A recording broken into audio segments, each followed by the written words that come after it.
Hey Benders, so today we are back on another video, and today we are going to be doing the Fountaine.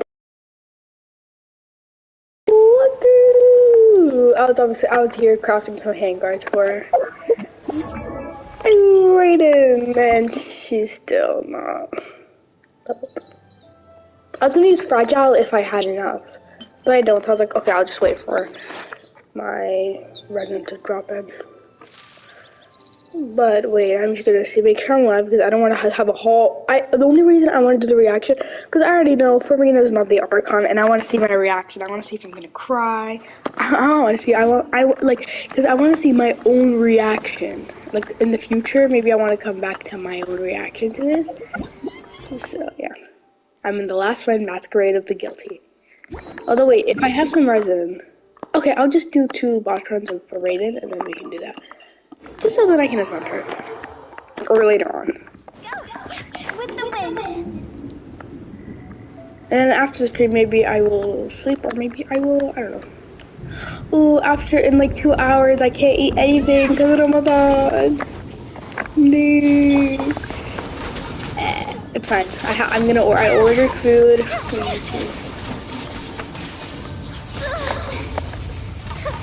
Mia. He does way more with vape.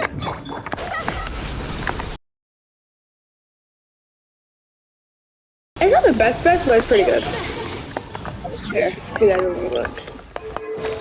But her goblet was not good. I did 1 run of this, and I did only 1 run.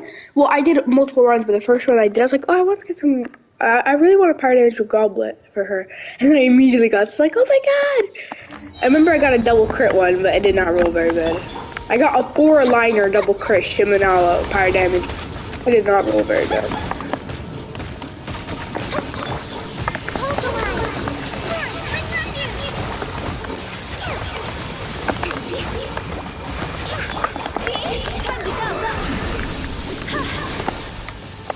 By the way, for people who don't know how to dodge, if it's hard for you guys to dodge the wall, you can just go out from the side. You don't actually have to. You don't have to like get out from the middle. Okay, I need to get 3 on both of those if I want to send her. Oh, that already really my chances. I get a lot of good pieces of this one. Actually, strong box. While we wait for this thing to respond, strong box. Oh yeah, I did actually. I got an early, I was guaranteed and I got him early. I was like, okay, I'm okay with Shao. I'm not leveling him right now. But I do definitely want to work on him, but not right now. I have too many characters to work on. I'm currently working on new but then I was like, oh wait, I need to get my rated level 19 so she can have like very good Hyper Bloom. Because I'm using her with Hyper Bloom. Her EM, it's really good. As you can tell. And her things aren't even maxed. I can get her, if I max these, I can probably get her to 1,000 EM. I know she has Dender damage on it, so listen. Look. It's not the best. Obviously, this isn't her build. I think I'll pay some for her build. Yeah, he has it for that. Wait. That's only a 3-piece. Where's her? Who took her? Oh, I know who. No. Wait, what? Who took her ER? Oh yeah, then her Traveler, because I need ER on him. Yeah. And then my newbie's pretty good. He just doesn't have 4-piece Maru to say. I do want to get him. I was working on him. But yeah, I need to read him. But see, I'll tell you how good it is to level up your electric characters to level 90. Like if you're using them in Hyper Bloom.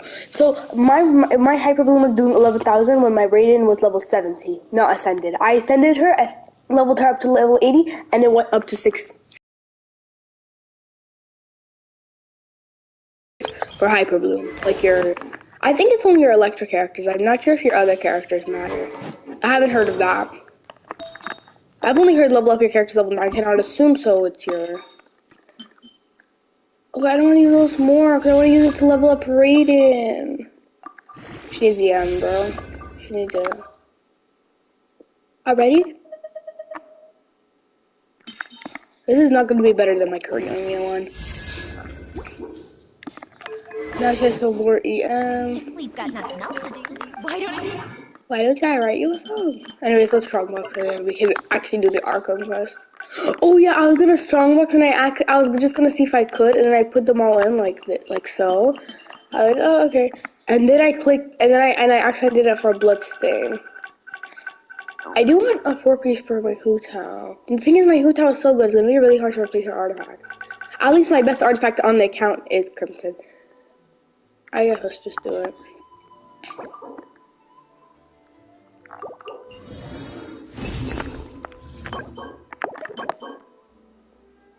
It's not bad. If it rolls double crit, sure. Because I think her Pearl Flower is double crit, you know? Yeah.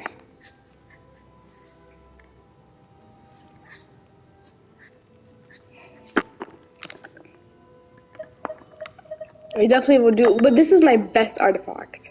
My best artifact on my account. It's a really good artifact. Like, you can't blame me. It's genuinely a good artifact. Anyways, now let's actually do the Archon quest. Okay, we're going to the dormitories. And the Fortress of Merpy. Wait, did we get out? Oh no, we didn't get out. We just went to War Nouvelle and then came back because we wanted to. We wanted to see if everyone's doing okay. No, that's fine.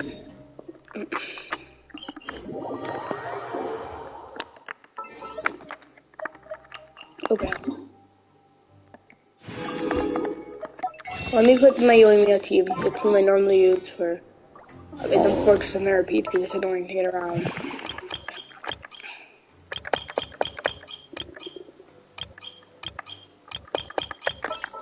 And it's just my Yoimiya showcase team, honestly. Yoimiya if I need to damage. I just normally have this team for Archon quest. Bona for traveling. And then next is just my Yoimiya showcase people. It's like Mono Hydra. Oh, I didn't deploy it. Ugh, I can't do that. I could have already been there, but whatever. Mona for traveling and because she's on my showcase, obviously.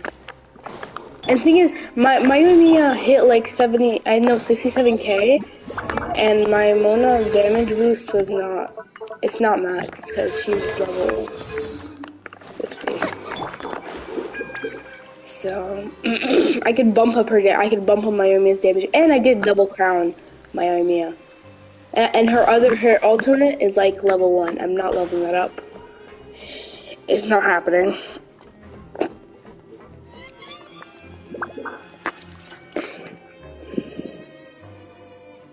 Sometime has passed since the incident of the unfortunate Merpy and your senses here, then it's finished. now for a little rest after breakfast. This is the life. Wait a sec. Isn't something important supposed to happen today? Oh, today's a new day! We're supposed to leave the Fortress of Mirrorfeed! Come on, we've got to go complete the release procedures now!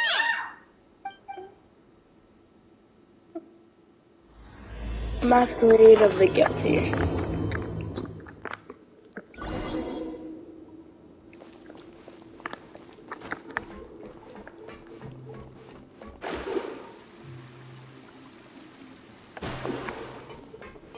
I know there's gonna be that one dialogue that's gonna be like 1 hour long. I already know. They did that between what's his name? Dottore or the Doctor?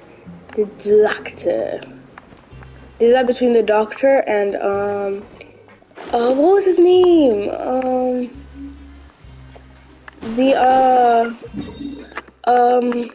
I think this is down.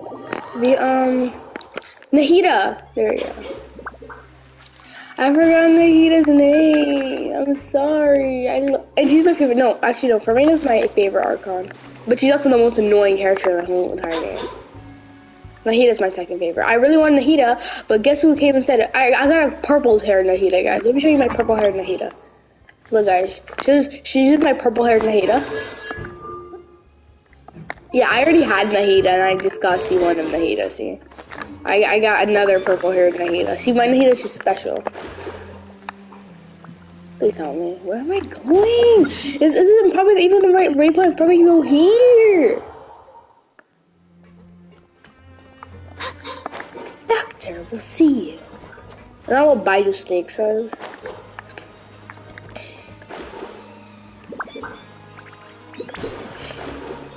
We've been in this place for 2 Archon quests. It's about time we get out. Only time we've gotten out is when we went to War Nublet. And then we went with the Knave. When we went with the Knave. And when we went to Farina to protect her from the Knave. Please sign here the document on effective immediately upon signing the new 2 rigs of the fortress. It's been so long since we've been to the surface. Let's hurry up and... What do you mean it's been so long? Oh no, not this again. What's happening? Moglain. I'm fine, thanks. But I wonder what that tremor was just now. Let's go ask the Duke.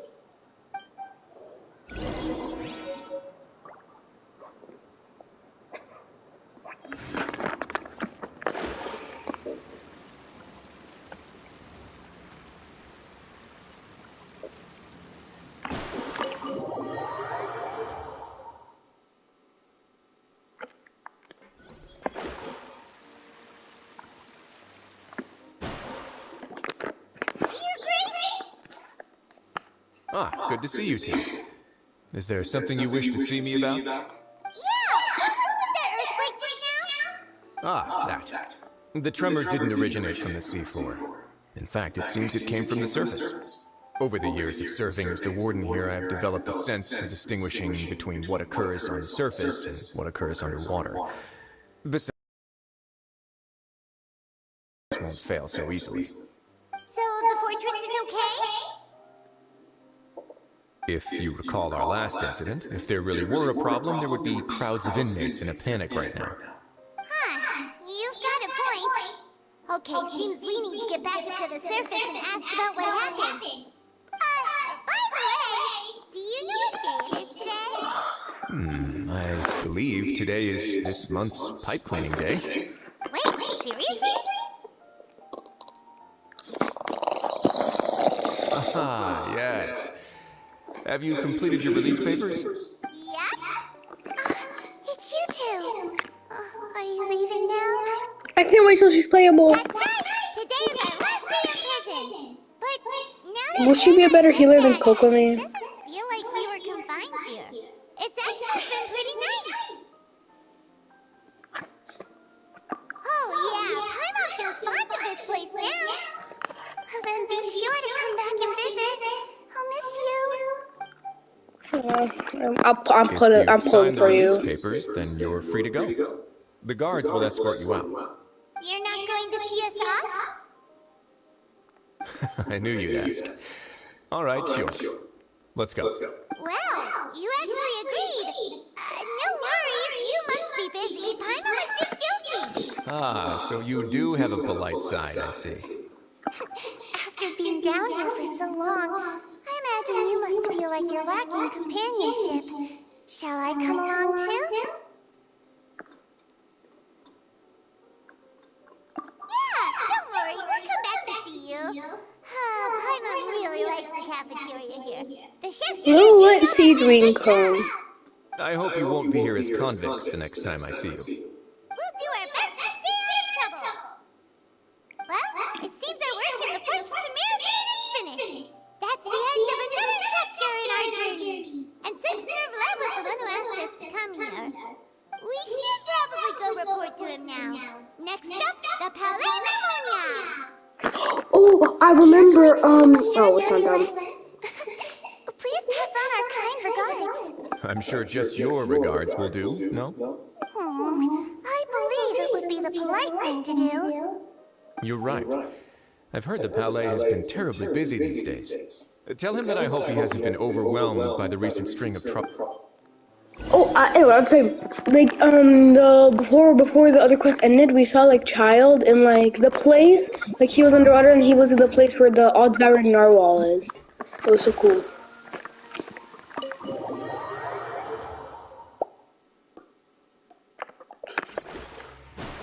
But I need this on Healer Impact. Oh, but I'm gonna be doing this! Oh, well. Healer Impact, I'm sorry, but you are not getting this. You're not getting 423 more gems, which I already know I'm gonna regret. I'm gonna be like one pull away from soft pity, and like, and then I'm like, no.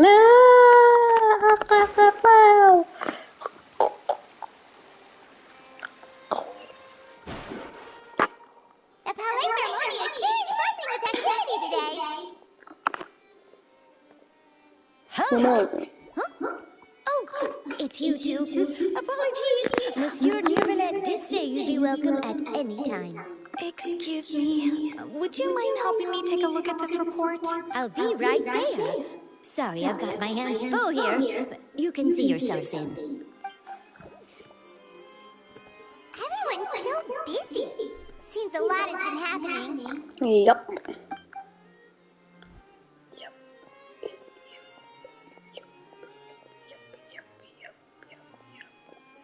Monsieur Neuvillette. Hello. You've come at the right time, but you'll have to wait for just a moment, as there are some urgent matters I must tend to first. In the meantime, please, have a seat. If you'd like to have something to drink, let the Melusine outside know. That's alright, we just ate. Very well, then. We ate everything? Break over there while we wait for him to finish his work. Tick tock, tick tock, the clock goes down. All right. That should wrap things up for now. Are you done with your work? Yes, sorry to keep you waiting. Today should be the day you were released from the fortress of Meripede, and it appears that you have managed to complete all the release paperwork.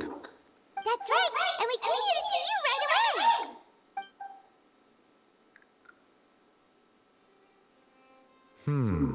A massive whale. Do you have any idea what that might be? Judging from your description, that cannot have occurred in any ordinary waters, but rather something like the primordial sea.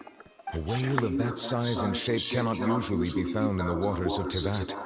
Therefore, we can only assume that Child is presently immersed in primordial seawater. Immersed in primordial seawater? But how? Does he okay?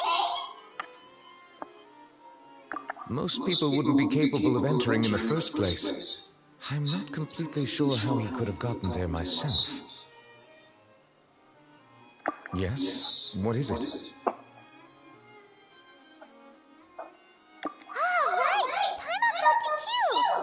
We asked the Duke and he said it wasn't from underwater. It turns out that I have just received a report about this particular matter.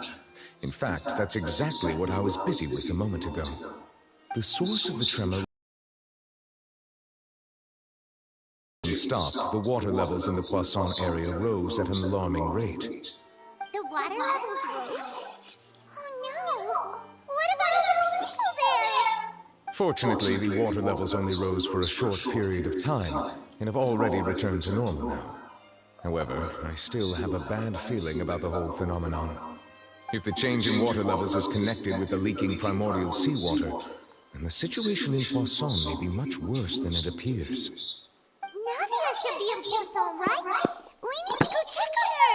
Guess Community Razula's headquarters now. I would Finally, also we're gonna like see to go there as soon Navia! as possible, but I'm afraid I can't leave just yet.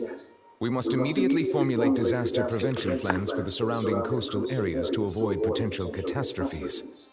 I'll have to ask you two to go to Poisson first. I'll meet you there to check on the situation once I finish things here. Sounds like a plan. There's no time to lose! Let's get going! Please be careful.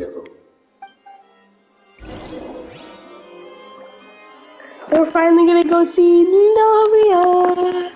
I have missed a Monsieur well, why would I call her Monsieur Navia? Lady Navia. Silver and Malus, except I know they die. I don't know how they die, I just know they die. What if they drowned? No, Mona, you go now. Mona, Kokomi, you can go underwater. You can swim. Save Silver and Malus before they drown, right now. This instant. Oh, I was thinking we were gonna go to Spina di Rosula. No, we're not.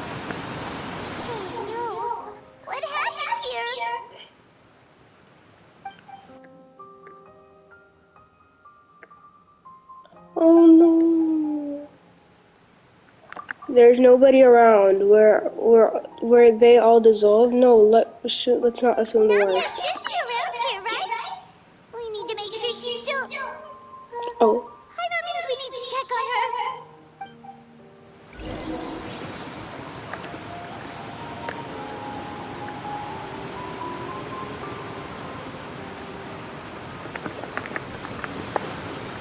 Where?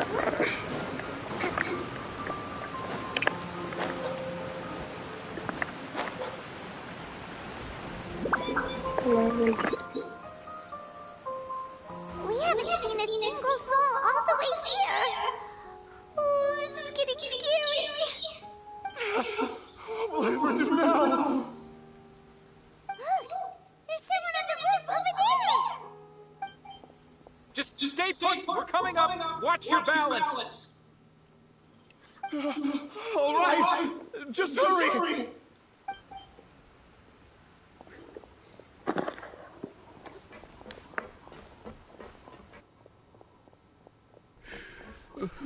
I'm not young anymore.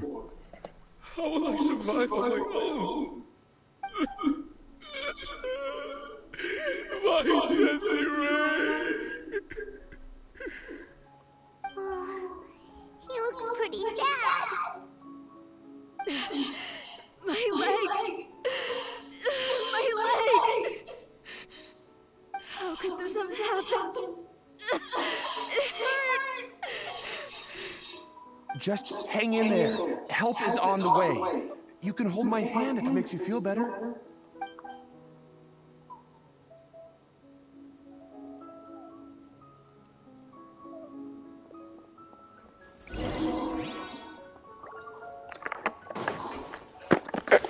Let's move out.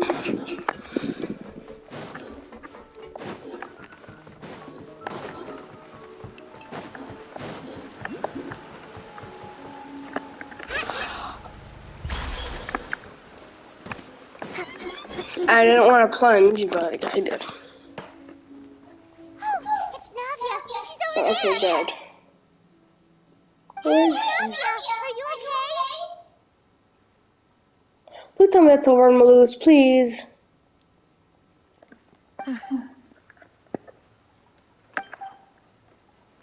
They just died? No! We heard there was a situation in Poisson, so we came as quickly as we could. Yes. As you can see, the water level suddenly rose. Why she's no, she's not sad, she's not sad, Disturbance, in guys. fact. I'm gonna cry. What happened? Don't tell me Silver and Maloose died. Tell me that video was a joke. Tell me that short was a joke. There's a wounded resident next to a building southeast of here. We've already transported him to safety, but we've run out of medical supplies. Please tell me the video was a joke and Silver and Maloose didn't die. He's wounded? How badly? He fell, so it's probably a broken leg. He's pretty shaken up. When the water level rose, he desperately climbed up to the roof. Once the water receded and he saw the ground, he became terrified and eventually... He jumped down then. Find the leader of Squad 1 and tell him to take the wounded resident to see a doctor. He should know where to go. Understood. I'll take over his search and rescue mission in the meantime. All right, you'll be in charge. I'm sorry. Where were we? The situation in Poisson? Plus 4, why'd she say like that? Like apparently you're not French. Maybe she's right. confused. Allow me to explain. A little earlier, we suddenly heard a loud noise. At first, everyone thought that something might have exploded on an aquabus. But before we knew it, water started pouring out from everywhere. The rushing water seemed a little odd, almost like the unique color of primordial seawater. Some people didn't realize the danger and thought it was just ordinary water, leaking from somewhere. Everyone on the street who happened to be close to the water didn't have a chance to escape. As the water levels rose, they suddenly disappeared. They were all dissolved. Those who realized what was happening started to flee in a panic, desperately trying to get to higher ground. Many were injured in the stampede, and some people fell from significant heights. The Spina di Rosula initiated rescue operations as quickly as possible, but there have been a lot of casualties. Fortunately, the water began to recede after some time, and the chaos came to an end. The water that flooded the area contained primordial seawater, so the lower levels of Poisson are still hazardous. To ensure everyone's safety, I've asked the people there to leave as soon as possible. No one knows if this could happen again. All we can do for now is try our best to help evacuate the residents. We still haven't completed the head count, but we'll have some numbers soon. How awful. And all of this just came out of nowhere. It was quite frightening indeed. I only wish that everything that just happened was a bad dream. Is there any way we can help, Navia? Thank you for being so willing to help in a moment of crisis like this. You don't know how much it means to me. I really can't express how grateful I am. Wait, we're missing some people, aren't Don't say that, Navia. That's what friends are for. we? By the way, where are Silver? No, Silver and Malou sounds better. Malou sounds Silver. Don't tell me. Demoiselle, we've got a situation here. No, Silver and Malou. I'll be right there. Sorry, I need to go for now. I'm gonna cry. And out she goes. Seems it might be a while before she can take a break.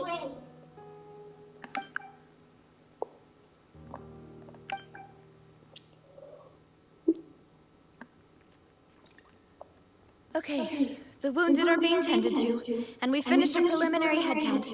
More support has just arrived, so I suppose I finally have a moment to focus on my own matters. Of course, we should remain ready for anything, and continue doing our best to rescue others.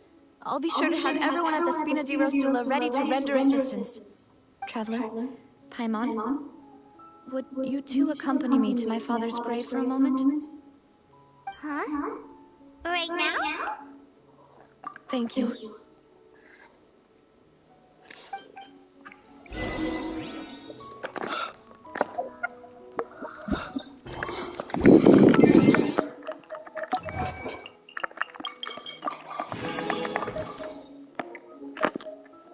It's already been 30 minutes of the archon quest. Actually, no, because I was doing some things earlier. Oh yeah, after strongboxing, I never caught the bird again. Whatever. We're doing this now. No, that's the one in Poisson, though. Oh no, I know how to get there. Easy, we should get out. I want to get there as close as possible. There's just my food. The doorbell just rang. I'll go get it and I'll be back with you guys.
Okay, I'm back, y'all.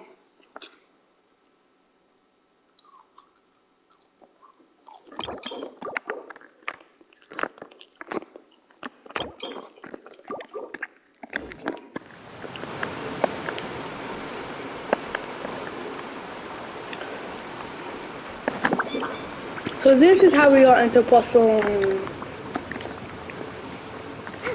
I never really tried to get out from the waypoint in Poisson, but...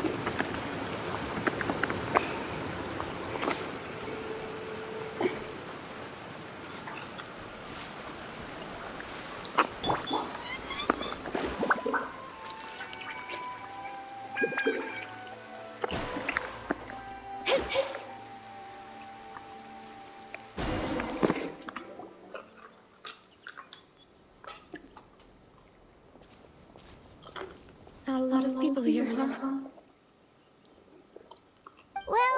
given the time of day and the whole situation in Poisson, Paimon doesn't think there'd be a ton of people here visiting graves.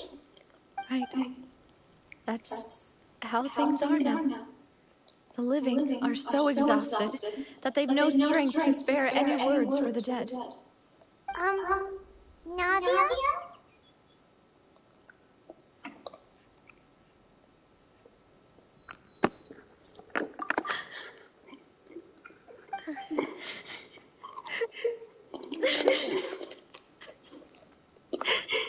Navia, what's wrong? Sorry. I just... Malus and Silver... They won't ever come back here again. What should I do, Papa? No. Huh? What happened to them?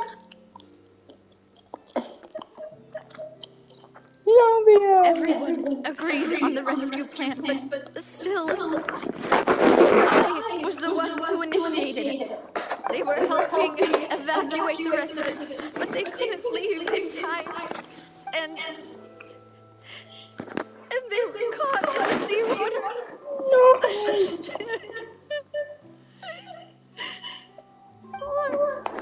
What should we do? I've known them for so long. And I know they were afraid. But I could at least hold a funeral for my father. And I know where he rests. But as for Malus and Silver, they're just gone. I just can't.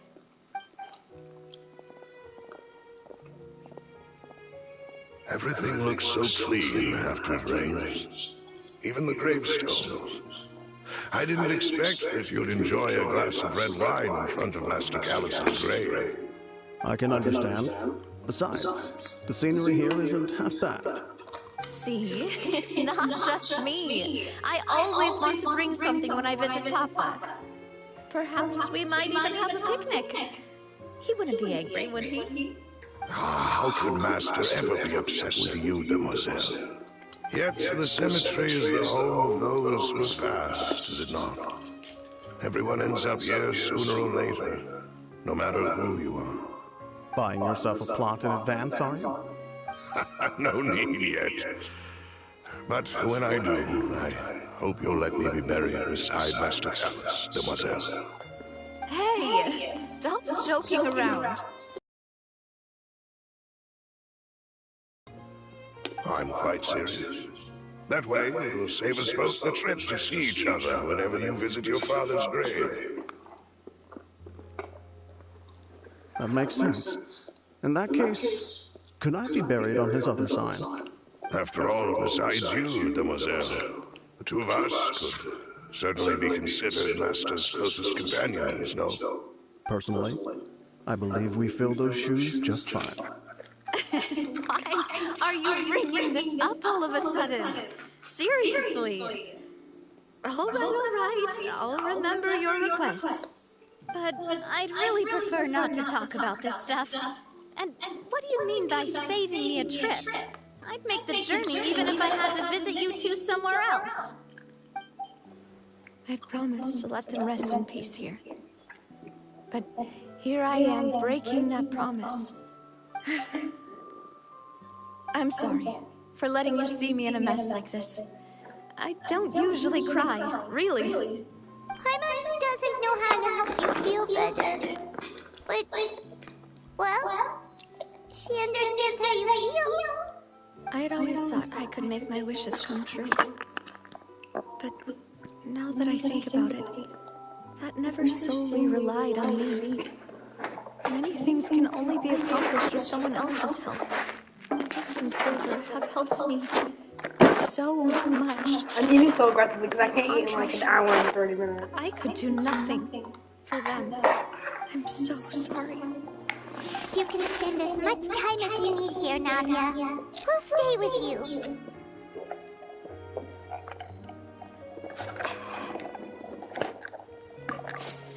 Thank you. Right now, you don't know how much that means. By the way, you can have a look at this. It's a list of victims from the incident that took place here. Obena, Khan, Burnett, Giverny, Francine, Karina, Daisy Ray, Joinville, Julianne, Esson, as well as Malus and Silver.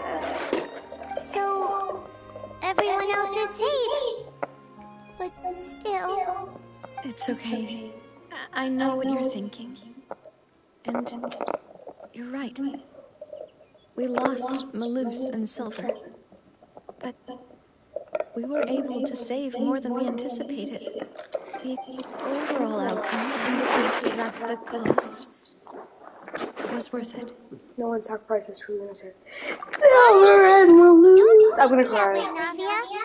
One person might be saved at the expense of another, sure, but that isn't something we should ever consider a trade. Malus and Silver were not the price for saving anyone. They're heroes. You're right. Thank you, Paimon. What you said just now was pretty amazing, actually. I'll remember your words. Oh, really? Seems you've become more eloquent in the time since we last met. The knave? What are you doing here? Is everything going well on your side? Yes, my people are carrying out the mission according to your request. All the residents of Poisson have been evacuated, and we're preparing to relocate them to higher ground. As for these supplies, we have everything taken care of. There is no need to worry. Thank you very much. Wait, do you two know each other? We just met recently. Right, Miss Navia? Usually, I would call this a coincidental encounter. That doesn't quite fit this time. Besides, it never even crossed my mind that a Fatui Harbinger would come looking for me. Thanks to the knave, Spina di Rosula received generous support from the Fatui, which allowed us to complete the rescue and evacuation work so quickly. Mutual aid is essential to fostering positive developments. We were already in the area, in any case, so it was nothing. That said, I must say that you're a lot sharper than you let on. I'm sure you understand what I mean. I apologize for all the ways in which I tested you previously. We've never worked with a Fatui before, and it's extremely important for us to know who we're working with. My subordinates have reported that Fatui soldiers have been observing water levels and taking head counts in various locations. I hear that they've also prepared a large amount of emergency supplies. I'm quite surprised. This is nothing to brag about, nor do I intend to. It is simply the way of powerful organizations to act forcefully, whether they are doing good or ill. You've witnessed that firsthand, in any case. As I've told this traveler before, I know of the prophecy, and I intend to prevent the impending disaster. Lending your organization a hand was a natural first step in accomplishing that. As such, do not be troubled by this token of our sincerity. Perhaps one day, you'll also be able to help me in the same way. Without your help, there would have been many more casualties. I won't forget your kindness. Furthermore, I sincerely regret what happened to Malus and Silver. I only wish that my people could have arrived a little earlier to prevent this from happening. Don't say that. You and your subordinates did everything you could. As Paimon said, Malus and Silver didn't choose to sacrifice themselves for any specific person. And they weren't the price paid for other salvation. They chose to become heroes themselves. I've never liked hearing people put it that way. It's like trying to relieve pain by saying some noble-sounding words. But right now, there's nothing more suitable. They really did become heroes. You're right. I'm sorry for your loss, Miss Navia.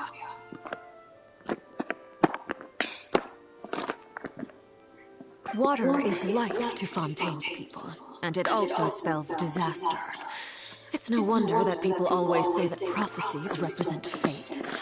Fortunately, I've never been one for such opinions.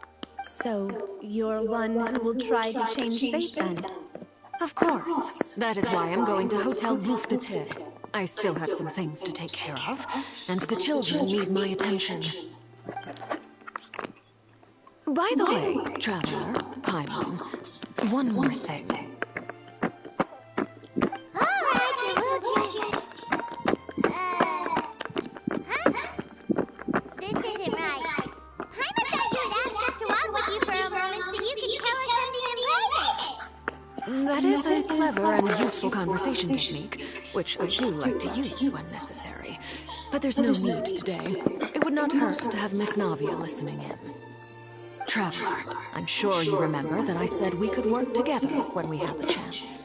You and I both know that there may be issues with the Primordial Sea. Previously, it was the Fortress of Maripede's sluice gate, and this time it was the water levels in Poisson. These are both signals.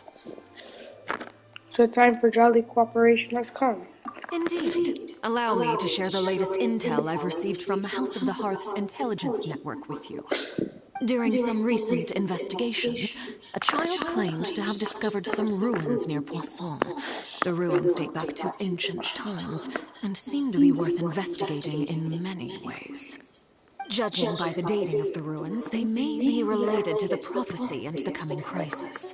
The situation is becoming more urgent, so any pertinent information will prove extremely precious.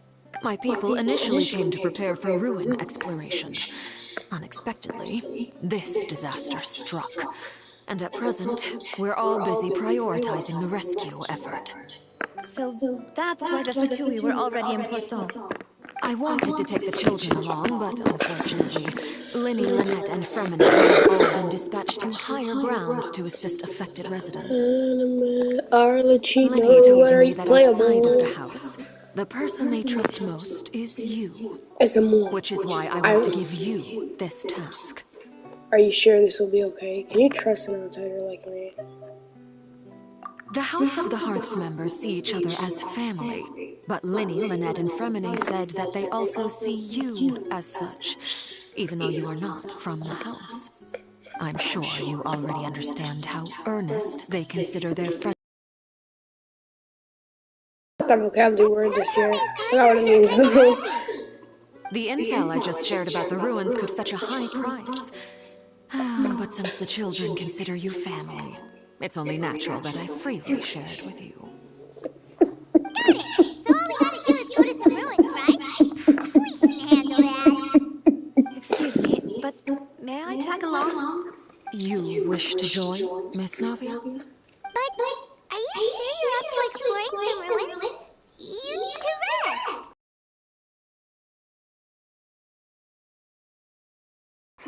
I can't just go back and plop myself into a chair by the roadside and do nothing. There's no point in being depressed while we still have a disaster on our hands. As my father's successor, I must live up to the hopes he had in me. Besides, I'm also doing this for myself. I need something, a distraction, to keep my mind off Malus and Silver. Not as strong, but she needs company right now. We can be that company. If she goes to explore the Since you ruins. put it that way, I have no objections. What do you say, traveler? We'll go to the ruins together. The ruins are to the south of Poisson. Here's the Poisson. map. Okay, the three of us will handle it. Come on, pack up and get going.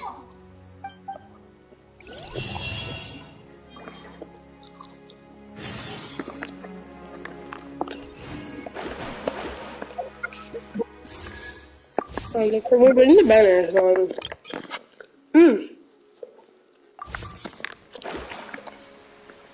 Chiori's coming.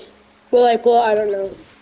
Currently have no pre-orders because I'm a gambling addict and because I did want to game Miko. But I'm not gonna say no to game Miko. I do want her.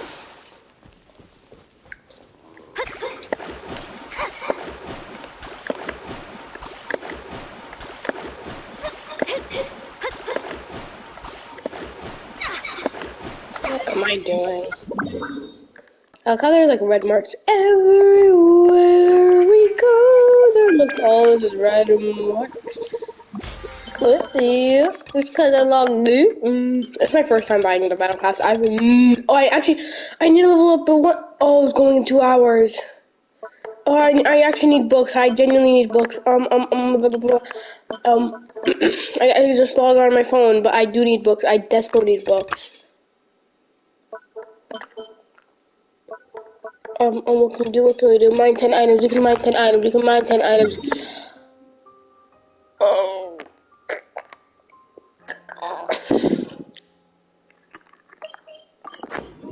I'm gonna get it on my phone right now.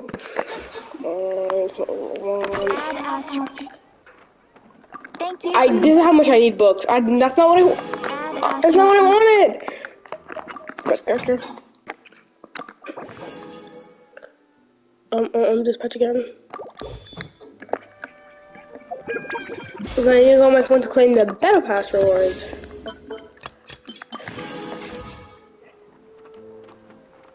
Wait, can I be on Genshin on the same account? Like on my PlayStation here, or it's at work. Although this is dumb, where you can't claim it just because it's not, just because I didn't purchase it here. It's stupid. The only reason I didn't purchase it here because it's more expensive.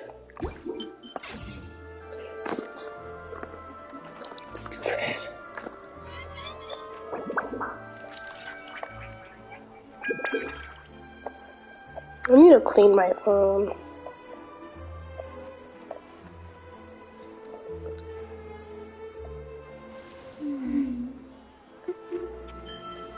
Oh. Okay, we clean this, so now we leave.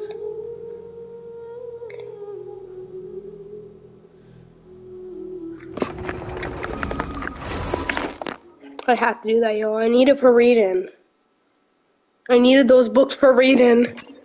Like, I despo needed those books for reading. Okay, Jesus.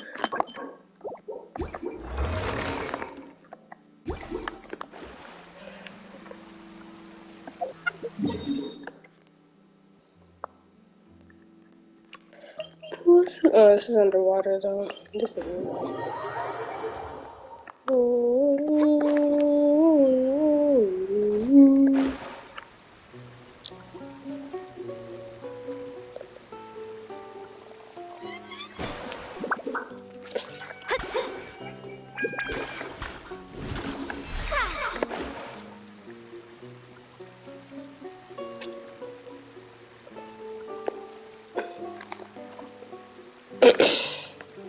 I'm gonna go so bankrupt when Farina comes. If I'm guaranteed, then I'm just gonna genuinely try to get it. If I'm not guaranteed, then my money is going bye. Bye. And I'd only spend if it's like a couple days till her banner goes and I still can get her. But if I'm not guaranteed, then I'm gonna have to spend. I'm gonna have to spend. Like right now in Sparkle. Like, to get Sparkle, I just have to play the game because I'm guaranteed, like, on Honkai. I'm guaranteed, I just have to play the game, really. Like, if I don't get it, it's just because I don't play the game. But if I were like, oh, I lost 50-50, then that's not my fault. It's my luck's fault.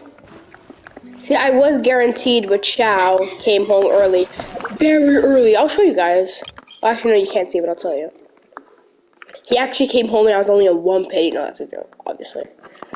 Let's see. Okay, so this is where I got him.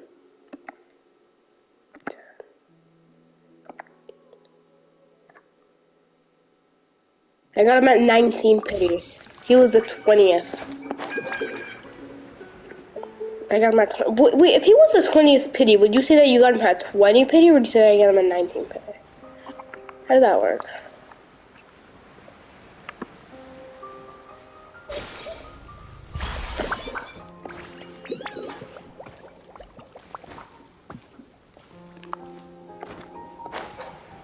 Where are the ruins? How do I enter the ruins? Is it remove the ruins? How do I enter the ruins? The ruins and the ruins. This looks like a ruin. How do I enter it? Oh. And there's the... So, are these the ruins the knave was talking about? Yosh. Oh, talk about old. They seem to be pretty ancient, all right. Let's go in and have a look. Just be careful.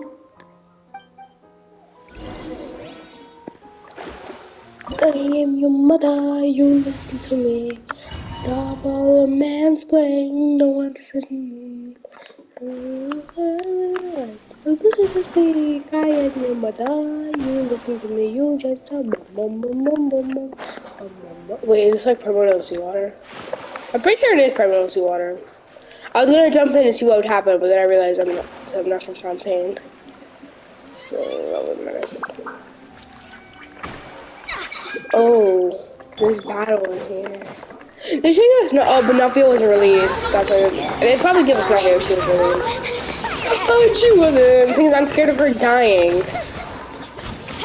Because Nayoi tends to die a lot. Oh, she actually killed all of them in a matter of her like cooldown. Let's see, how long did it take her to kill? Because as soon as she killed the villager, so it took only 10 seconds to kill all that.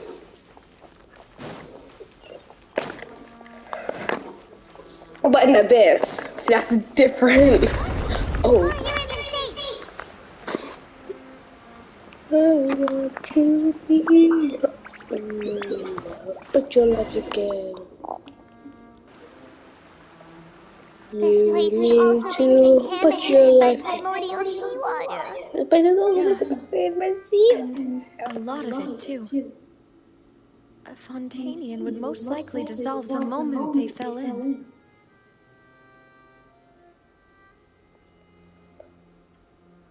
Right! You can't get down if there's primordial seawater. It's too dangerous, and it won't be any help for you to just stay here. Don't get me wrong. I'm not saying you're useless. It's just that... No, you're right. I can't do anything in this situation. I'll leave this to you.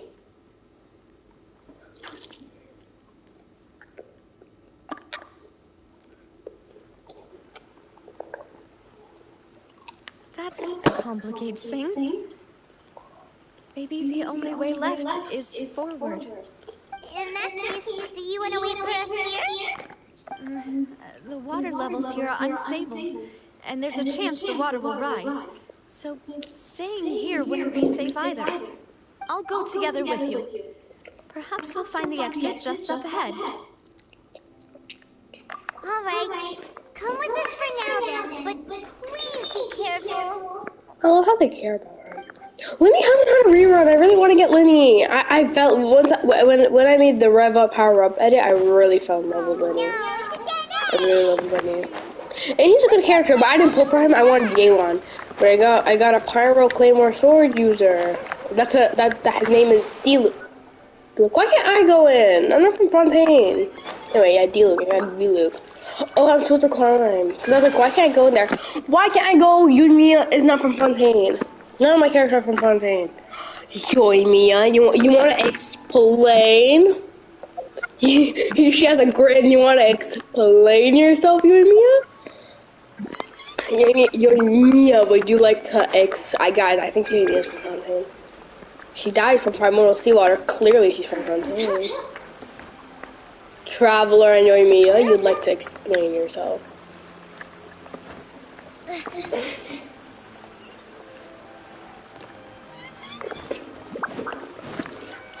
think they like to explain themselves because that is not normal.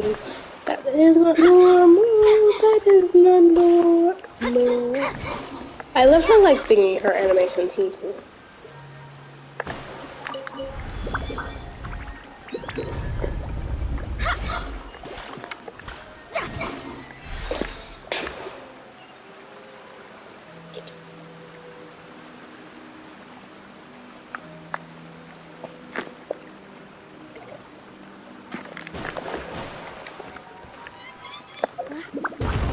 There's something wrong with this bridge!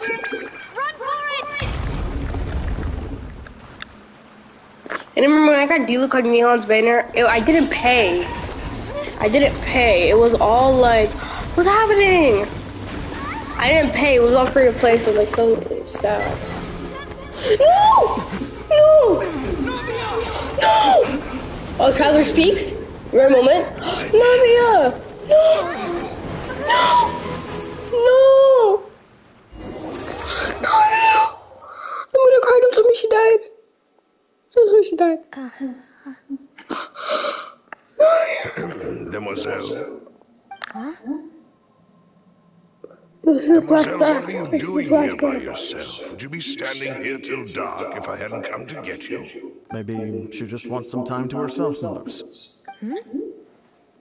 Oh. Was I sleeping? Yes, it would appear so. I must be tired. That's quite possible. However, you were the one that suggested we go out for a walk. Oh, right. I nearly forgot. It must have slipped my mind when I dozed off. I haven't had a nap today yet. Have I? This is a familiar feeling, yet something's a little strange. My controller just died. Unless you guys heard me when my controller dies. I don't know though. Oh, I talk from my No, controller. I'm fine. I Does was it have my just headphones? trying They to like recall cut why out. we came out for a walk. Do you remember Mr. Javert? He'd requested our help before with foreign merchants who had a debt dispute with him, and we'd resolved the matter not long ago. We were headed to see how things were going with him at the moment. Ah, right. Yes. I remember now. Oh, Miss Navia. Ah, Mr. Malus. And Mr. Silver, too. It's good to see all of you. How have you been?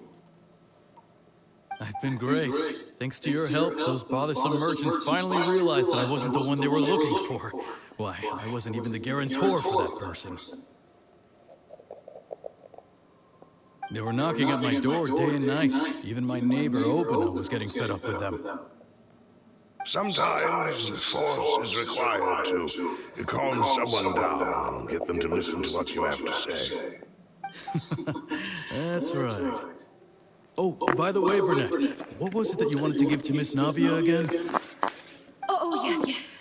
One moment, I have it right here.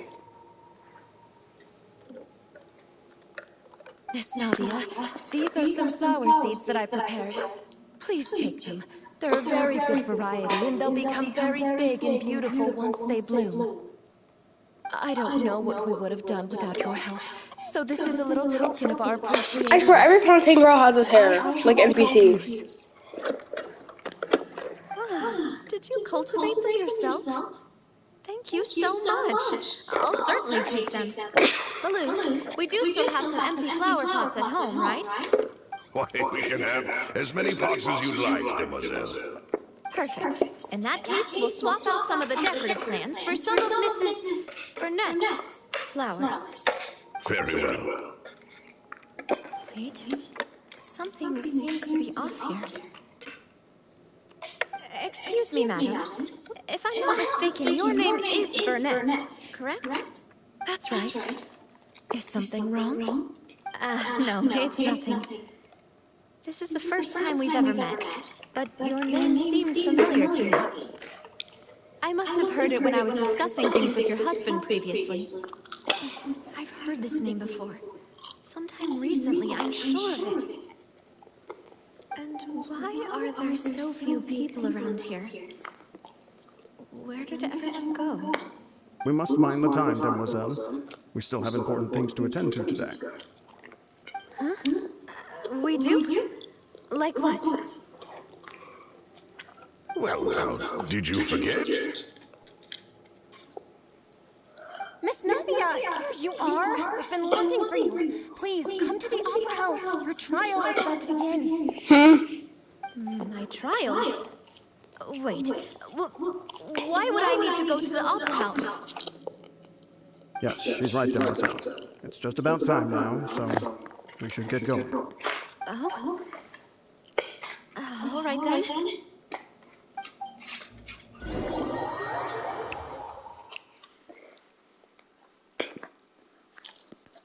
Look, it's Nadia! She's here! And her two attendants are with her. Goodness, everyone's finally here. There sure are a lot of people here to see the trial. And they all seem to be oddly excited about something. I even know some of these people. Karina, Desiree, Jolie, That's the people that died. Jolie, Essen. Why are so many people here? And why do I have no recollection of this case? And as for the judge... huh?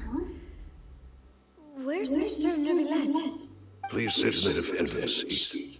Don't worry, Silver and I shall accompany you. All right. But are you sure you can stand behind me?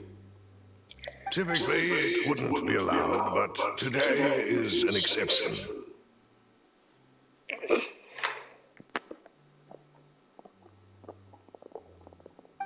I'm so confused right now. Hey, what kind of place do they think this is? Come on, do they have any idea what they're doing? Seriously. Enough with the whispering! Could someone please tell me where Monsieur Neuvillette is? And why I'm standing trial? My dear Miss Navia, have you not yet realized what you've done? In that case, allow me to explain. As all here know, you are Master Callus's successor, the head of the Spina di Rosula, someone held in high regard by every soul in Poisson. After you took over the Spina, you treated all of us just like the late Master Callus had. If anyone in need reached out to you for help, you responded. Not only you, but your butler, your subordinates, nearly everyone in the Spina di Rosula fought for the well-being of those in Poisson. Wait a moment. Aren't you just proving that I'm a good person? Yes, correct. Absolutely right. And that is why you stand accused. You have helped so many people get through so many difficulties. You are one with us. We are inseparable. We are one big family, all of us who are from Poisson, inextricably linked. And with you being so important, we couldn't possibly do without you. Therefore, this fair and honorable court shall declare you guilty, and you shall stay here. You will be together with us forever. Huh? What are you saying? I'm so confused. Everything you have said is correct. I have indeed done a lot for my hometown, and I would be willing to be with you all, but what is the purpose of having me stand here like this? What is there to discuss? Oh, well, if that's what you think, then I have no further comments. How wonderful, Miss Navia! I'm so confused. No idea what's happening. What's that loud? I know all these people. Why are they laughing? I seem to remember now. Yes, I get it. This trial is... This isn't right!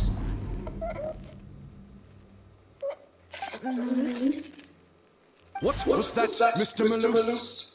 Our conclusion is very clear and unanimous. Let the court judge her now. She's guilty! Stay here, Navia! You're one of us! Guilty of what? I'm so confused right Don't now. admit guilt. This trial needs to keep you here forever. I wish to exercise my right to defend Our Lady. Mr. Joinville, you only know of Navia's goodness, but nothing of her utterly independent mind. She was born a free and independent spirit. She has never been tied down by anything. Indeed, even the death of Master Callus couldn't stop her. Her actions cannot serve as proof that she identifies herself as part of any group. She merely acted as an individual, extending her hand to help others. Please do not mistake her actions as being otherwise. Really? As an individual, you say? Don't forget, we are all Fontainians here. This is the nation of justice, the nation of Hydro. Even if Miss Navia only voluntarily rendered her assistance, that doesn't change the fact that her beautiful soul must return to everyone. Water accepts all, blends with all. It will surely accept her kindness. Everything is measured here in the nation of Hydro. And in the end, everyone shall meld together. Thus, when a unanimous opinion emerges, that opinion represents justice. Now, I speak for everyone. Our opinion is consistent. Navia should stay. We and Navia are one. And you would call this justice? Preposterous. You are merely jealous that Demoiselle still has a chance to exist as an individual. Have you forgotten how much you all once longed to become individuals, to become independent? Do you mean to defy justice? If your justice is flawed, then why should we acknowledge it?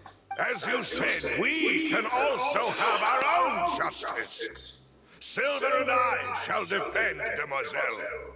And that is how we will enforce justice.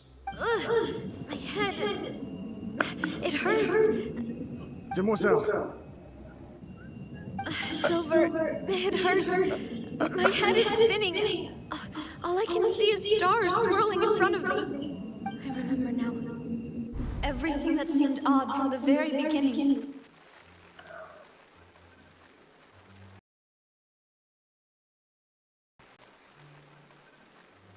Karina, Desiree, Joyville, Jolien, Essen, and Mr. Giverny and Mrs. Burnett, who we met earlier.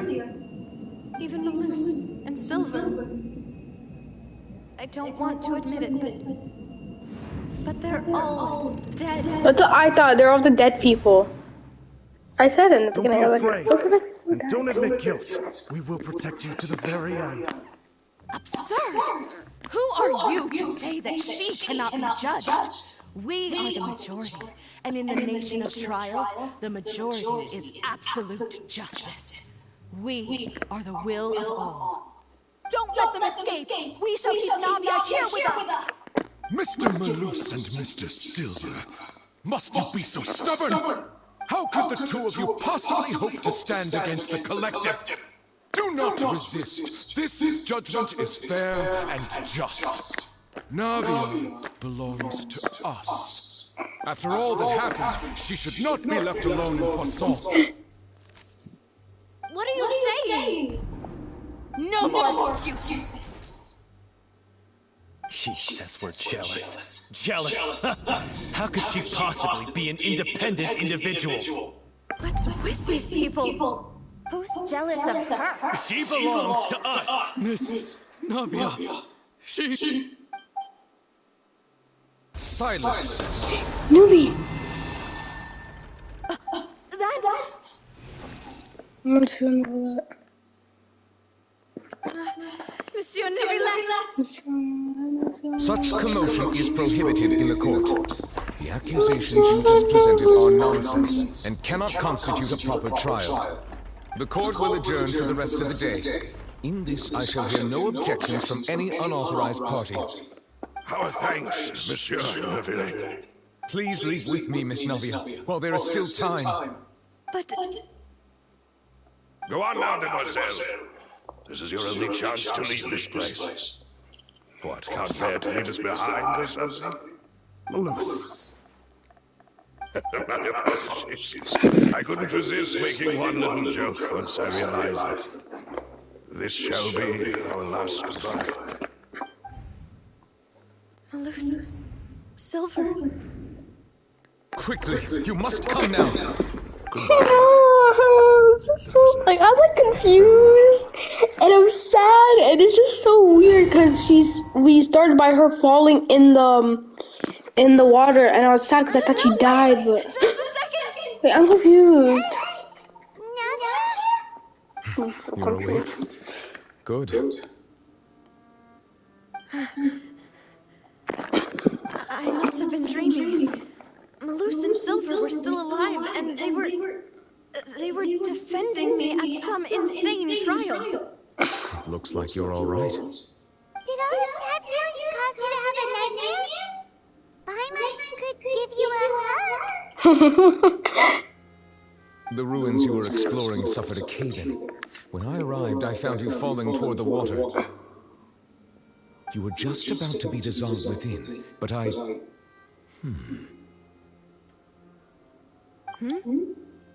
What is it? I think I saw 2 Oceanids protecting you. It was only for a moment, perhaps even a fraction of a second, but they gave me the chance to retrieve you. Were it not for their intervention, I would not have been able to rescue you before your consciousness dissipated. Wait, did you say Oceanids? It's Ocean! What happened with Vache. So people that are dissolved become oceans? Perhaps those 2 Oceanids were the people you saw in your dream. I always told them that they didn't have to protect me. To think that they'd keep doing so even after death. This is just so sad. Please come with me. Please come with me, traveler. Please come with me, traveler. Are you okay? Oh, I'm quite all right. Perhaps there's something we could chat about? Why do you look so stiff all of a sudden? Oh, Paimon knows. You're the type who feels awkward when there's nothing to talk about, right? I merely thought that we should give Navia some time to herself. Why didn't you just say so then? Don't you think it's even more awkward to call us over like this and then have nothing to talk about? I suppose so. By the way, Cedrine sends her regards. Ah, Cedrine. I hope all is well with her these days. Her work in the Fortress of Meropide has not been too much for her, has it? No way, don't worry. She's doing fine down there. She's an amazing head nurse. I see. Well, that is good. I have always worried that Cedrine would need a lot of time to understand the world of humanity, just as I have. Oh, and the Duke also says hi. Even though Cedrine made him do that, he hopes that you haven't been overwhelmed by all that's happened lately. Thank you. I have indeed been busy lately, and I also hope that everything is going well in the Fortress of Meropide. He still doesn't know what to talk about. Let's chat about something else then.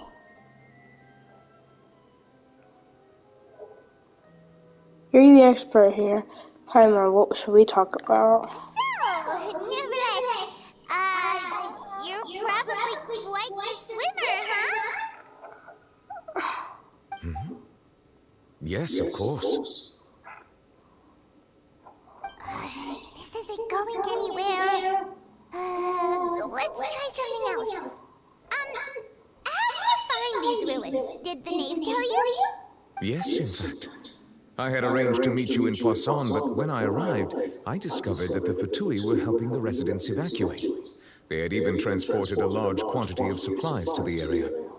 Amid my astonishment, I ran into the knave, and we had a chat.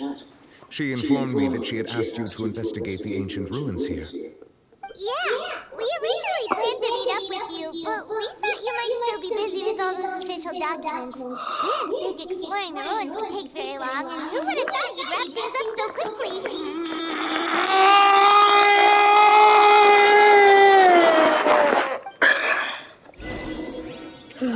What a stretch.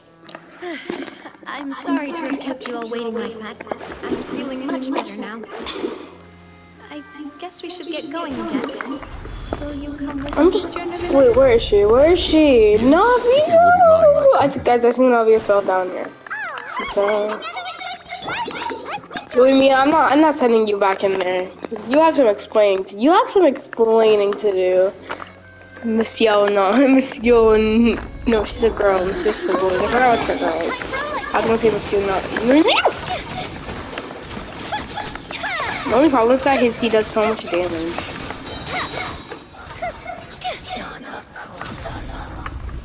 About in like 7 seconds. Wait, why did my FOV just like... Okay. No, I want to zoom back out. I don't like this. It looks weird. Oh. Watch your step.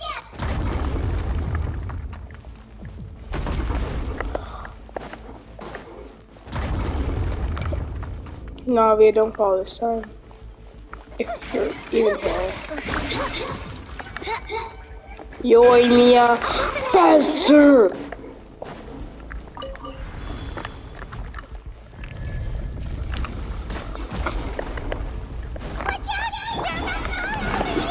Why did I do that? Why did I do that? What was the stupidity of that? Like, what did I think was gonna happen?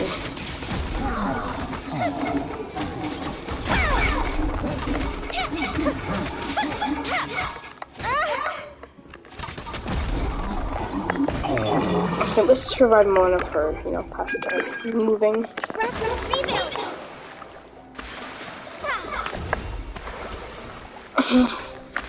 And boom.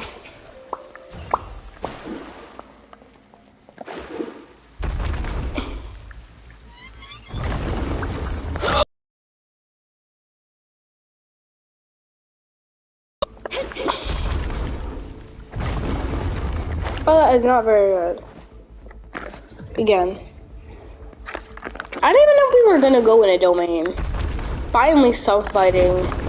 Been so many archon quests right there, I haven't been fighting. Actually, I changed my mind because I forgot weekly bosses exist and, we unlock them from... Not every weekly boss is from, and like Raiden. No, see, the thing is, okay, look.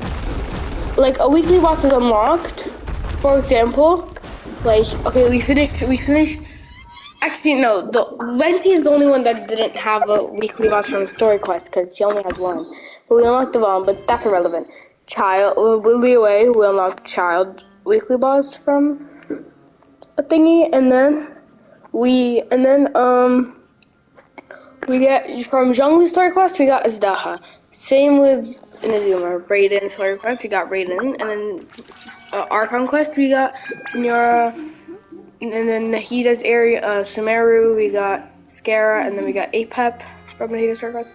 And now we have the all-devouring narwhal, but Karina still hasn't got her second story quest, which I'm pretty sure she's gonna get in like her next rerun, hopefully. I wanna know what the new weekly boss is gonna be. Okay.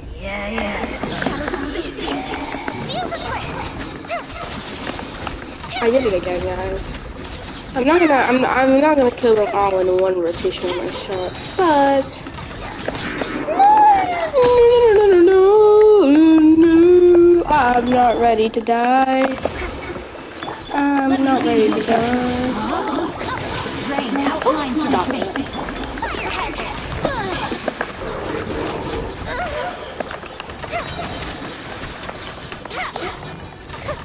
See, with Babe, she's so good. Bro, if only I got Yelan. Oh, that one didn't die? Oh, he died. Hopefully you like dying.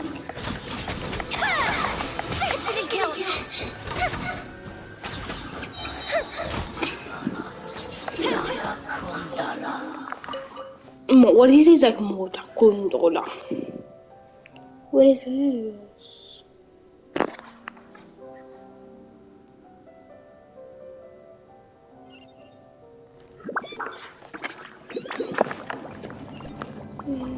We're going on a trip on a favorite rocket ship, soaring through the sky, little Einstein. I hate how they made it where you can't get out of these, because when you're I don't explore, but for people who do explore, it's just such a pain. Oh, you need like 171 to max out someone, so yeah, we're not there yet, but I am gonna farm. What's new? Because I want to get my rating level 90. She would be my third level 90 character. And I do need to get, not this weapon, although I do want to get this weapon level 90 for Hyper Bloom team, but I need to get also this weapon a little higher. I need to get it so high for her. It's only level 60 right now.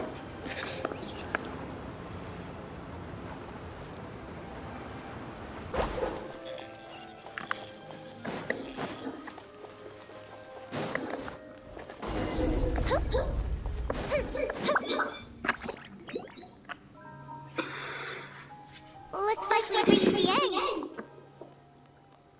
end. This is the place.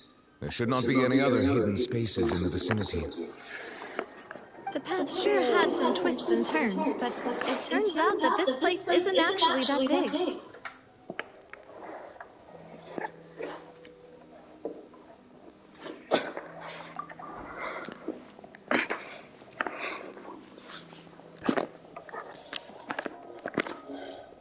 Stone slates? It seems like they were put here as an offering. Could we take them down and have a look? Perhaps we should just leave them be for now.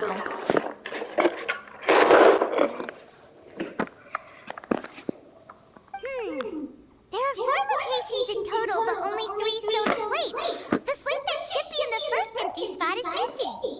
The surrounding walls also show signs of damage. There's something written below. Let Paimon see. Reason dictates that this nation be destroyed. I shall record the history of its future here in its past. Say what? It feels like someone left these slates and these words here for a purpose. But does he mean that Fountaine should be destroyed? That would fit the circumstances dictated by the prophecy, yes. Indeed, the slate's contents correspond to it. Take the second slate, for example. There's a person kneeling here. She seems so dedicated. And there's a whole bunch of other people behind her doing the same. She's facing this, what is this? Some kind of island in the sky? And is that Lady Farina in the third image? Did the Hydro Archon fall into the water? And is that a ring of people around her? Paimon doesn't quite get it. Are they all in the water? The fourth image. I know this one. This exactly matches the content of the prophecy. The people will all be dissolved into the waters, and only the Hydro Archon will remain, weeping on her throne.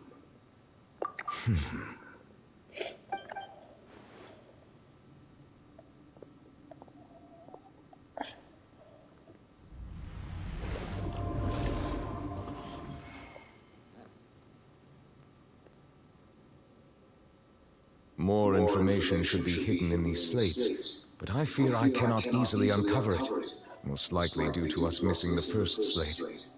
I am very sorry. Don't blame yourself, Monsieur Neuvillette. Deciphering ancient stone slates isn't one of your duties. Paimon's getting the chills just looking at these slates. This says that it's the history of the future, right? That means the prophecy should come true. I really hope it doesn't mean that. Still, Paimon feels like these images are kind of weird when you look at them together.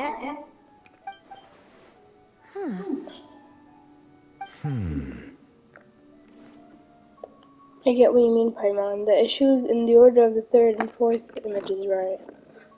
Yeah, That's right! If the images are in chronological order, shouldn't the fourth, the waters drowning Fountaine, come before the third, where the Hydro Archon herself falls into the water? And yet the order is reversed here. It's like it's also quite concerning. What sin are the people in the images confessing to? If we go by timing, Lady Farina only emerges in the third image.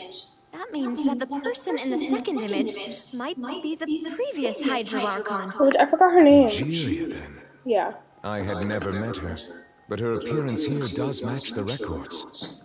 The previous Archon kneeling before the floating island in the skies, as if confessing a sin. Did she herself commit that sin? And if not, why would she be in such a posture? Also, I'm still wondering why these ancient stone slates are here at all. Judging from their contents, could this place be the origin of the prophecy? Does that mean that someone, or some people, once saw these slates? But who would have created these slates and left these words here? It seems that any further clues will have to come from Farina. In that case, there's no time to lose. There's nothing else to be gained here, so let's head back first. Yeah, we better get somewhere safe for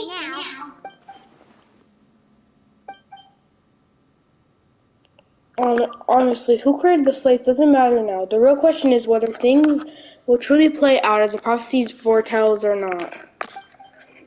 I can't wait for the dance where Farina's gonna die. I don't want her to die, but you know, it's like cause I know what happens already, but I don't know if she actually dies, so, but I know she does the dance, cause you know, she's not the real Archon. I think they're gonna kill her cause she's like not the real Archon, she's been faking it, but I don't know if she actually dies. I don't know if they like actually kill her.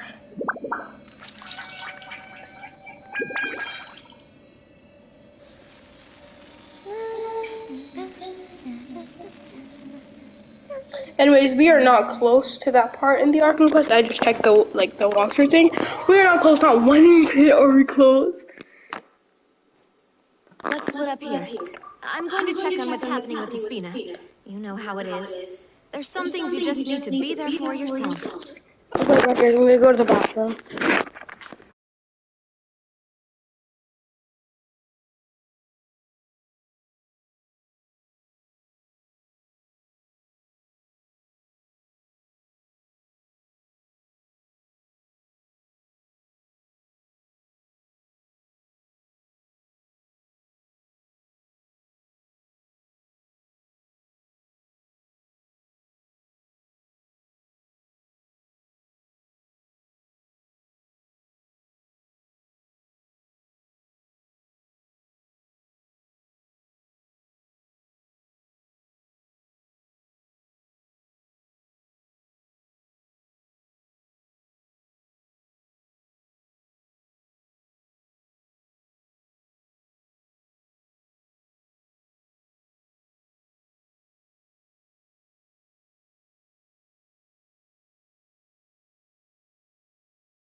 I'm back, you guys.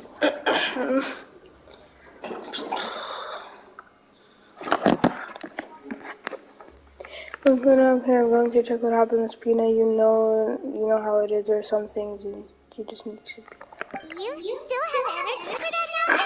Paimon's already beat. Just head back to the Fountaine and have a rest then. Thanks for keeping me company all this time. I'll depart as well. Thanks for your hard work today. Rest well, everyone. Traveler, I will go talk to Farina tomorrow morning to ask about the stone slates. I'm sure that you're concerned about this matter as well.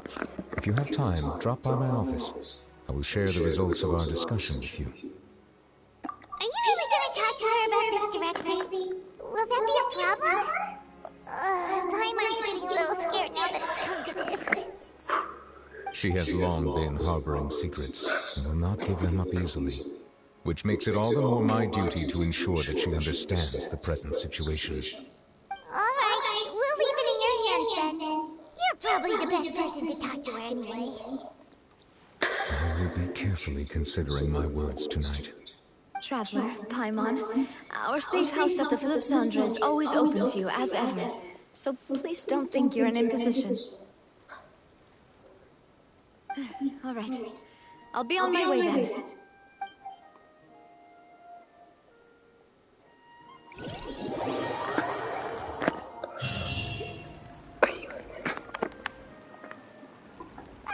We're finally back! Welcome back. We've got a special menu prepared for you two tonight. The boss is the best. Ooh, desserts. Nice, these are all highlights. Paimon's already starting to forget what happened today. I was about to say that Moon. That voice. Is that who I think it is?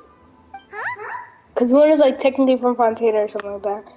I saw the hat and I immediately knew it was Mona. I saw the hat and immediately knew it was Mona. Immediately, without a doubt. Why is she here? Does the stars not tell you what we might meet here? Honestly, I don't know if you need to do her story quest for this, but I already did it, so. Seriously, nobody just uses a scry glass whenever they've got time to just see who they'll meet on the road. Still, we didn't expect to see you here. Wait, you're not a Fountainian, are you, Mona? Well, I have some business to attend to here, so I booked a hotel in the city. I was just out for a stroll when I bumped into you. Quite unexpectedly, if I might add. Why did you think I was from Fountaine, though? Is that because Magistus doesn't sound much like a Mondstadt surname? Oh, really, doesn't it? Yeah, let's go with that. Well, I used to have my own surname, which was, well, some other thing. Either way, the old hag told me when she took me as her disciple that the first step to being a great astrologist's pupil was to change that name. There was nothing for it, really. She really is amazing at astrology, so I changed my name to what it is now according to her wishes. To my surprise, however, Magistus is not the name of some ancient house or clan. It isn't? No. Although it is used by us in place of surnames, it generally just means great. So your name's Mona Great. Wow! Imagine including a boast in your name. Wait, are you gonna have to put that into your genealogy as well? I reckon so. In any case, I'd give my disciple a name like this as well, if I were to take one. Astromancer Barbaloth Trismegistus. Whoa, that's a long one. Does it also mean great or something? My name means Mona the Great Astrologist. As for the old hag, hers is, in plain speech, the thrice-as-great Scholar of the Stars. Just take it as a title specific to astrologists. Thrice-as-great? That's so petty. I know, right? That's just what she is. She used to call herself Magistus, actually, but once she took me in, she changed her name to Trismegistus. Talk about excessive. Magistus is thus the calling card of our school, so to speak, which makes it about the same as a surname. It's all right if you don't get it. You can look into it further should you need to study astrology more deeply. I don't know why I laughed, but her reaction's like, that's terrible. You're not Fountaine, are you, Mona? You're from Mondstadt, right? Well, I was born in Mondstadt, yes. My parents migrated to Dormanport, and I traveled with the old hag for a while, after which I settled down in Mondstadt City. Oh, that's a good thing then. At least we know you won't be dissolved by Fontaine's waters. Speaking of that, I'm sure you're aware that a bunch of things have happened here in Fountaine, right? I know you're not a local, but I'd avoid getting too close to any water that looks strange all the same. There's something ominous about it. Well, the water, I mean. Did you come to Fountaine because of the prophecy, Mona? That was the main reason, yes. Just a while back, the Steambird invited me to take part in a panel and speak about the circulation of the prophecies and astrologists. The invitation was sent quite early on. I don't think anyone expected Fountaine to be in this much trouble. What do you make of that prophecy, Mona? Just tell us what you think as an astrologist. Your word would go a long way to make things more certain and less scary. Or more scary. What I can tell you is that I'm an astrologist, and that this prophecy concerns the fate of Fountaine, even that of all Tevat. Ascertaining this is akin to reading the fortune of the whole world. I'm afraid that this is not something that just anyone can do. If I could do it, you would no longer call me an astrologist, but a visionary. But on the flip side, the prophecy is so huge and powerful that it must surely come from a powerful visionary. Its contents involve the fate of the world. Disregarding it would be a mistake. A visionary? Sounds really powerful and all, but does such a person really exist? Of course. The old hag could do it, and I bet there are others amongst those Hexenzirkel colleagues of hers who could do something similar.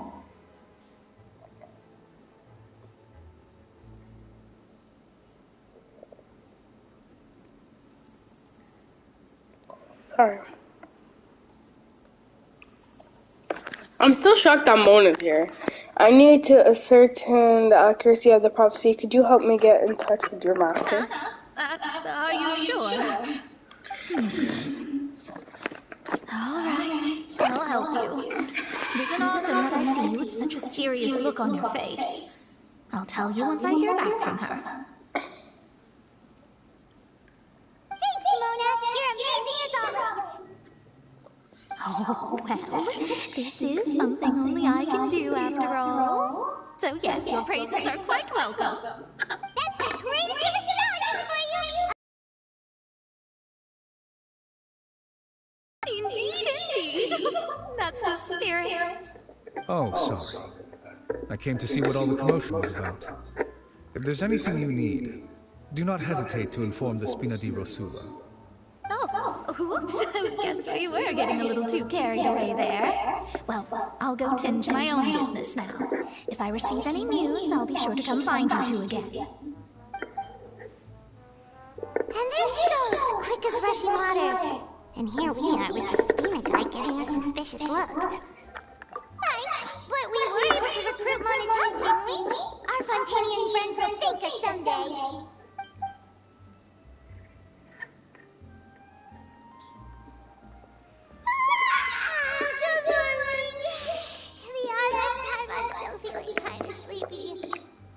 But it's time to get up, traveler. We agreed to go see Novelette, so let's pack it up and get going.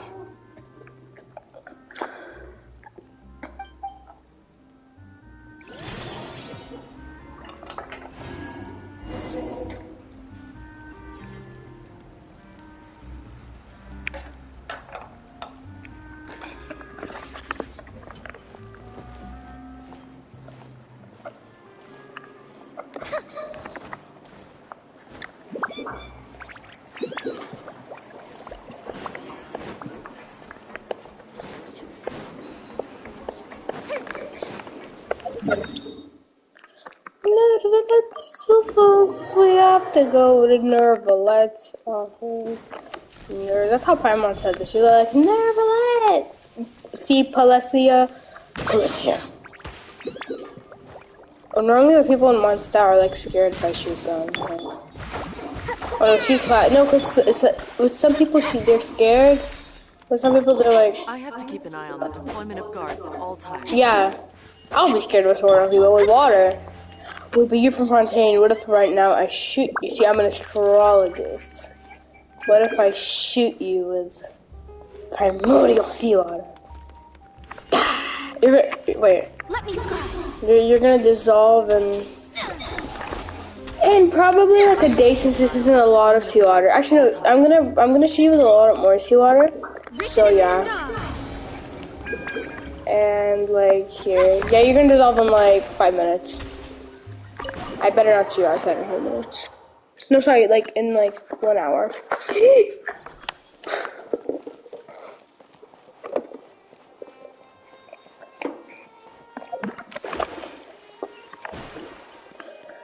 And then she'll be like, halt! You're like, oh wait. You're here, finally. Is something wrong? Monsieur Nervalet and Lady Farina, they seem to have gotten into a dispute. Please go see for yourself. Oh no. What has happened? Finally, we're seeing Lady Farina in this quest. And yet the problem has not been properly solved. There is little space for excuses between us. It is not my intention to offend you, but please, tell me where you stand. You are the Hydro Archon Fossil, are you not? Look at this. This is a list of the victims from the recent Poisson incident.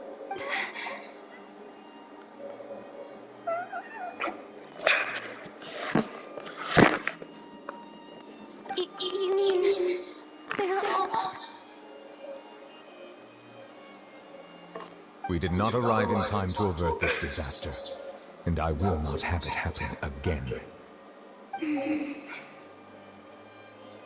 I will say this once more. You must tell me everything you know. Yesterday, I found 3 stone slates in some ancient ruins near Poisson. Do you know anything about those? Seriously? You're questioning me like this is a court case now. I don't know anything about that. But you found them in some ancient ruins, you say? That's correct, which is why I came to ask you some questions. There should have been 4 slates, but one of them was missing. The other 3 featured different images that seemed to correlate to the prophecy. The prophecy? The second of these slates depicts the previous Hydro Archon Egeria kneeling before a floating island in the sky, as if confessing something. Do you know nothing of this either? I don't. I've never seen such slates. I'll ask you again. Do you really have no information regarding the previous Archon? My deciphering of the slates indicates that the Hydro Archon Egeria once had to confess to, or apologize for, a certain sin.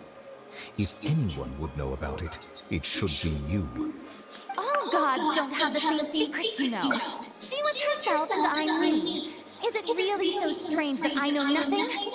I understand your concerns, but I'm sorry. I just don't have anything to tell you. Forgive me for saying this now, Lady Farina, but I have long known of your various secret investigations into certain matters.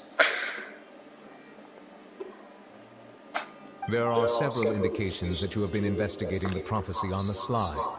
This is not strange in itself, considering that you are the Hydro Archon. But it is strange that you should also claim to not know any of Egeria's secrets, as well as do nothing following your inquiries. You have never been as superficial as you have presented yourself to be, nor are you a fool. And yet, your behavior is very inconsistent. By the way, Farina, think she'll steal your outfit. Oh, the laugh. So you've been watching me all this time, have you? I tried to do it for Genshin POV, but I did like...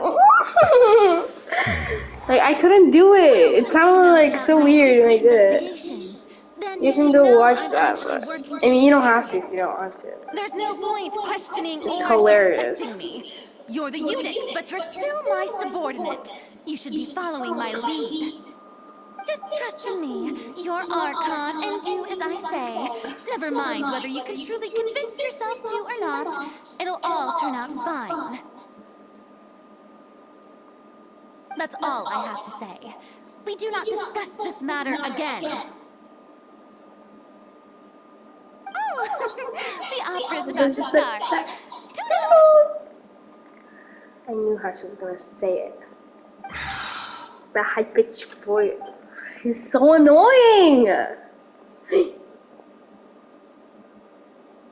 No, why is it slow motion? Something happened. What happened? Traveler brought after her partner. Notice us standing by the door? Wonder what's up with her. She was smiling. She didn't seem in the mood to care if we were listening in or not.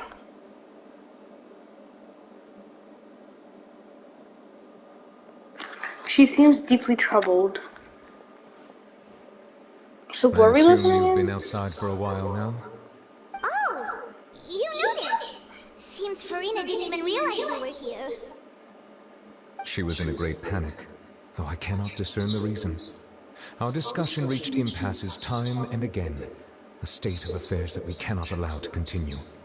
Still, I do not understand. Dialogue is the basis for understanding, so why did she keep refusing to engage? I'm afraid questions alone might not suit. We need to make her understand how dire the situation actually is. Everyone in her inner circle has noticed that she is hiding And some everyone secret. in the inner The issue circle is her has attitude. realized. I fear that she will not reveal anything unless absolutely forced to. We may have to create a situation in which she will have no choice but to speak. Like what? Normally, people will only reveal the truth when standing trial. Perhaps we must have the Hydro Archon experience just such a scenario. But Farina's seen so many trials, and she's really good at dodging questions. How do we make sure that she won't just slip away at the first chance she gets? We will need to consider this thoroughly, join forces with various parties, and then do what we can. After the If at all trial, possible, we know I what it prefer to is. recuse myself from this affair, but we must prevent the prophecy from coming to pass. This may be cruel to her, but all Fountaine is in crisis. The information a god possesses is too precious, and so we must take a chance on this. But who will lend us their aid to do such a thing? A few days later, on a boat somewhere quite Porcelain.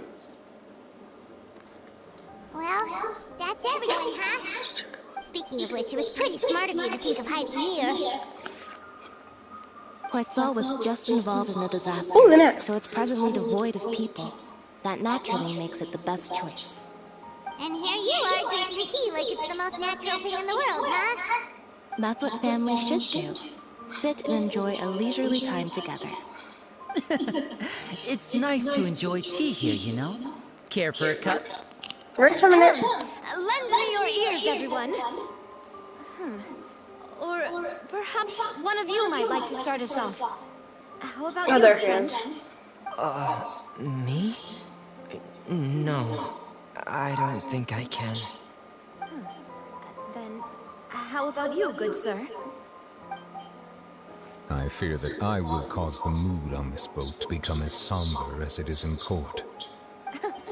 Well then, I guess we're lucky we've got a local like me to organize things. Wonderful, the spotlight at last. I guess I'll be facilitating things from here. That was a little long-winded, don't you think? Oh, you might be right. Anyway, Everyone's on. to cut to the chase, our friend here, the Traveler, has brought us together to discuss something. As for what that is, well, let's start by saying that we'll be pooling our efforts together to create a series of traps. Oh, how intriguing. Well, it's just an expression, really. One that I just learned from Chlorand. And used on the spot. So, let's invite her to explain in detail. A round of applause, please.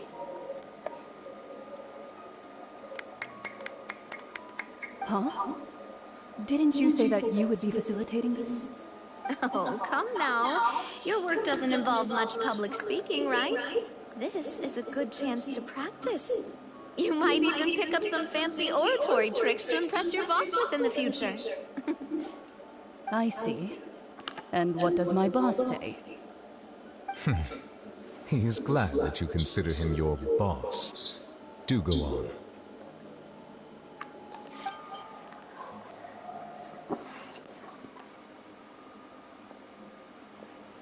In that case, do any of you have experience hunting? Not that I recall. Fremine and I once used a wooden stick in a basket to catch wild rabbits when we were younger. As for Lynette, oh, right. You were sick that day, weren't you?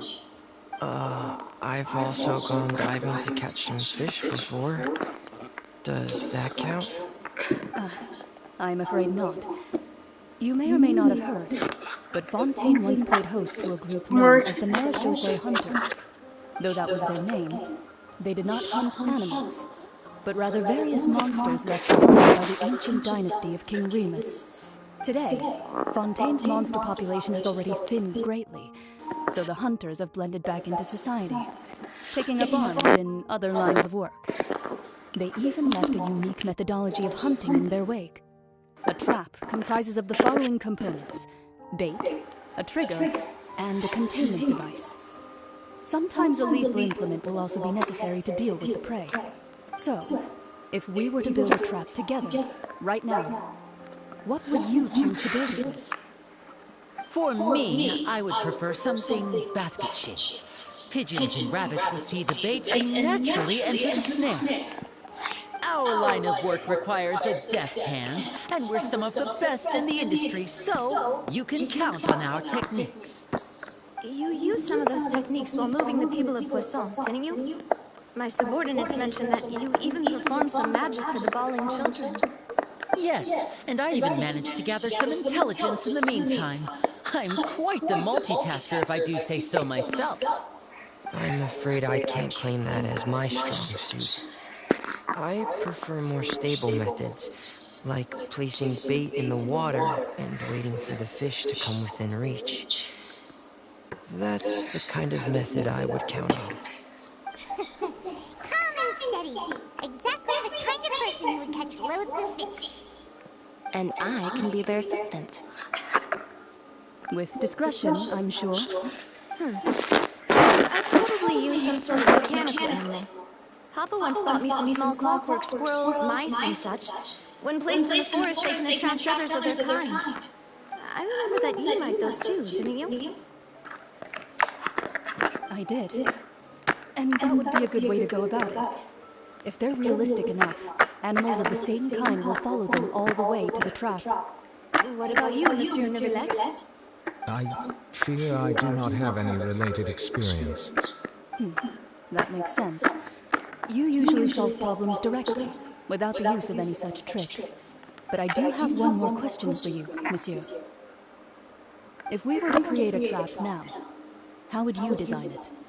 I would like for it to be effective, but bring no harm to the prey. A more gentle trap would be ideal. Kind, as always. However, our intention doesn't necessarily change the containment device and the type of implement we need. If we wanted to kill the prey in one stroke, we would need a powerful implement. However, that also goes for prey that must be captured and safely contained. Wait, why is that? Only a hunter who's a true expert at subduing their prey can snare it without harming it. The line that divides life and death is often exceedingly thin. So, are we going hunting together? So are we going to hunting together? Hunters? It kinda works, but maybe it's still not the best metaphor. If our means of capturing and dealing with our prey is to put them on trial, then the hunting metaphor is actually quite accurate. but we shall require much more courage than any hunter to judge a god, a being whose seat is an exalted throne. Oh, so that's what's going on. Sounds very interesting. Chlorine's hunting metaphor was just that, a metaphor. It was just that, a metaphor. You will not call this a hunt, because that is not what you should do at present.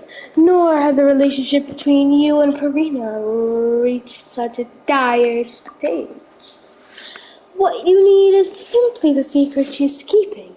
Attempting to take care of secrets is an act of sacrilegious disrespect, but must be done to prevent Fountaine from sinking in the waters as foretold in the prophecy.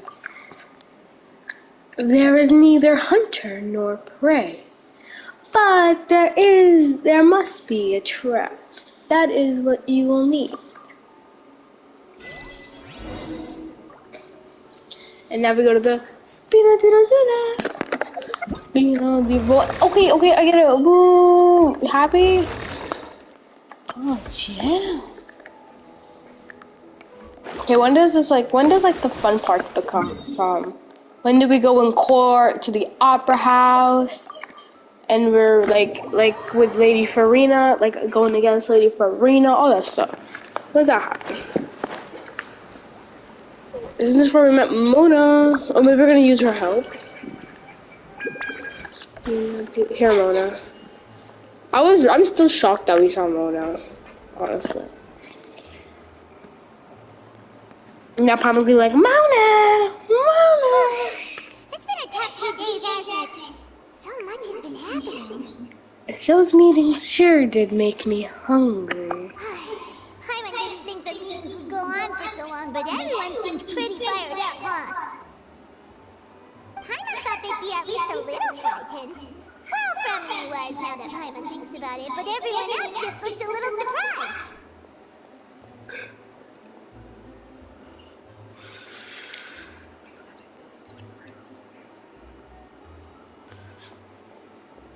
Do you feel more confident after the meetings, Paimon?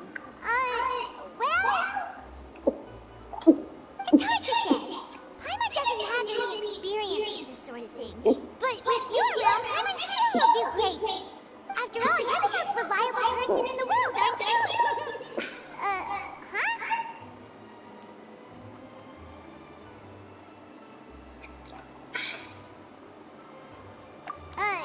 Did you just pour some tea? Paimon didn't notice you doing that at all.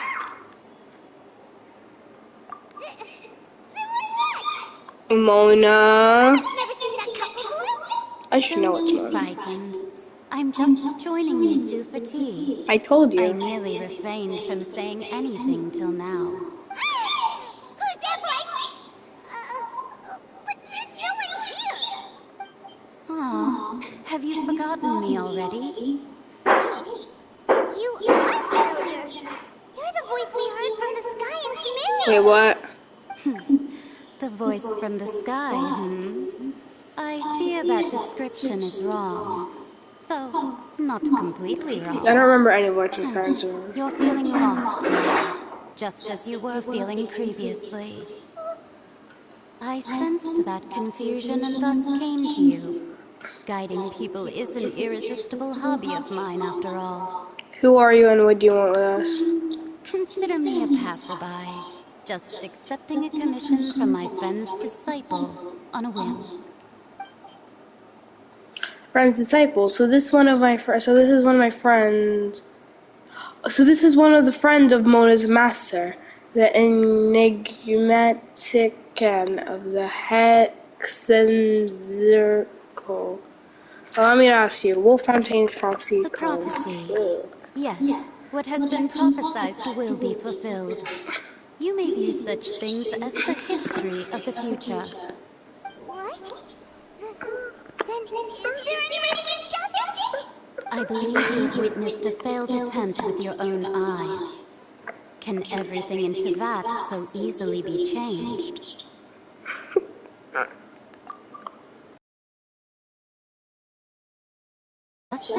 prophecies are usually only the future as seen from the perspectives of the gods. Could things be happening in hidden corners where the gods' gaze does not fall? Are the I don't think I things can that eat you anymore. shall see different from the fate that the Can I? gods Let me see. conceive?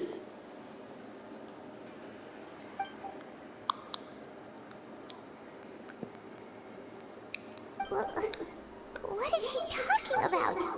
It all sounds really impressive and important and stuff, but it also sounds kind of scary.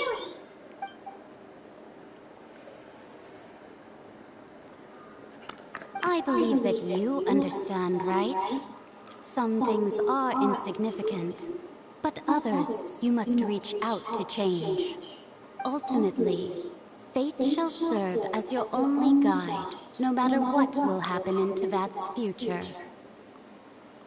All you need to do is to play your part. This was No, I good can't tea, eat. I by the can't way. eat. Thank you for your hospitality. Well, that'll be all for today. The voice. It's gone.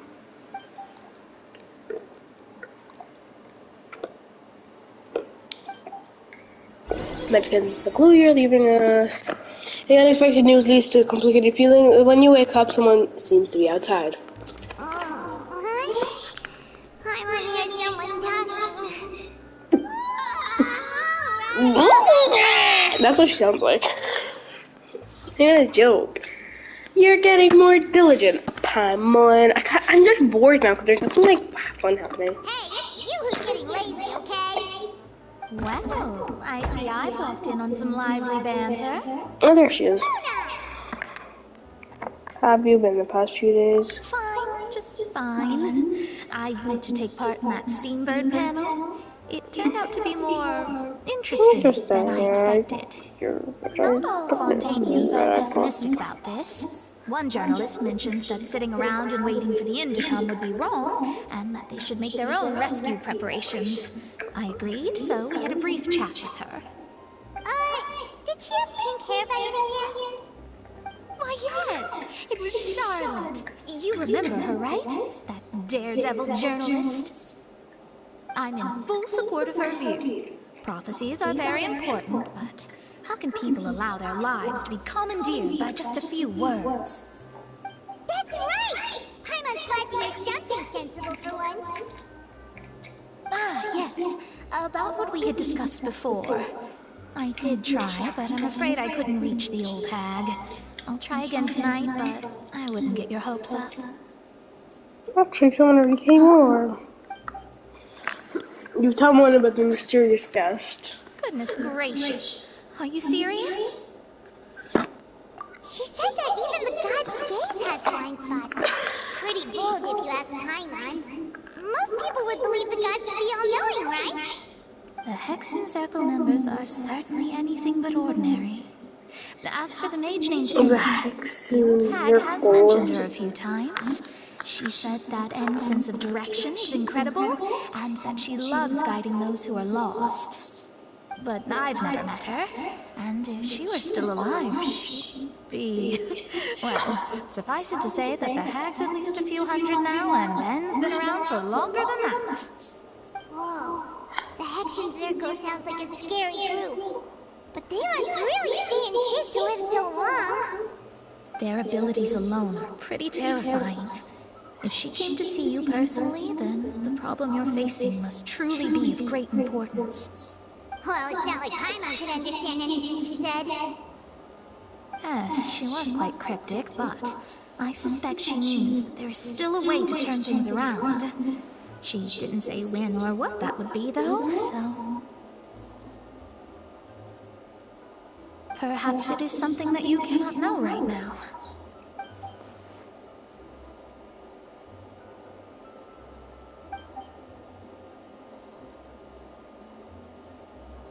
Traveler, Paimon, are you two all right? Oh, we're fine. We're just a little down right now. It kind of feels like the end is coming, you know? I see.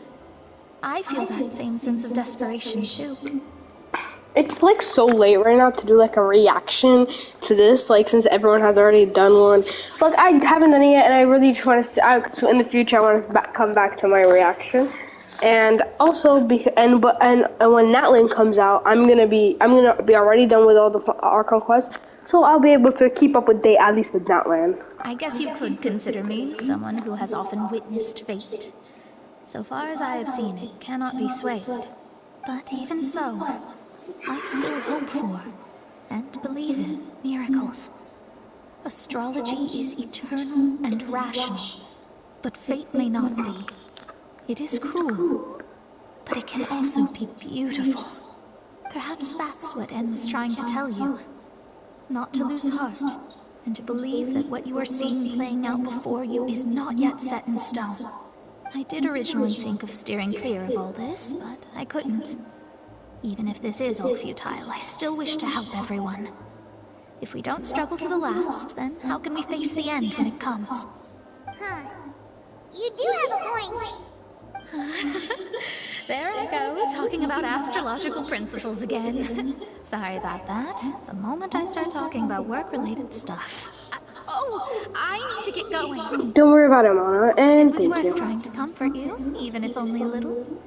I believe that you'll help those who are struggling in the same way I did. I suppose that might be why we always seem to meet by coincidence.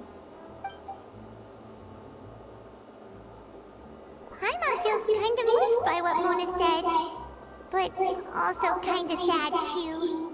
Hey, Traveler, Paimon suddenly feels like going outside for a walk. Let's go. Let's walk around the city, shall we? Archon quest is like 4 hours long, so it's gonna take like another 2 hours to finish this Archon quest. Where'd it go? Oh, it's outside. It's outside the Spina di Risula, Spina di Risula, Spina di Risula. Okay. And that would send me back, I forgot. Evergore. Not. That still spends stamina, that's so fucking bad. Huh? Our names are written in this newspaper. What's going on? Maybe we're famous? Let Paimon see! The underwater stronghold, the Fortress of Merrybit, has continued in its noble autonomy. But that does not mean that others cannot interact with it. My recent attempts to enter the fortress bore little fruit. Huh. Guess Charlotte still hasn't given up on that. Thus, did an Outlander friend become the focus of this report. A blind adventurer with their white fairy, legends trailing in their wake. It is said that this mysterious traveler once visited the underwater fortress. So while the fortress's interior remains a mystery behind closed doors, do not fear, for the tales of the traveler contain surprises in space. Journalist Charlotte's biggest scoop yet, the Traveler's Trail, World Walker. Huh. Charlotte took so many awesome photos of us and we never even noticed her. She hasn't been able to get a hold of anything at the fortress, so since we're easier to find, she's using us as the subject matter instead? Seriously? Well, fine. Those headlines and photos do look cool, so Paimon will forgive her this time. This time. Girl, it's so weird.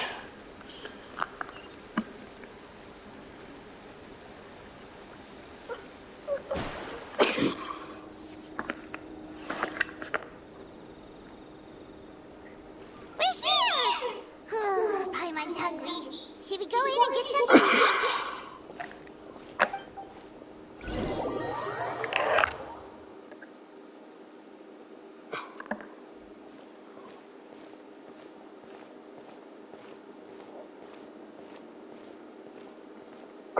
Hey, quick! Look! That's the limited edition only 16 slices a day cake! It was so delicious the last time we tried it, despite tense situation we were in. Let's give it another go. I'm sure it'll be great. One slice of cake, please. Someone showed up after all. Oh, wait, you're the one from the Palais Vermonia. Oh, are you here to buy cake too? It seems Monsieur Neuvillette was right. You really can eat. Wait, did he really say something like that? That's right. Even he has his own preferences when it comes to food. As for me, I love the cake and coffee here. Do you come here often? Usually every day. Every day? It's part of my daily schedule, apart from work. I shall have my cake and coffee. Then what if someone told you one day that this place would be closing soon, and you wouldn't get to eat cake here anymore? What would you think? But why would it close? Well, Paimon doesn't know either, but maybe the waters will rise tomorrow. You know, like in the prophecy. Oh, the prophecy. To that, no. Still, even if there'd be no more cake tomorrow, that wouldn't keep me from having some today. No, it's the same for eating in general. You might not be able to eat tomorrow, but if you can do so today, then you should carry on. That's what people call living, you know. Huh. Don't be sad. Excuse me, could I have 2 more slices of cake to go? These 2 slices are for you. Sijuin said that this kind of expression you're making is what humans call being sad. Oh, you know Sijuin?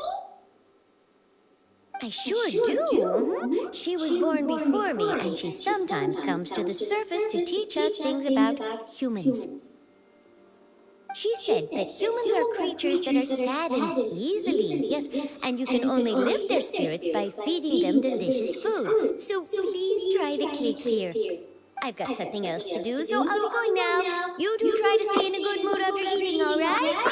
Bye. Bye.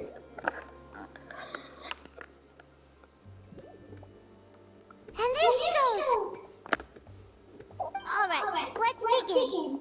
I'm sure this cake will be delicious.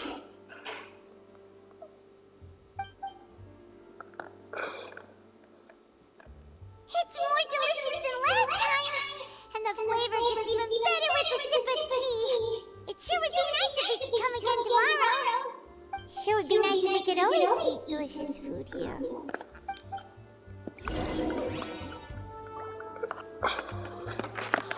Leave Hotel Deborah.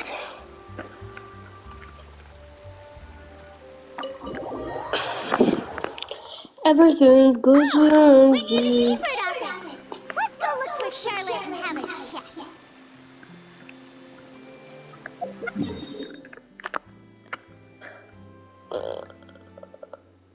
Where's that? Stop navigating. Oh no.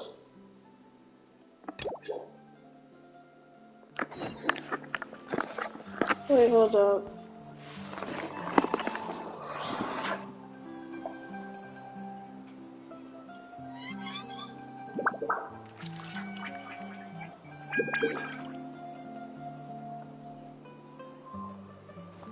Well, this quest is like 1 minute long. I just searched it. It's 1 minute long. It's fine. We're good.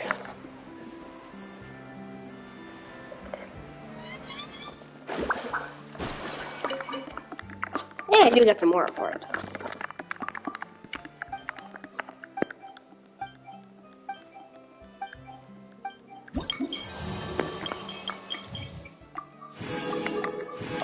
Oh, that's a lot.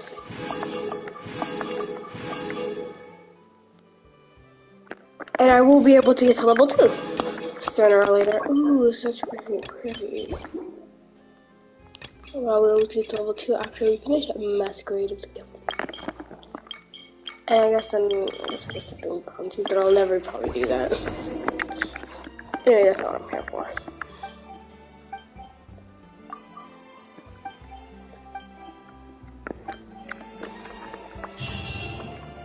Oh, that was easy.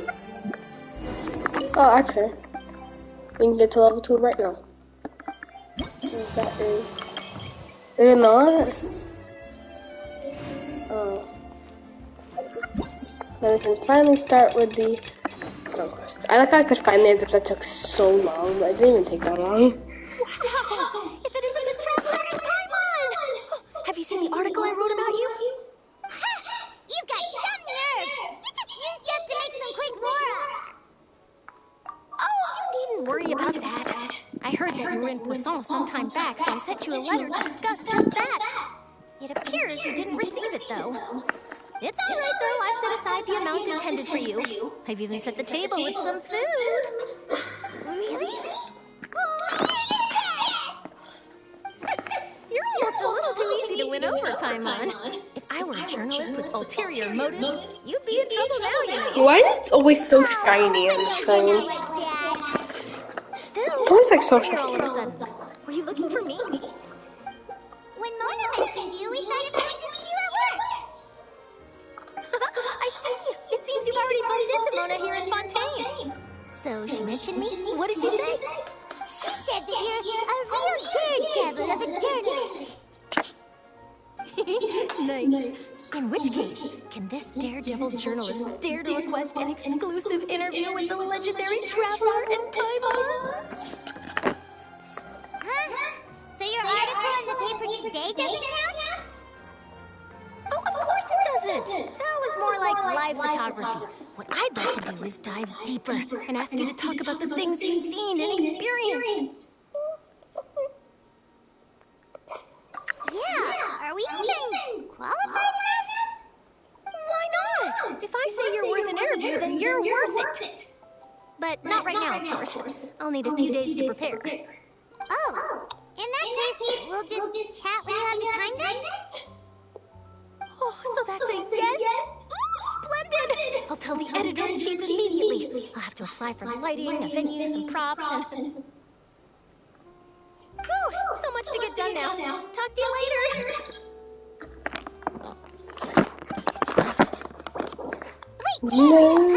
No, you are not entering my world. I'm sorry. And what's that?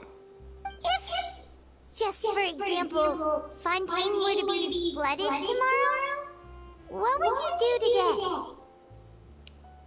Huh, that's the prophecy you're talking about, isn't it? I mean, I do hear about it often, but I've never once thought that the day could be tomorrow. If you're seriously asking, then I might try and think of a way to leave Fountaine. Oh, but I'm still a journalist first and foremost. That means I have a duty to be reporting from the scene. And secondly, I wouldn't forsake my homeland that easily. From what I've seen, most people don't know what they'd do should the worst come to pass. In truth, it might be better just to behave like normal rather than worry over such an end. So in all likelihood, I'd probably still be prepping at the office for that interview of ours. I know what you're thinking. That sounds a bit sad, but I've always believed that it's best to do what you enjoy. Just think about it. If this nation really were to be suddenly destroyed tomorrow, but I still successfully finish an exclusive interview with a truly unique person, then the story I'd wind up writing would truly be timeless. And then do you know what I'd do? Well, I'd write that story, send it for printing, and use messenger pigeons to get copies out to the various nations as soon as possible. I'm not a dreamer, nor am I a workaholic, but I do love my job, and I'd be proud of leaving such an article behind. I guess you could say that I was born to be a journalist. But anyway, that's my answer. And on that note, I'll get back to my preparations. That's so nice. All of a sudden, Paimon actually kinda envies her. Anyway, let's go and take a look at the sea, shall we? I know the part that's so long in this archon quest, which is gonna be like when we're in law, when we're in court in the opera house, because every time it's like an hour long in the first and second archon quest. And scenery can be a pretty soothing combo, huh? Paimon's been thinking. If it wasn't Fountaine, but all of Teyvat that would be destroyed tomorrow, where would we go and what would we do? No, Paimon should ask, if you could choose, what would you like to do?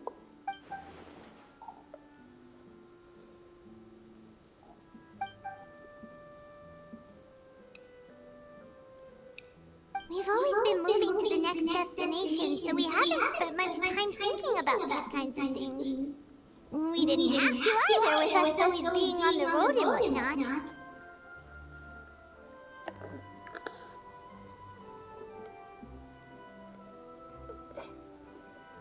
You mean, still traveling?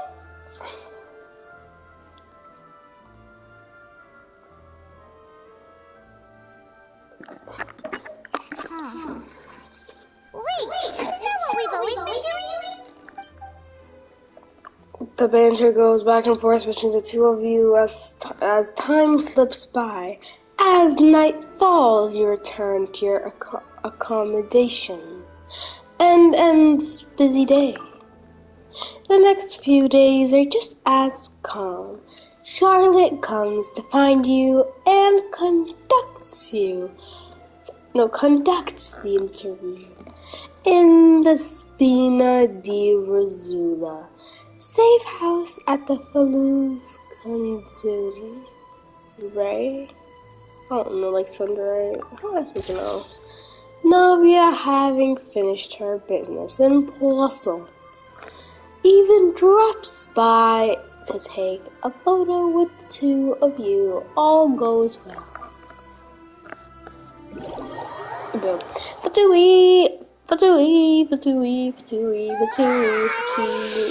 Feels like you'll grow old if you stay here long enough.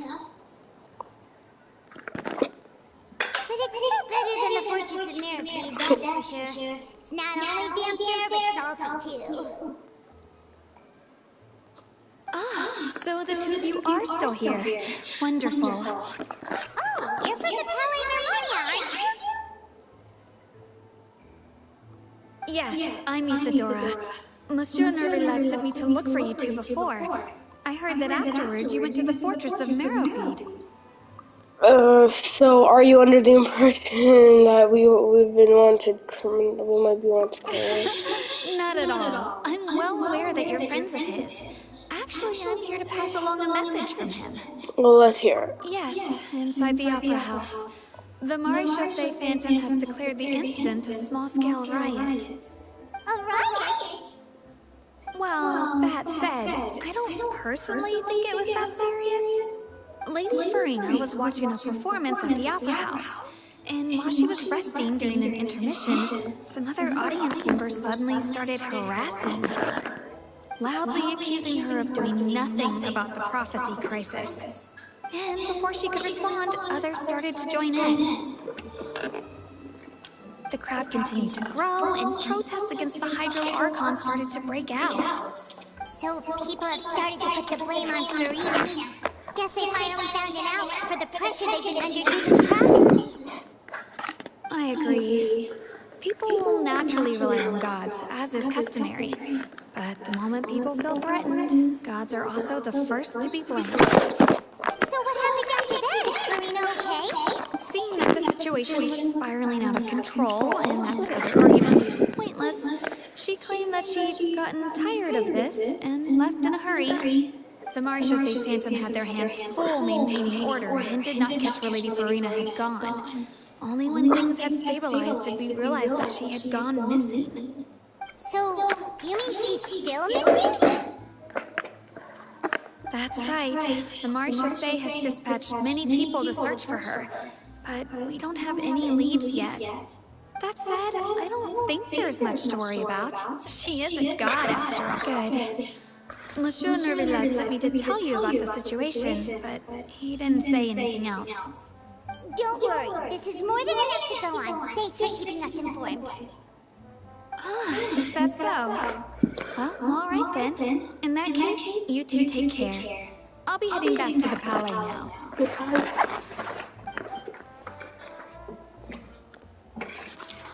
Well, sounds like we should hurry over to Quetzal then. Your car quickly. If we know Farina, she won't try to fix things in this situation. Instead, she'll look for a place to wait out the heat. And, as we also know, she may be loud and dramatic, but she doesn't have a heart of stone. When Nervalet was talking to her in the Palais Mermonia, and she heard about Poisson, she couldn't hide her sadness and remorse. It would be hard for her to ignore being accused by the public today. Paimon thinks Furina's probably taken the opportunity to slip away to Poisson and try to relieve the sense of guilt that she's feeling. Huh. Well, what do you think? Paimon knows the answer, of course, but Paimon can do the analysis to back it up, too. Cool, huh? I see becoming a detective stunts to do some good. It looks like those detectives don't have heard of from you. In that case, there's not a moment to lose. Poisson, here we come! Oh, we're finishing these left and right. Let me still can't pull. Gamiko is the only missing electric character. Here, I'll show you guys the household achievements. Probably. See, she's the only missing electric character. I don't even like electric characters, but look, there's only 4 or 5 stars. Only 4? That's her Electros? Wait, I just called.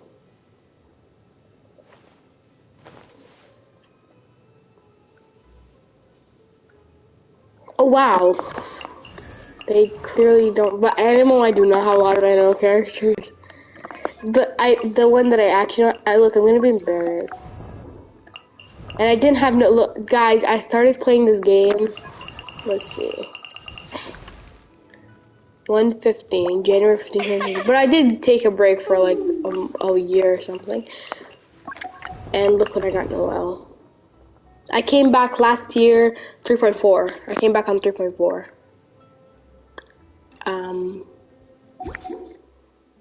We're gonna ignore that. Oh, I thought I'd have more achievements. Way more. Now we're gonna find Farina. Wait, why is Farina Poisson? Poisson. Sorry, not Poisson. No, Poisson. That's how they like to say Poisson. Poisson. This place looks deserted. Guess all the survivors.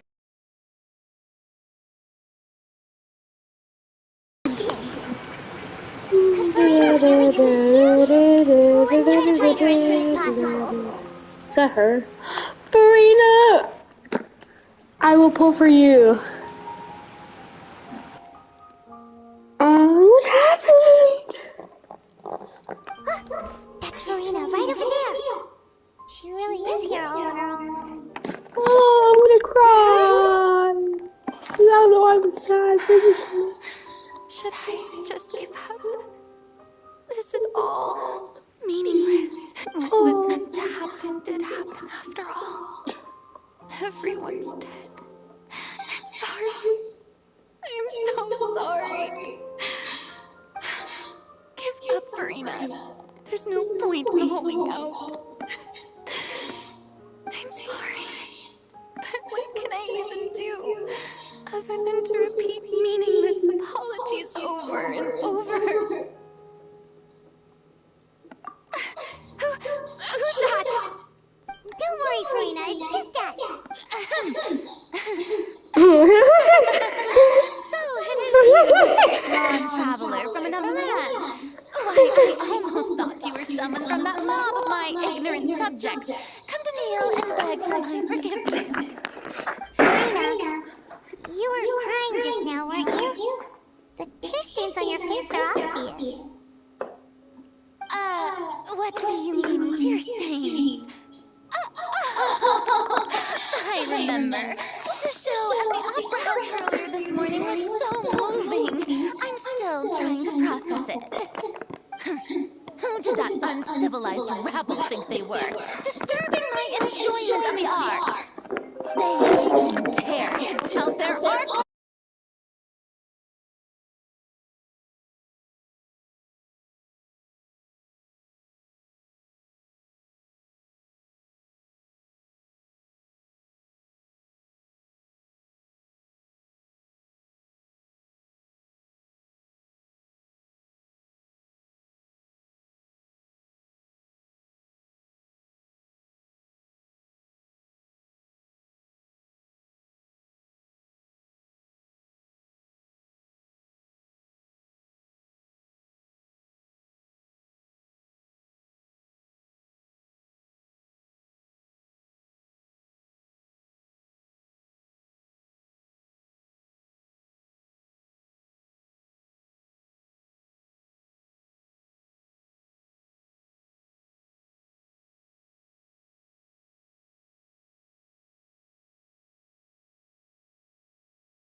I'm back, guys.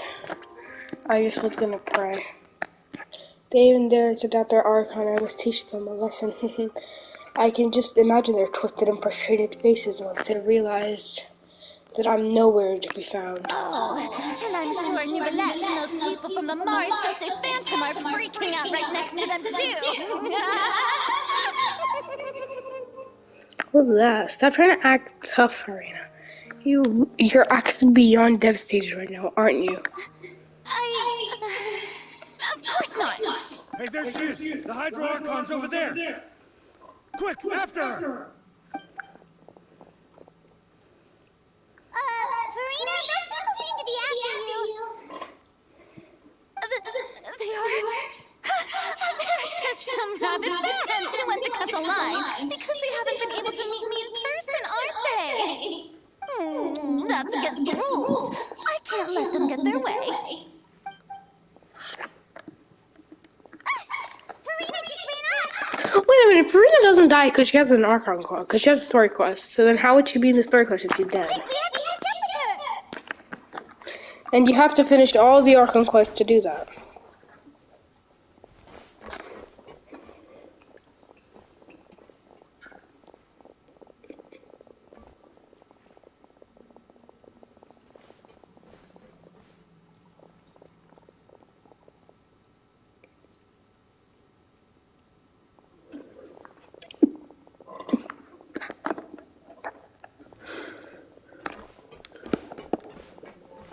This should be the place, right? Hey, Farina! There's a good hiding spot over here. Quick, come to Paimon before the rest of them catch up to you. What is this place? Hurry, they're almost here. Fine. I suppose haste is warranted. Lead the way.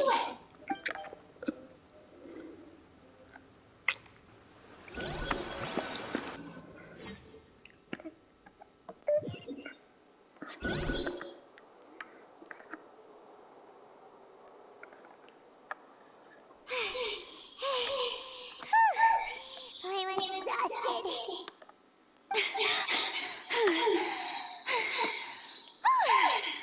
I'm so tired. I totally thought they had caught me. No, I merely gave in to the sheer enthusiasm they displayed. This is not what I'd call sun fruit. You're right. Yep, that's a good girl.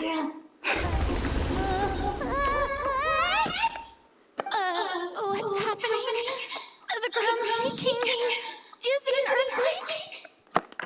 Yeah, a quake of this kind preceded the flooding in Fountaine, didn't it? It can't be. It's happening again. Well, there's no need to worry too much about that. Novelette's made some emergency plans, so the evacuation should go a lot smoother this time. Yeah, I hope you're right. But the people of Poisson, they've already... Has Farina finally reached her limit? Now that she's talking about her actual feelings, she's starting to look far less stiff. You begin to talk amongst yourselves as Farina slowly calms down. I've been investigating the prophecy for hundreds of years. I once had informants all over Tevat, searching for clues and feeding information back to me. I've tried all kinds of ways, too, to hold back the sea. Anything to keep the coastline from advancing. But all my efforts proved to be futile in the end. Really, the truth has been clear to me for a very long time. We cannot make an enemy of the divine. No matter what we do, the will of the heavenly principles will have its way, and the prophecy shall be fulfilled. Give up. I do love the sound of that phrase. It would mean finally coming to terms with fate, but also for me to finally be free. But that would also mean that all hope would disappear. Indeed. I've thought about giving up so many times. Especially after we almost lost Poisson. Fate is really unreasonable, isn't it? It has no heart and obeys no rules. The prophecy has only just started to come true, and so many people have already lost their lives. But just now, it all became clear to me. I still don't have the right to come to terms with fate on behalf of everyone else. As long as the final moment hasn't come, it's still not too late. Don't worry. I will keep hope alive for everyone until the very end. Well, that's enough for now. I love got how she the just changes impulse her to play mood. the stricken maiden, but honestly, considering my rank and station, that wasn't a good fit at all. Don't take any of what I just said seriously. How could I possibly let Fountaine fall to the whims of trivial prophecy? Come on! Paimon could have sworn you were actually being honest just now.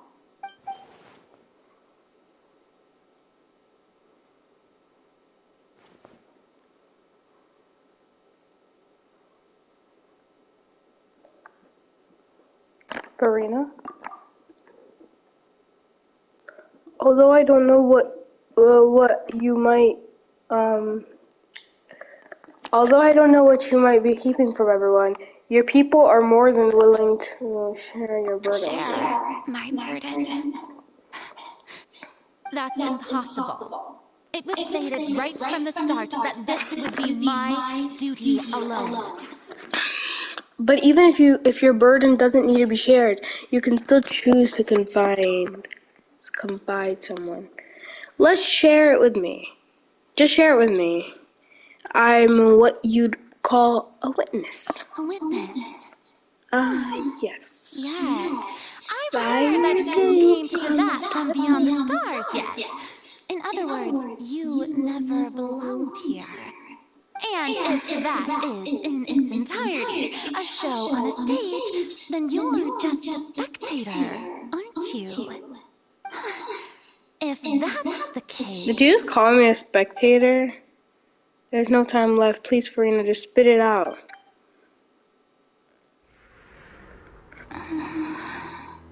Cutscene? Oh, I think she's gonna say that she's not an archon.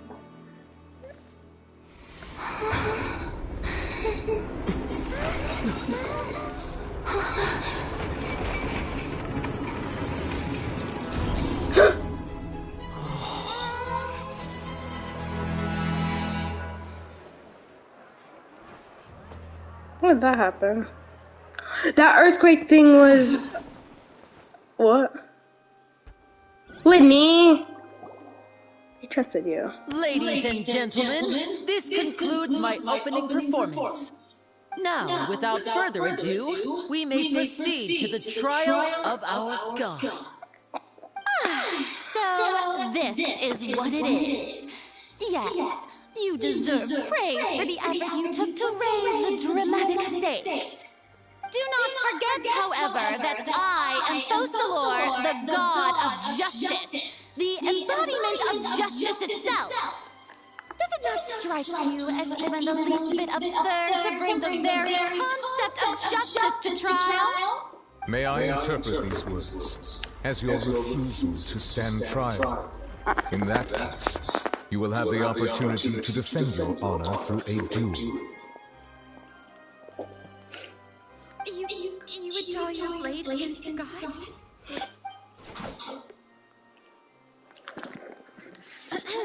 I see. It seems like you have made up your mind.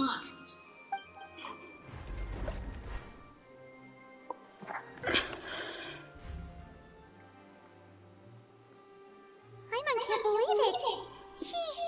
She just surrendered. What the heck is going on? Did I just see an archon surrender to a human?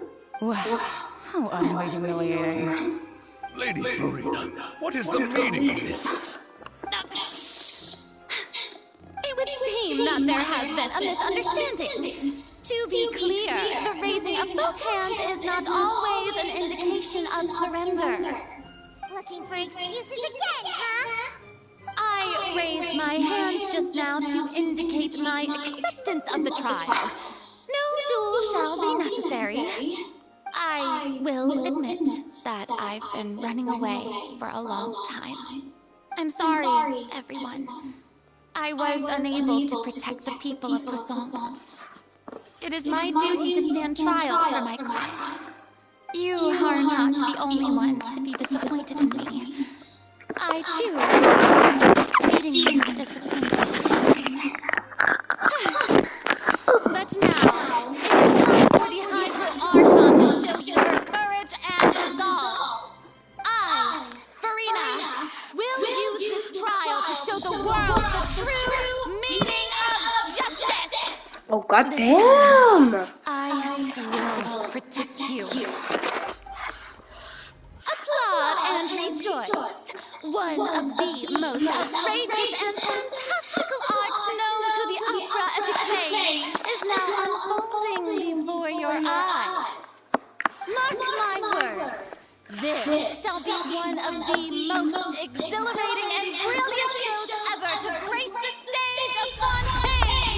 The trial of the Hydro Archon, Fountaine, will now How did they get up there on those like things where I don't understand? Now we're making history. Why does it feel like Farina just took over the whole thing? Like, come on! Didn't she just get forced to stand trial for her crimes? Also, even though she's still acting super dramatic, she is taking this seriously this time, right? Alright then. Who will be my opponent in this trial? The court asks the prosecutor to please take the stand.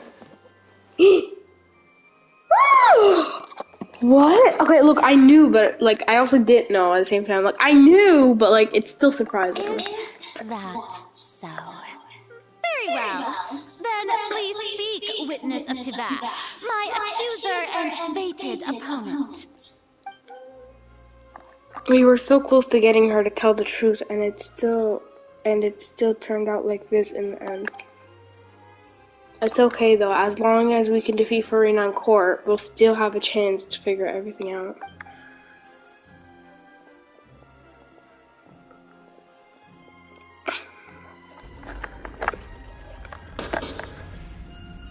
Also, how did I get up there? To ask as a final question before the trial begins. Just how much work did you do to force me onto the stage? Well, we did do a lot of prep after the meeting that day.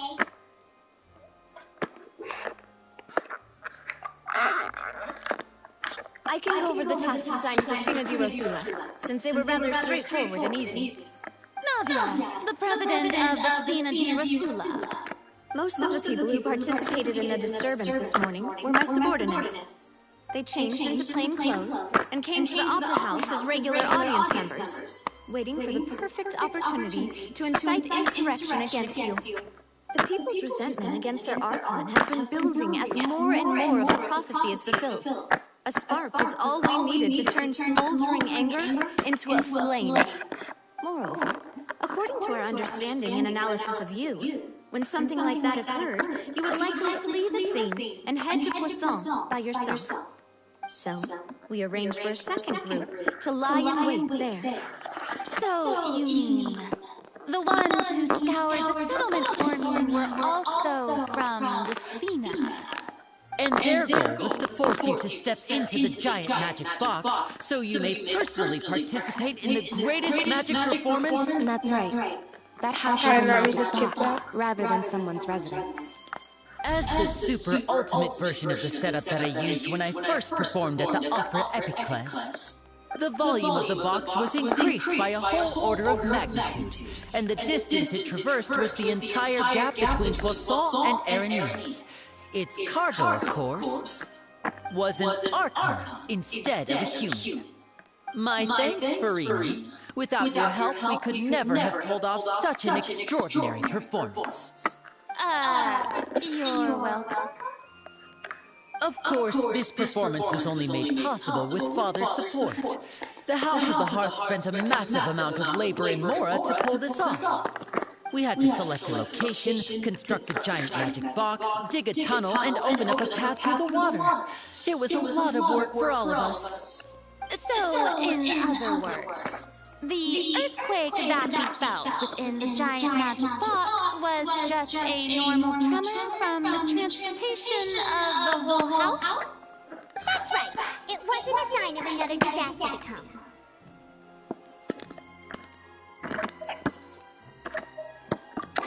Then, I can guess Nervilette and Florian's parts. You gathered a crowd, prepared a stage, and made sure that the champion duelist would be immediately ready for a fight. Also that as soon as I appeared on the stage, the trial may commence without a hitch. Am I right? Yes, that is correct. Well, Florian, I must commend you for your courage. Only the most outstanding champion duelist in all of Fountaine would accept a duel with... Thank you. As for you, traveler, I suppose your role was to keep me distracted with conversation once you found me in Poisson.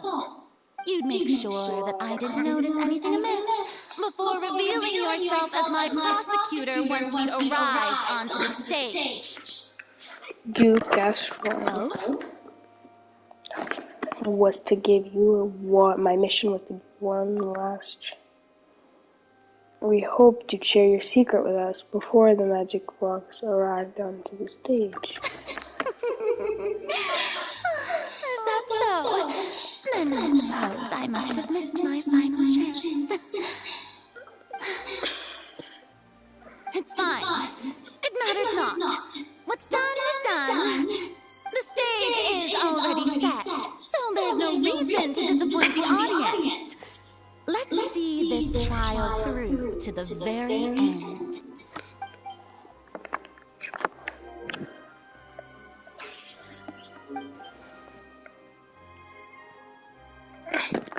Still, I can't help be a little bothered by that conversation earlier. What did Farina want to say to me right before we arrived on the Sir stage? Prosecutor, please allow me to pass this along. This is a document that Miss Charlotte applied for and received permission to share with you during the trial. According to her, it should speed up the proceedings. Huh? Charlotte wanted to give us something? Oh, so she's here too! Hey, Charlotte! Oh, let Paimon see.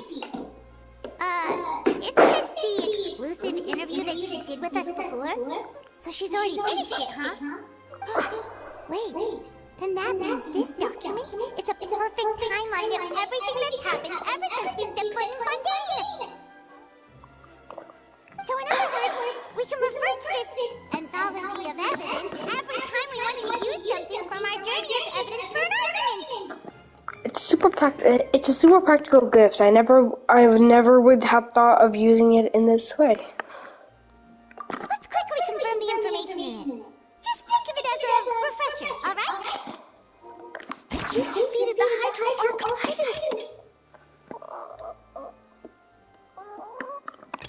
The fortress of Maripede was almost destroyed in a single day. That I didn't witness that scene personally will always be a source of professional regret, I think. According to Miss... a Fatui Harbinger. She's an extraordinary person. Her instinct must mean something.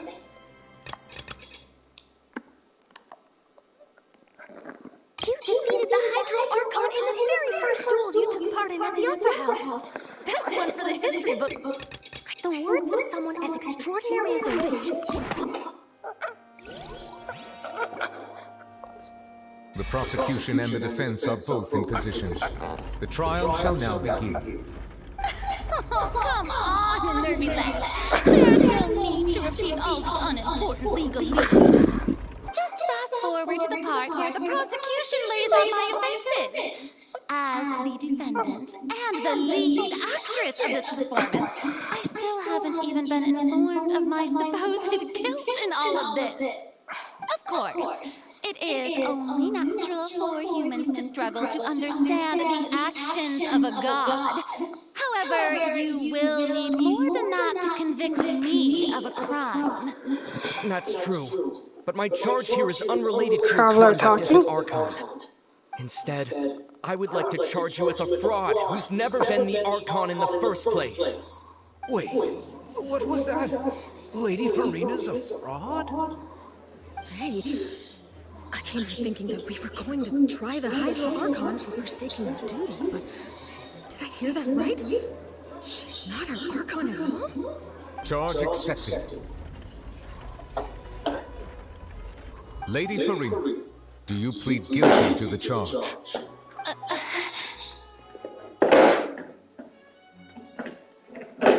Lady Farina. I plead not guilty. How can I be guilty? There is no way that I, Focalor, otherwise known as Farina de Fountaine, a member of the Seven and the regina of all waters, kindreds, peoples, and laws of Fountaine, could be anything other than your true Archon. Yeah.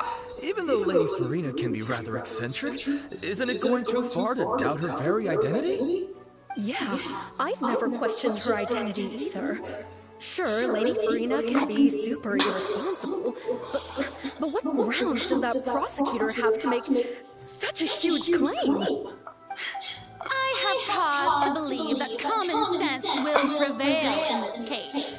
Many of the members of the audience have known me as the Hydro Archon ever since they were born. There would be no fooling their memory. See? Even the Oratrice have decided to show me its favor. Are you sure you want to commit to a charge that will never be upheld?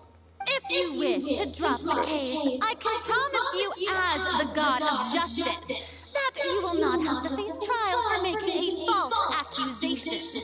We will treat everything that's happened as a dramatic spectacle and move on with our lives. What do you say to that? An argument with near impossible odds, huh?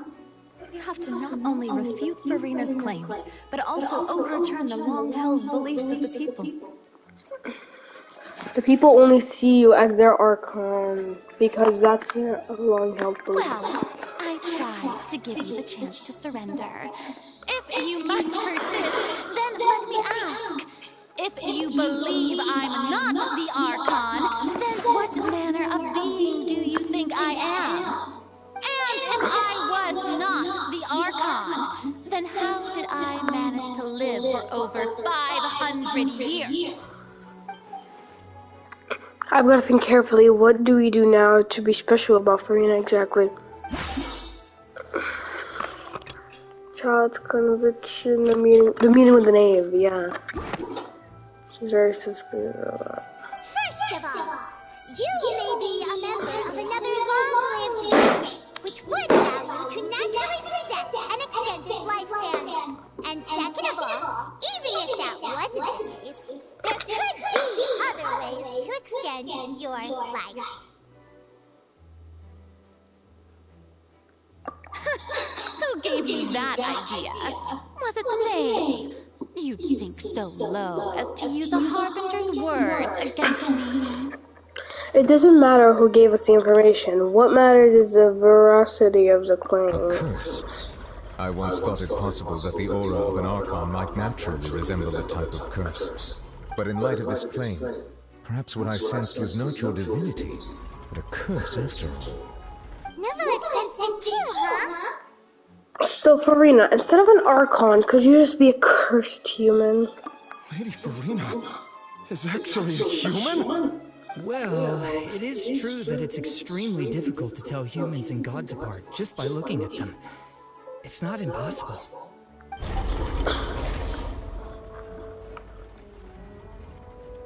Well, don't start celebrating too early now. Even if I have been carrying a curse like you said, how does that prove that I am merely a human being?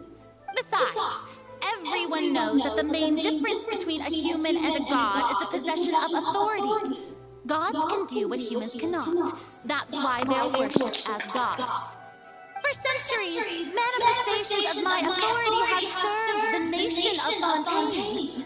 One need only to turn their eyes towards the oratrice Mechanicti Annalise Cardinal in this very opera house. Is she flipping us off? Consider the indemnity Oh no, she's not. that That's is just used in fine. every aspect of life.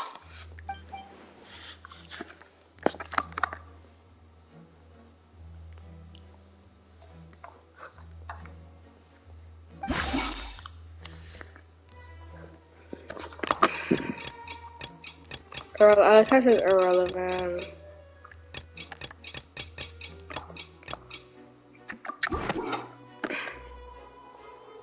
You tried to reference the oratrice, but weren't you as confused as all the rest of us when the oratrice declared Child to be guilty without any proof? Otherwise, you should have come up with a good explanation for that by now. Didn't I make myself clear at the time? The decisions of the gods are naturally difficult for humans to comprehend. There is no need to provide an explanation. Lady Farina, I believe a reminder of your current circumstances is in order. While the court is in session, the principles of justice and the law must come before all else. While you are an archon, you are also first and foremost the defendant in this trial. You will prove yourself unable to defend against the prosecution's charges if you continue to withhold vital information against the rules of the court.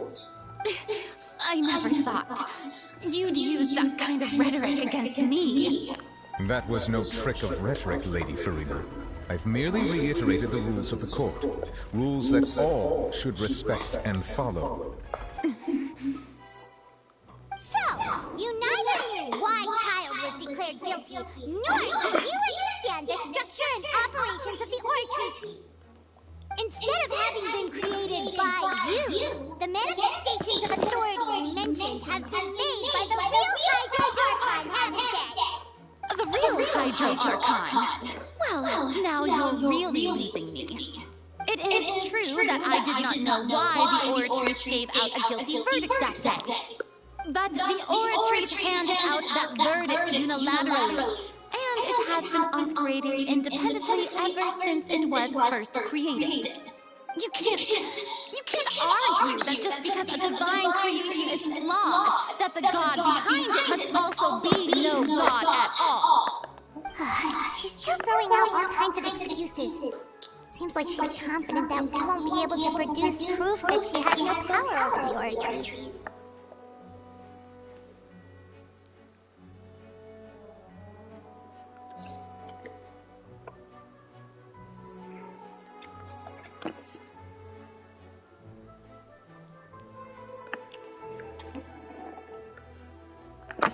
Sure, we can put the oratrice aside for now, but then Miss Farina, could you give us a brief? But then Miss Farina, could you give us a brief demonstration of power?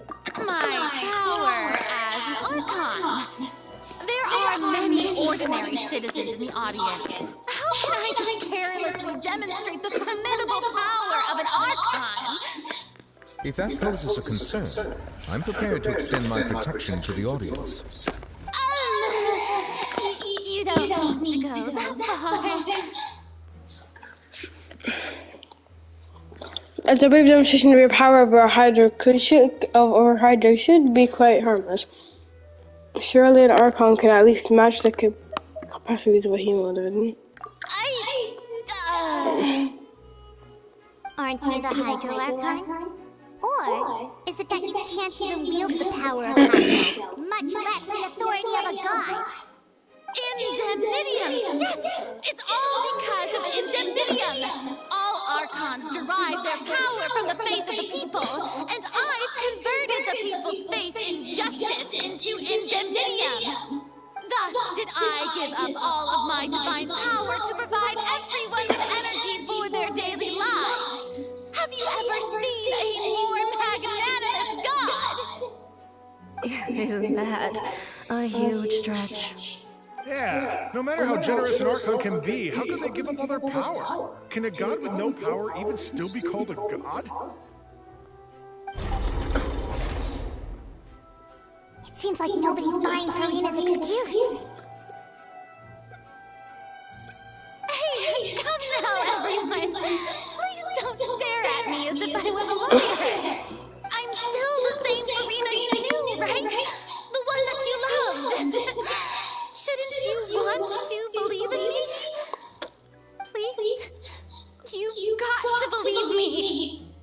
If what the prosecutor said is true, she really has committed a grave offense. Did she deceive all of us?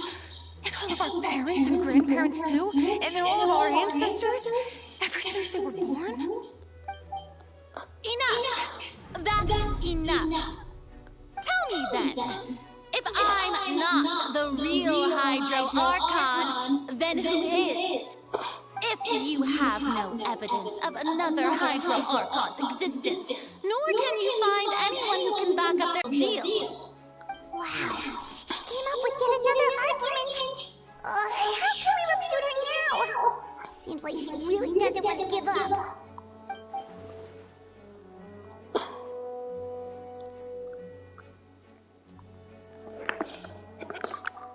If we can't prove that she isn't an Archon, we can try to prove that she is just a human, and that she is only human.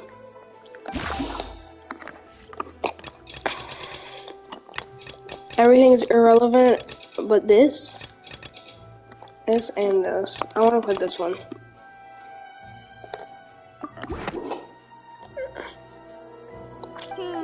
That doesn't sound right. Paimon doesn't think this clue can be used as compelling evidence to build our case.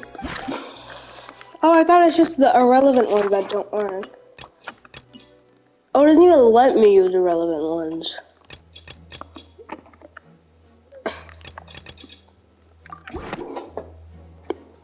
That doesn't...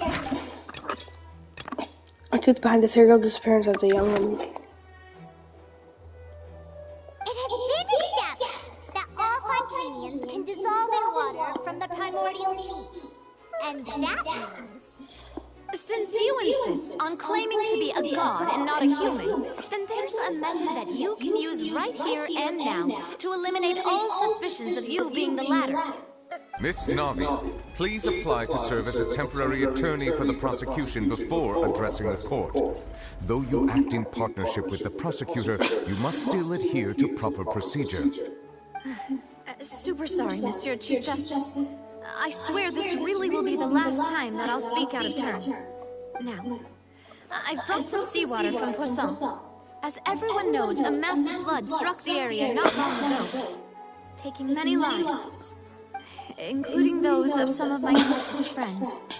So, Miss Farina, would you dare to touch some of the seawater? If we are to believe that you are indeed the real Hydro Archon, touching the seawater would have no effect on you. All it should do is strengthen your case. But if you don't dare to touch it, then we would have basically proved the reverse. Oh, and I must remind you that after the disaster at Poisson, nobody wants to see any more people dissolve. I do hope you'll act prudently and choose the simpler path of admitting guilt. Navia from the Spina di Rosula. The Spina has governed Poisson for many years. I guess her suggestion is valid.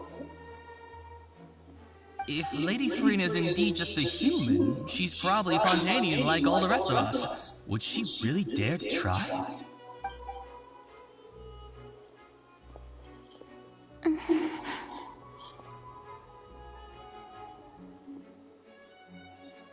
Lady Farina, this test has been unilaterally proposed by the prosecution. As it falls outside the realm of standard court proceedings, you possess the right to decline participation. Well, of course he had to tell her that. But refusing to participate is basically the same as a confession of guilt. She's just staring at the water without saying a single word. It really does seem like she's quite terrified of it. That could only mean...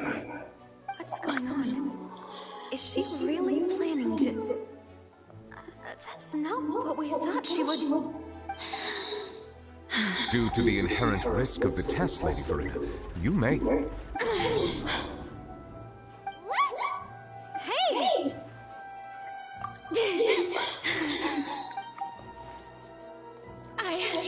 I'm fine! Look at me, everyone! My hand is still here! I haven't been dissolved! Will you believe me now? I really am your Archon! I'm nothing like a normal human who would fall apart as soon as they touch this water! Really? Was this not the most obvious thing in the world? Miss Siegewing, If you're present, Miss Seedwing, please come forward and attend to the defendant. Seedwing? Does she not know who Seedwing is, really? Don't be nervous. It'll just take a few seconds. Let me see. That should be enough. Please announce the results of your evaluation to the court, Miss Seedwing. As everyone doubtlessly saw, Miss Marina was displaying symptoms of hyperventilation and flushed skin. These indicate that she was experiencing the adverse effects of exposure to primordial seawater. The extent to which she was affected is the same as other humans when exposed to primordial seawater of a similar concentration. Thank you, Miss Seedwing. Lady Farina, you may return to the defendant's stand. Oh, wait. What did she just say? I didn't get dissolved. Shouldn't that be enough to prove my innocence? Well, considering your tendency to run from your problems, we did originally prepare a direct sample of the seawater around Poisson. However, after extensive discussion, we exchanged it for a sample that is not concentrated enough to dissolve an actual human. After all, on the off chance that something entirely unexpected might occur, we don't want anyone else to lose their life to the sea. Yeah, so out of regard for Farina's life, you secured a low-concentration sample and asked the head nurse to serve as an expert witness. It's a great thing that the direct sample wasn't actually used. Farina could have... I can't believe you...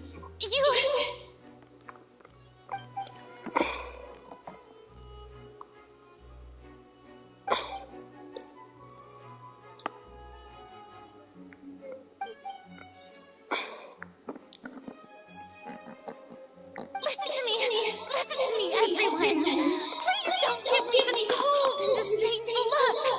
What happened just now didn't prove a single thing. Wait, let me go back to my stream. I wasn't paying attention. I didn't realize I was having to read. Wait.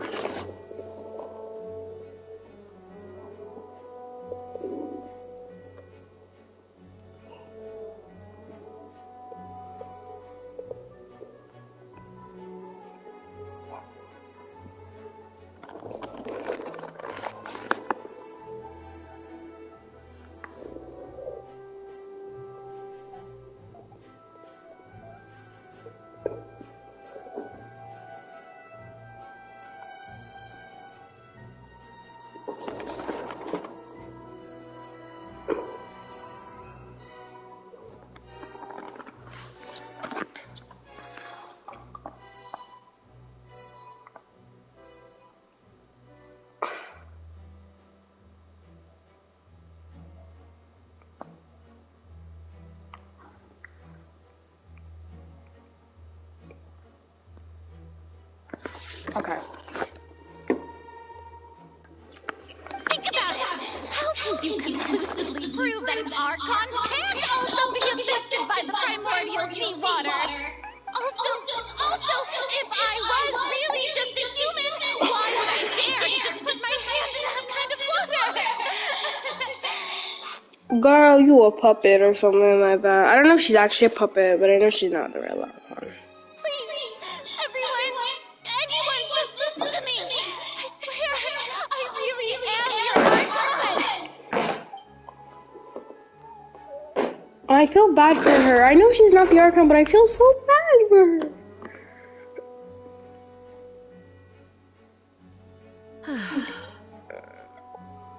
I don't think anything she says at this point will sway anyone. The odds are just too stacked against her now. With all the things that have been said, Hyman doesn't think there's any way left for Farina to win. I believe the time for arguments and presentation of evidence has come to an end. If there are no objections, we will move on to the final judgment. Oh, the orchard? No, I feel bad for her. We're about to get to the dance, though, almost.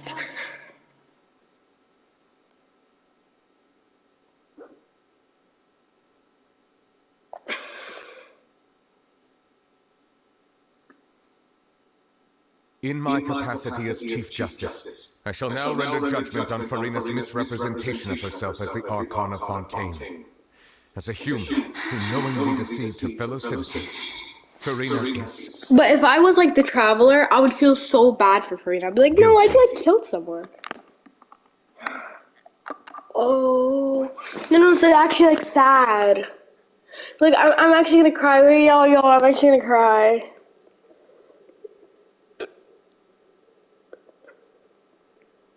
We shall now turn to the Oratrice Mécanique d'Analyse Cardinale to render the final verdict on the charges.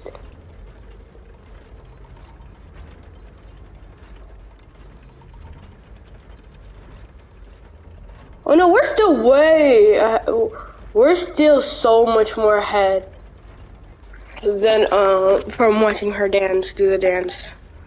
I just saw the walkthrough. We're gonna fight the all-devouring narwhal, and then we're gonna meet Scarlet. According to the judgment of the Oratrice Mécanique d'Analyse Cardinale, Farina is... What's wrong? What's the Oratrice's verdict? It can't be. Did the Oratrice just declare Farina to be innocent? No. The Oratrice also displays a guilty verdict. Isn't that correct then?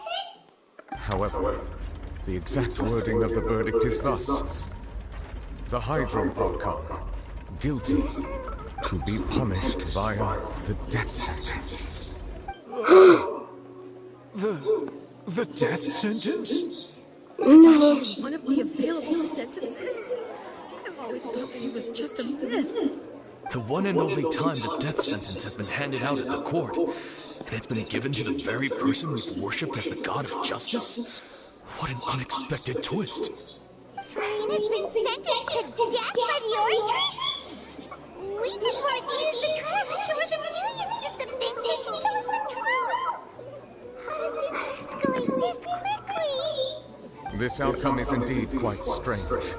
According to Fontaine's current definitions of justice, as well as his recommendations for criminal sentences, is this sentence really appropriate for the crimes that have been committed?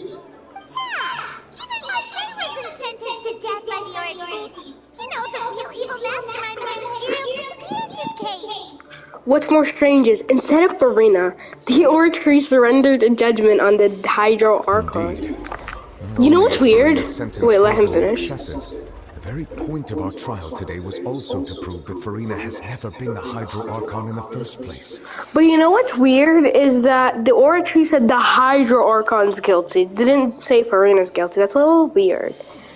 Indeed, not only Farina's sentence was overly excessive, the very point of our trial today was also to prove that Farina has never been the Hydro Archon. But now, the Oratrice seems to have deliberately invoked the title of the Hydro Archon. What does this mean? Yeah.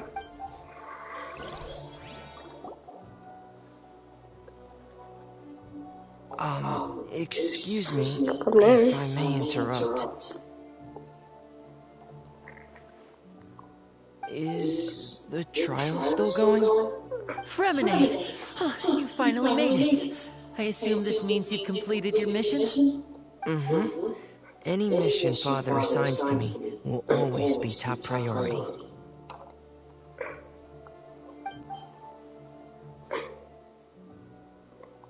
Is that the first prophecy slate? What does that mean? So the Knave privately arranged for Fremine to try and find the missing slate. I looked everywhere and finally found it at the bottom of the sea. It took me a long time to get around some dangerous stretches of water. But has the trial already concluded? Then doesn't that mean I've come too late? Oh no. Father will be disappointed in me. Don't worry, the mystery hasn't been resolved yet. It's still not too late for you to shine. Still not too late for you to shine. Thank you for your hard work, Mr. Fountaine. Please allow me to review the record left on the slate. Traveler, I believe that you have already seen the other existing slates, and would like you to come here and confirm their contents. We should have brought them with us. So what do you see? What is it? The previous Hydro Archon releasing her divine power, turning the ocean into I believe I have now made sense of the Hydro Archon's crime. It has to do with Fontaine's lost history. Isn't the Hydro Archon just guilty of deceiving her people? Oh, wait, no, that's Farina, and we've already proven that she's not the Hydro Archon. So when you say Hydro Archon, do you mean the real Hydro Archon we've been kind of talking about? In truth, everything that you've encountered in Fountaine up until this point can be traced back to the contents of these stone slates. However, I'm uncertain as to how much sense they currently make to you. An association between the contents of these slates and the events in real life. Okay, let's try to recall the contents of the other 3 stone slates. Paimon will do her best to help you remember.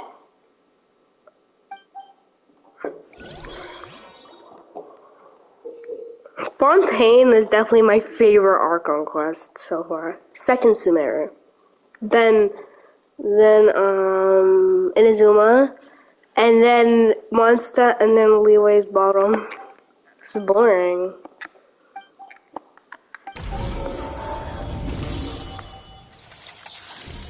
The first stone slate describes what you just said. It seems to show the previous Hydro Archon using her divine power, and then the Oceanics turn into humans. Does that mean that Fontainians are transformed Oceanics? Oh, Paimon wasn't expecting that. But if Oceanics can turn into humans, then perhaps this process can be reversed as well. The second stone slate shows Celestia floating in the sky, and the Hydro Archon and her people worshipping it together.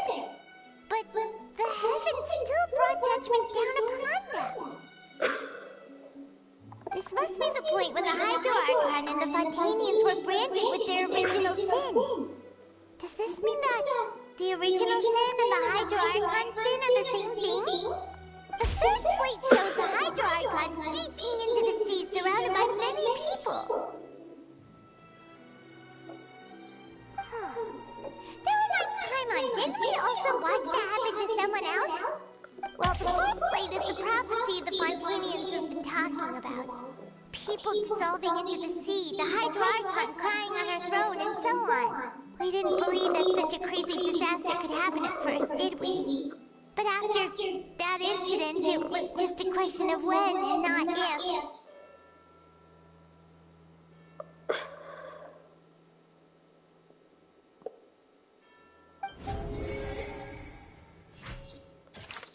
The real events related to the prophecies and the prophecy slates. Really? You've been streaming for 3 hours?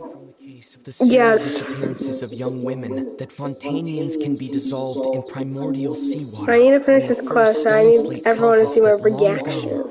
The Hydro Archon used her power to turn Oceanids into humans. This might be the reason I'm gonna cry. I know I'm gonna cry. Dissolve. I'm so sad because Farina.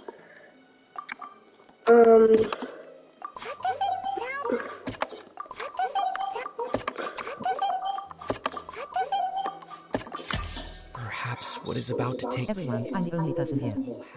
The true sin That's what I of the thought Hydro Archon that Nervalette mentioned. Yeah, I just kind of meant so I can see in the future. People of Fountaine because I want to see myself crying. As recorded on the stone slates.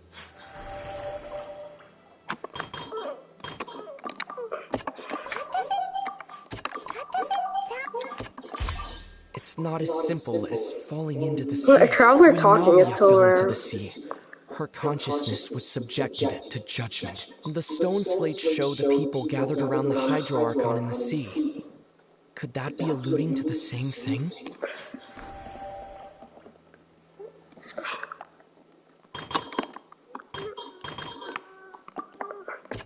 We have school in 3 hours and we're still up. No, I don't have school tomorrow because it's the first day of Ramadan. You might, I guess. Your school gave you school. Your school gave you. But our school doesn't. We don't have school. Even yesterday we didn't have school. The slates found its way into society.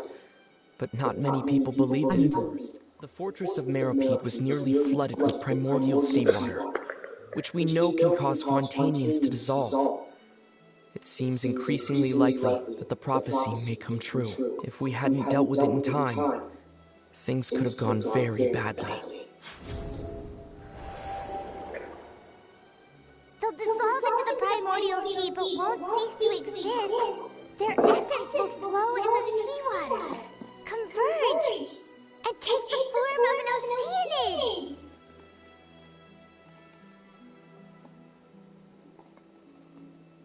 So how would you be having school? If there was school, then we would be having school. I would get ready in an hour and school would start in 2 hours. I don't know what you're on about. They'll dissolve into the primordial sea, but then I know! She is annoying! The Hydro Archon was sentenced to death in court, shocking everyone present. Perhaps this means that her sin was actually Fontaine's original sin. Yours, Paimon, you just realized? The water inside those ruins. Yeah, I remember this. She was surrounded by the people of Poisson in a court within her consciousness, and was forced to take part in a trial meant to I can't wait till the death sentence, but I also don't want Farina to die. I'm gonna cry. The eruption of the primordial sea at the Fortress of Merripit was the surest sign that the prophecy was about to come to pass no matter what. The stone slate's contents can all be verified by recent events. If we combine what we know together, worlds of truth should come to light. Pile of poo, pile of poo, pile of poo, pile of poo. Interesting.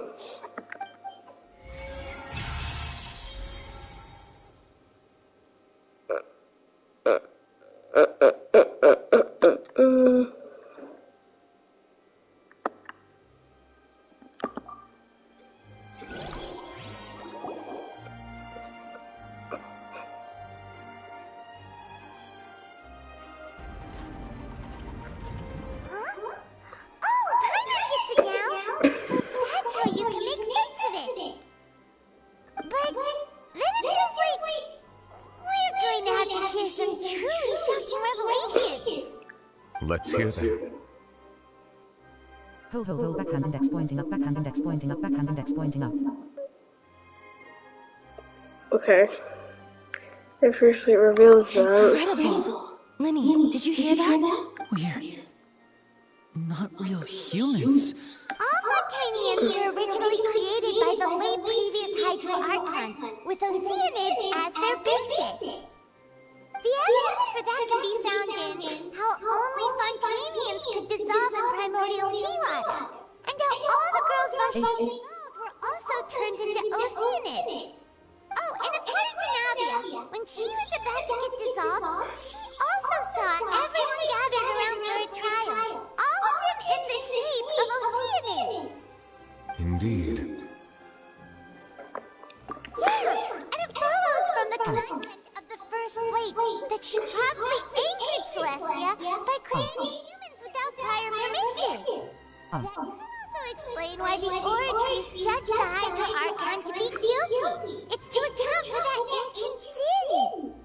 The Hydro Archon's true sin was creating us? And yet, after many hundreds of years, the Hydro Archon's creations have turned around to try to judge the Archon within the Opera Epiclese. The twists of history are often the most unexpected of all. I was gonna say, I'm still confused. I'm still convinced that it comes from the force. Yeah, isn't the image here just like when Navia fell into the sea? So wouldn't it be trying to show the image of the Hydro Archon also falling into the sea?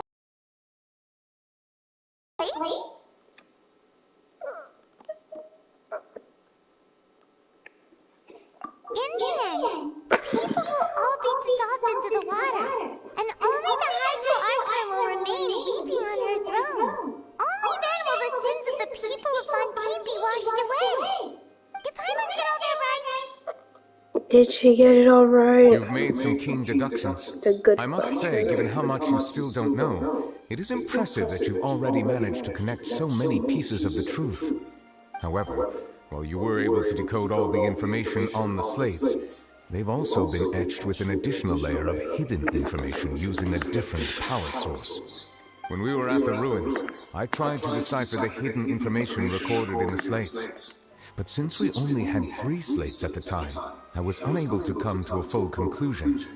Now that the slate collection is complete, I shall make another attempt to decipher the narrative recorded within. If everything goes well, we should finally be informed of the unadulterated truth.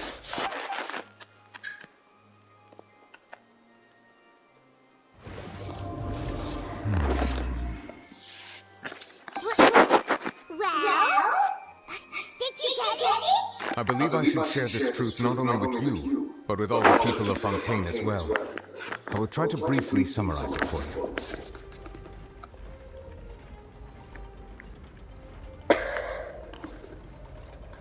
Your hypotheses regarding the origin of Fountainians and the sin of the Hydro Archon were both correct. In the Fountaine of old, the previous Hydro Archon sensed the yearning of her Oceanid familiars for life on land.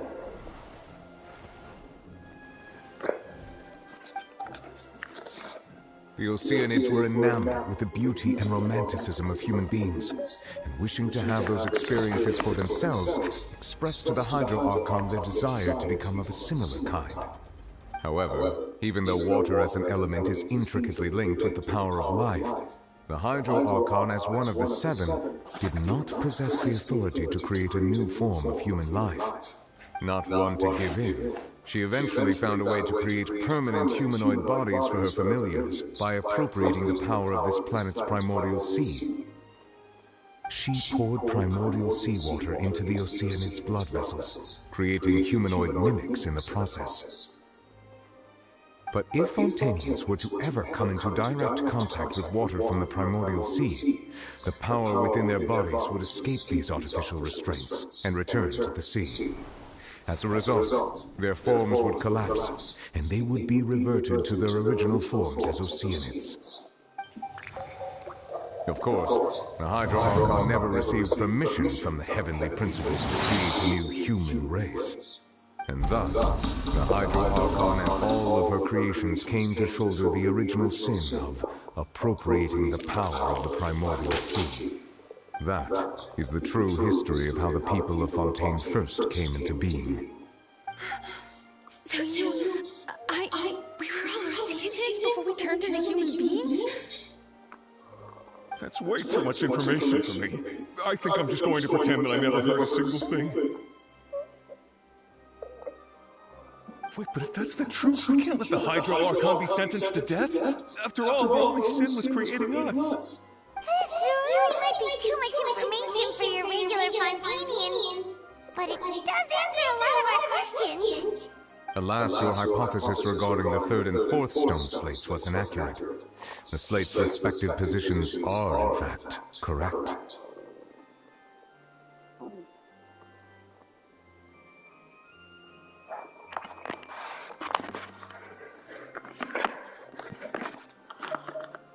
A key point of the visual on the 3rd slate is how all the individuals depicted in the water are humans rather than Oceanids. They have not been dissolved, which implies that the water depicted in this slate is not water from the primordial sea. The nation of Fountaine is the nation of Hydra, as well as the nation of trials and justice. Instead of being the literal element, the water in the sea symbolizes judgment and justice. You may also recall Navia's experience. When she fell into the sea, her consciousness was surrounded by that of many others who intended to hold a trial to determine her fate. Therefore, the meaning of the 3rd slate is that the people of Fountaine shall try the Hydro Archon at the court of justice. Yes, it refers to our present situation. I think I'm following now. So, what you're saying is, even though we decided to put on this trial to avoid fulfilling the prophecy, in truth, everything we've done has happened exactly as the prophecy foretold. So now, it seems, we're the ones making sure it comes true. What should we do?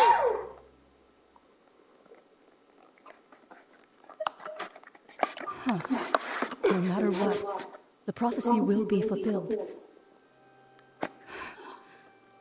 Is this what it feels like to be a prisoner of fate? If that's the case, does that mean the scene in the fourth slate will also be fulfilled soon? Traveler, I would like to point out another small fallacy in your deductions. About the fourth slate, you probably thought that the eruption of primordial seawater beneath the fortress of Meripede served as the surest sign that the prophecy was about to come to pass, yes?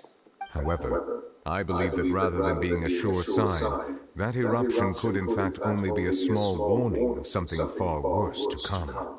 As for the root cause of the catastrophe, I believe you've already encountered it once before.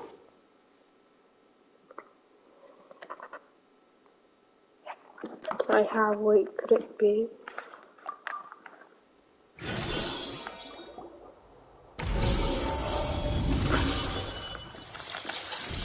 This eruption is just a small warning of the things to come. We must find the root cause of the disaster. Wait a minute.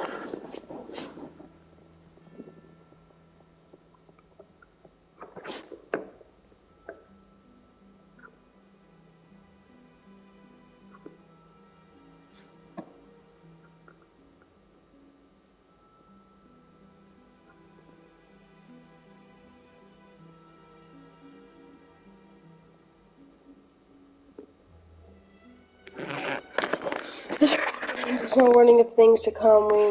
We must find the root causes of the disaster. I'm tired. I don't want to sleep, but I'm tired of doing this. It's so long.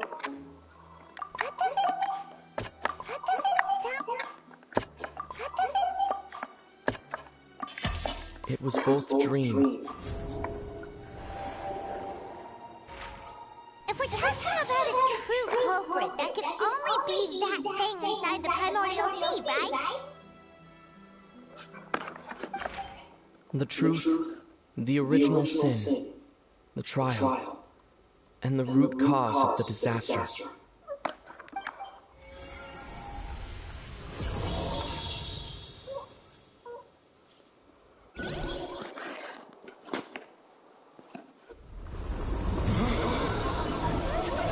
It's the prophecy.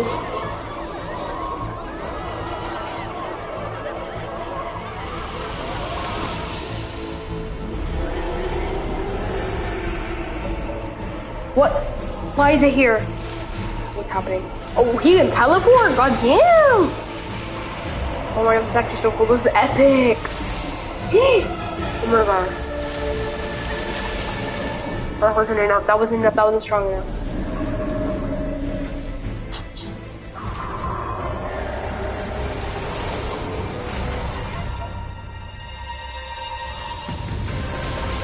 Is that Skirk? No, that's Child. Child!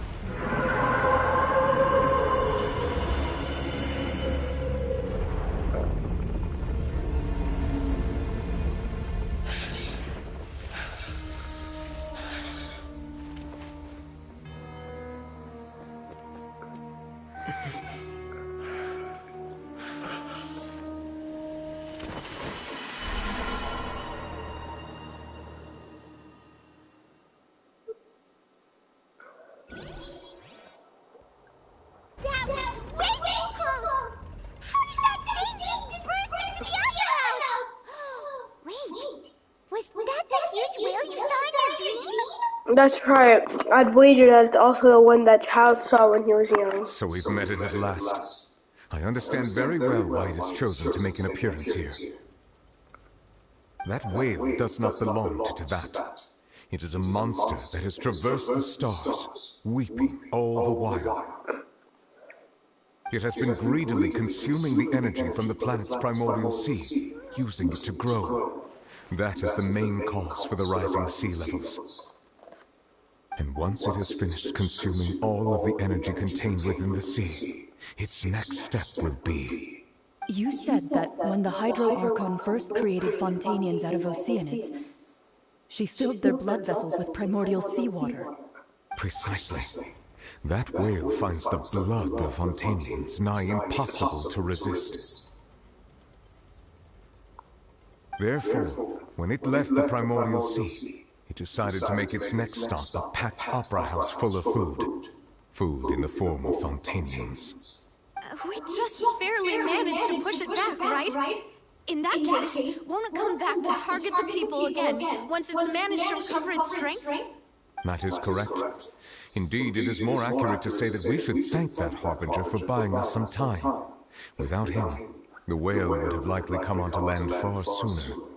From the way he looked, he must have been fighting the creature for quite a long time.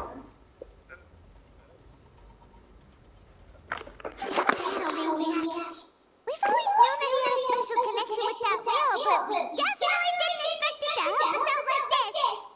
Anyway, now that we know that this whale is the actual cause of the disaster recorded in the prophecy, all we need to do to stop the prophecy would be to find a... Oh my gosh. Need to beat it up, right? It is too late. It had already absorbed too much of the primordial sea's energy before we could notice it. At this point, it has become practically integrated with the sea itself. Even if the entirety of Teyvat were to be destroyed, it could still survive. That's not something I will accept. We've already done everything we can, and we even found the true culprit. We've come so far. You can't just tell me that the last hurdle is some impossible foe. That's just not fair. Indeed, that's not how a grand performance should end. I'll fight it to the end, no matter what. Trial? A trial of chlorine, please?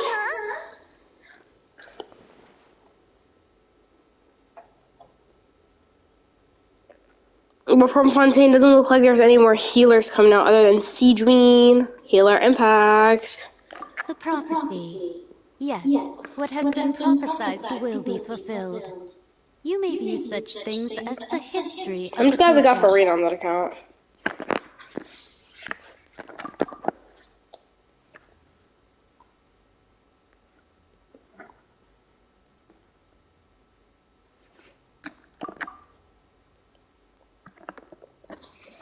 This is all about faith. Justice prophecies are usually only the future as seen from the perspectives of the gods. Could things be happening in hidden corners where the god's gaze does not fall? Ultimately, fate shall serve as your only guide, no matter what will happen in Teyvat's future. All you need to do is to play your part.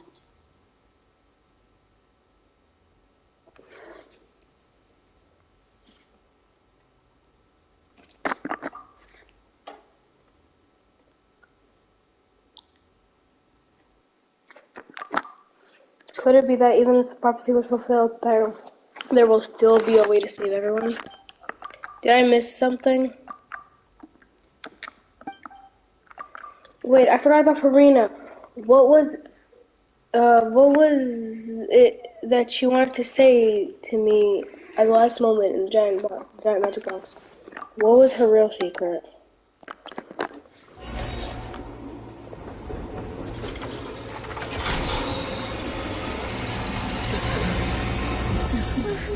What's happening with the oratories? I believe it is preparing to carry out the death sentence.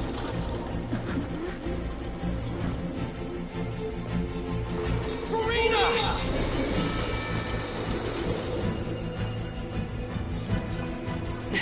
No, I still need answers.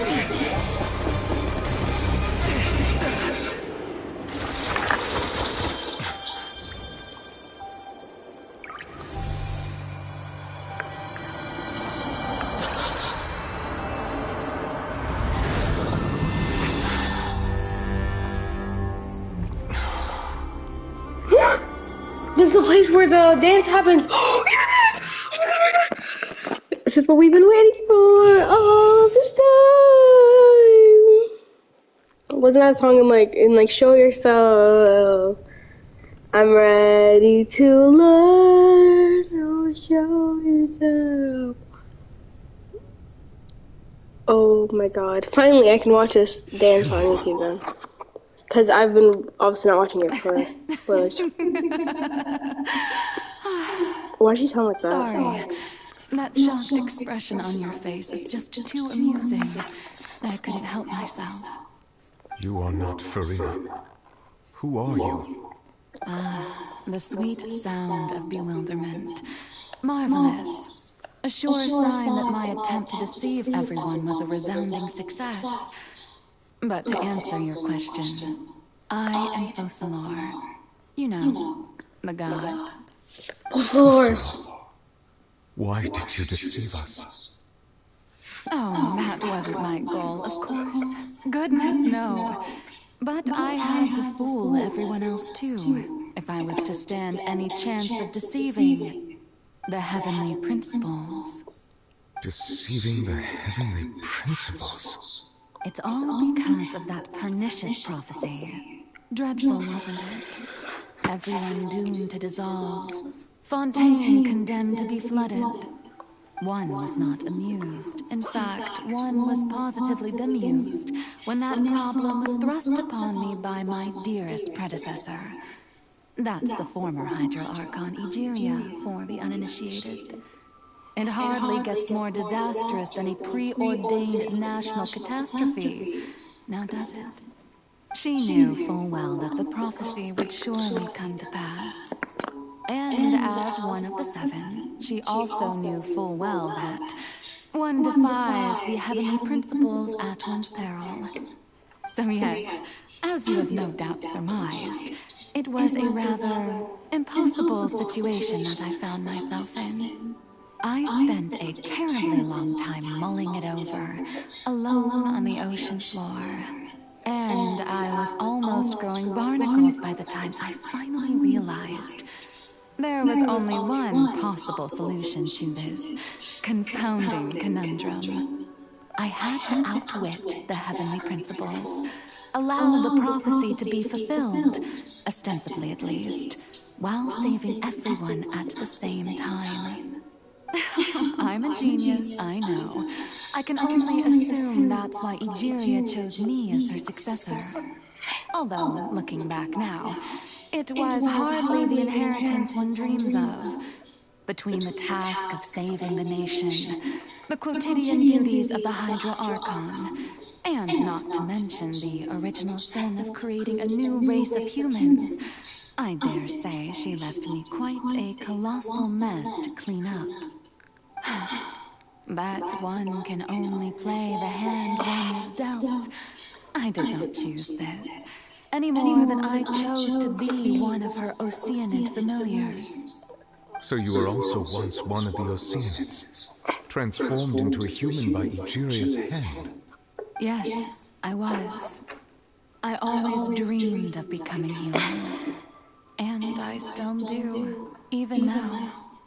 In my eyes, to be human is to be part of the greatest opera ever known. After becoming a god, I separated my divinity from my body and spirit, leaving behind only a self on her first day as a human being. The me you see before you now is that divinity. And the human counterpart I left behind, I named Farina. She could feel joy, sorrow, and everything in between. She could be as vain and conceited, or as meek and vulnerable as she wished. Her strengths were of a kind only a human could possess, as were her shortcomings.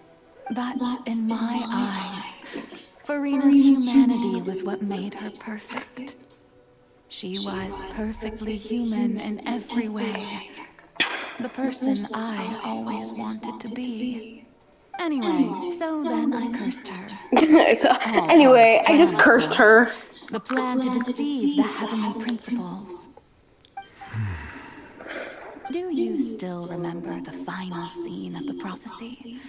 The Hydra Archon alone, weeping on her throne. In order that the prophecy might appear fulfilled, I invited Farina to be an actress, to play the part of the Hydro Archon in the prophecy. Under the curse I placed on her, so long as I, Fosalor's divinity, continued to exist, she could not die. But nor was she free to live her life in the pursuit of happiness. Instead, she was forced to take the stage in the opera house, to embrace the role of leading lady, to forever play the part of the god from the prophecy, all to create a deceitful appearance of that prophecy coming to pass. I suppose now you probably understand why your court is called the Opera Epiclese. But Farina is only human, isn't she? Even though she has had a long life, her mind is no stronger than that of any other ordinary human being. I cannot begin to fathom what she has had to endure. It must have been torture for her. It has indeed. And although she is, in a sense, me in human form, I most definitely owe her an apology for it. It's been 500 years, and all along, she's been playing her part in the most unimaginably long, unbearably lonely, and agonizingly painful opera of all time.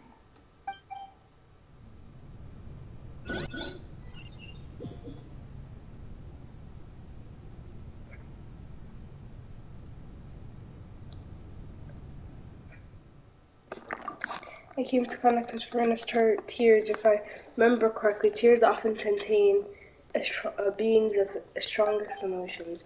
With sufficiently strong hydrosensitivity, I can confirm an emotional connection, just like I did with the Oceanids at the Fountaine of Lucine. Wait, could this be Farina's inner world?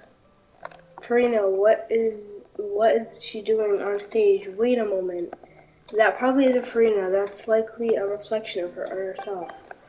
If I can directly speak to that self, I might be able to easily get what I wanted to know. I came here for answers. Either way, this opportunity is not to be missed. Let me try talking to her. Hi, Farina.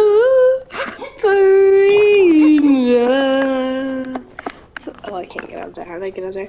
Farina, a puddle of water has came to talk to you. I don't.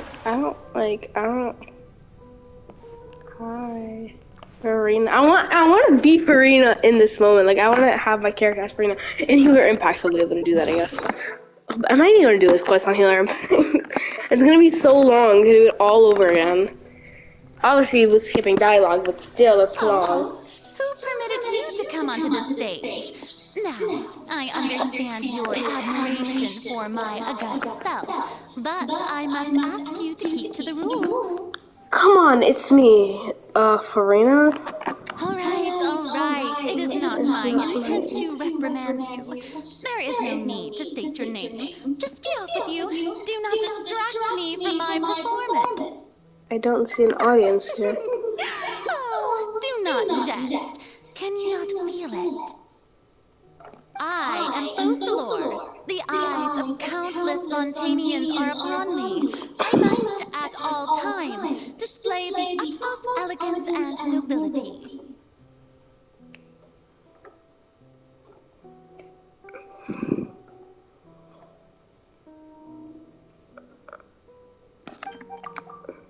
Something's off. There's no getting through to her. Even in her hearts of hearts, she's still playing the role of the Hydro Archon. What sort of resolve must she have that even her inner self and subconscious would have such an impenetrable defense? I have to find a way.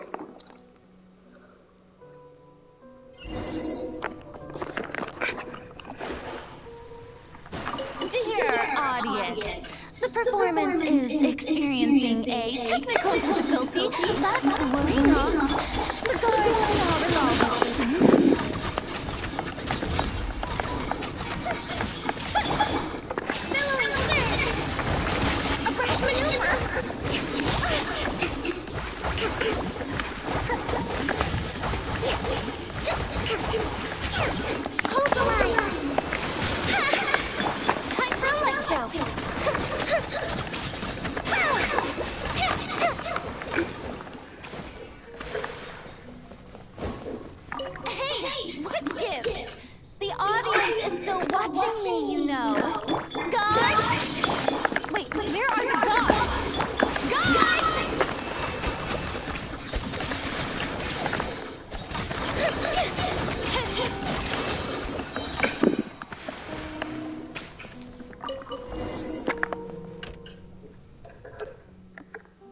That's all the spotlights turn on in Farina's heart. They must have symbolized the eyes of the people on her. Speaking of which, I think I just received some sort of signal. Was that her true voice? A ticket. When did that end up here? It's like the golden ticket from Charlie and Chocolate Factory.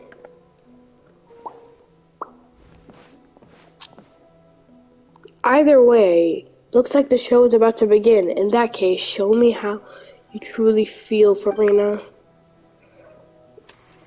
Scene 1, before a mirror, Farina.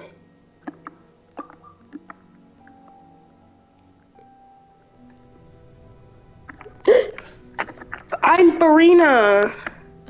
Look, y'all, I'm Farina. Woohoo! This is the time that she's coming to my account. Farina. I am Farina because she was released. I'm pretty sure she's. No, but she was. Yeah, she was in phase 1. She was released. They knew how they were gonna make her outfit and everything. Farina.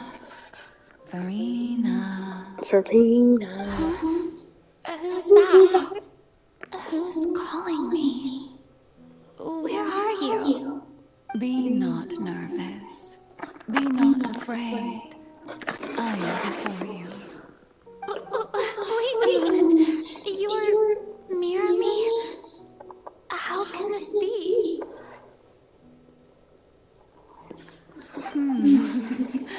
Mirror you, huh?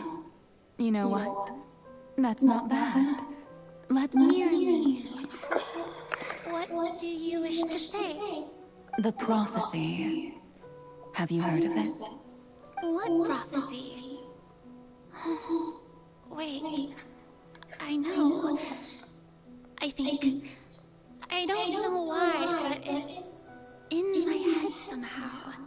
The people will all be dissolved into the waters, and only the Hydro Archon will remain, weeping on her throne.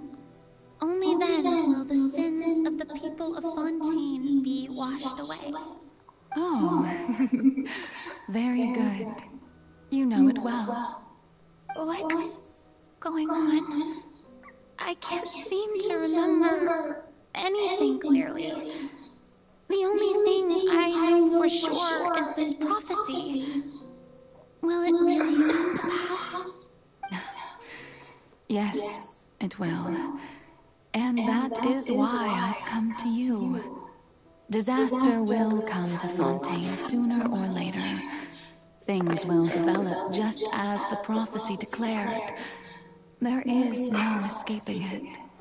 But doesn't that mean everyone will die? I'm a Fontainian just like them. Will I dissolve too? Oh, don't worry. Magical meetings exist in this world precisely to give people a chance to turn things around. It is the reason why you met me today. I will tell you how to save everyone, but you may have to suffer somewhat. Oh, so there's still hope after all. Goodness, you frightened me. You spoke so much and with so much certainty. As for the suffering, well, I will admit that the first thing that came to mind was, why do I have to be the one to suffer? But if the prophecy will come true, I'll also die anyway, right? So if I've already met you as my magical meeting in this world, if there were scales, with all the people of Fountaine on one side, and my pain on the other, is it not obvious where the scales should tilt? You truly are the perfect human. My ideal. I suppose this would also be the justice that belongs to you. Don't worry, it's nothing. I'm trying to lay down, watch you. Fountaine has just lost its Hydro Archon. I need you to play a role. That of the new Archon. Play as a god? That's right. You must begin a never-ending masquerade. You must never let anyone suspect your identity. If you can keep it up, then I shall have my way of defying this prophecy. But should your identity be revealed, then all hope will be lost. But how will I do this? A human assuming the role of a god without being exposed. Don't worry. What you must do is not to turn yourself into a real god. You simply need to play the role of a god as humans imagine them to be. Being a human yourself, We still have like an I'm hour sure left you for this already quest. know what such an entity would be like. Remember, your true challenge will not be pursuing divinity, but contending against humanity. I'm still not sure I understand, but I'll try. I'll try to do this. So, how long am I going to have to play this role? To accomplish this mission, you will have to stay on the stage for many, many years. You will endure and not grow old until your task ends.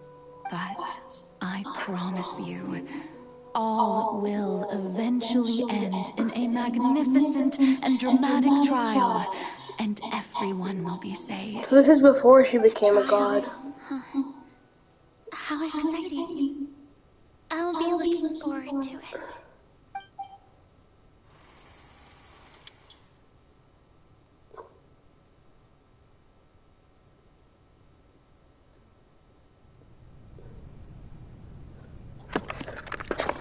I never grow long hair for Arena.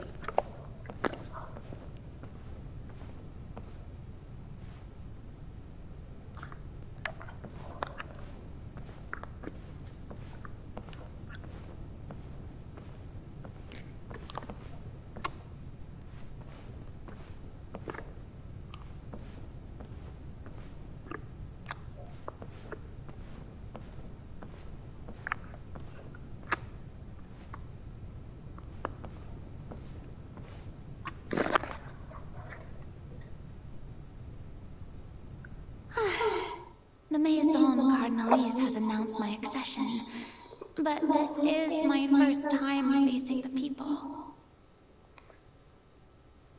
What should I say to most appear like a god? To be honest, I still don't know. Perhaps I should first try to act natural. Ladies and gentlemen, good evening, and welcome to the Opera Epiclese. I'm sure you've all heard about how I have taken on the role of Hydro Archon. Indeed, I am Verena de Fountaine, your new Archon. In truth, I know little about becoming a nation's new god, but it will be my honor to guide you all. As the god Fosalor, the god of justice, I shall do all within my power to lead you into an age of fairness and justice. Once again, thank you all for coming. If you should have any questions or suggestions, please send them to the Maison Cardinalise. The future of Fountaine will require us to work together, after all. This should do it. I thought I might stammer, but thankfully, I was able to convey my thoughts just fine. Okay, and next. That's the new Hydro Archon. Is this some kind of joke by the Maison? I would have thought that a being that surpasses humanity would be a bit more assertive. Hey, did you hear that? She even told us to send her suggestions there at the end. Shouldn't gods be all-powerful?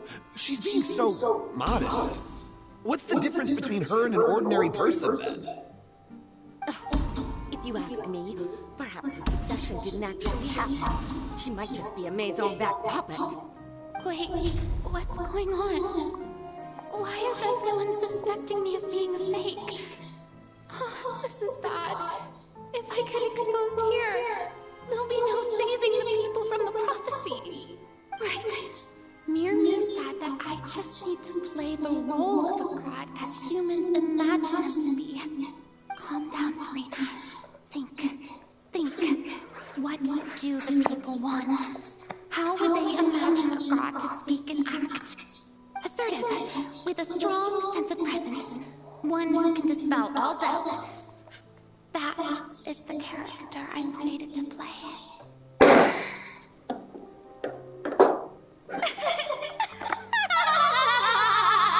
What was that laugh? Very good, my people. Only ones such as you are deserving of my rule. Now, I was wondering if some weak puppet were to one day come onto the stage and claim ownership of this opera house, would the children of Fountaine follow them?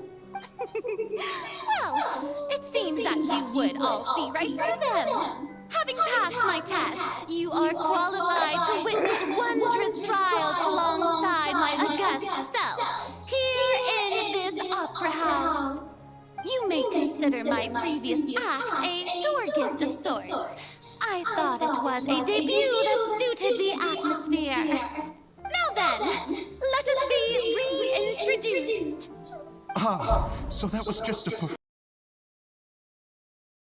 at an opera house. Her personality? It's quite shocking, to be honest, but I suppose it's a better look than before. Such a fascinating and bold deity. How wonderful! Her future may yet be bright after all. It seems I've turned them around. Best follow this flow and restart my accession speech.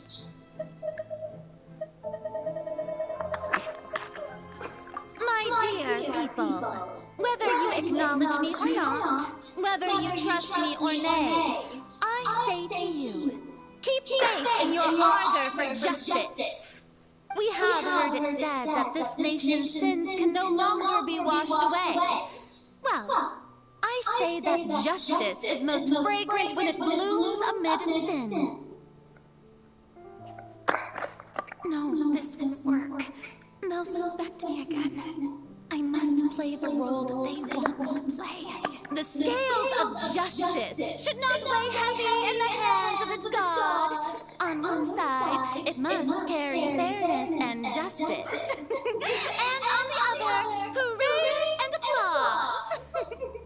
This was supposedly 500 years ago. May judgment be our worship. Let us light the fires and drink to the future of Fountaine.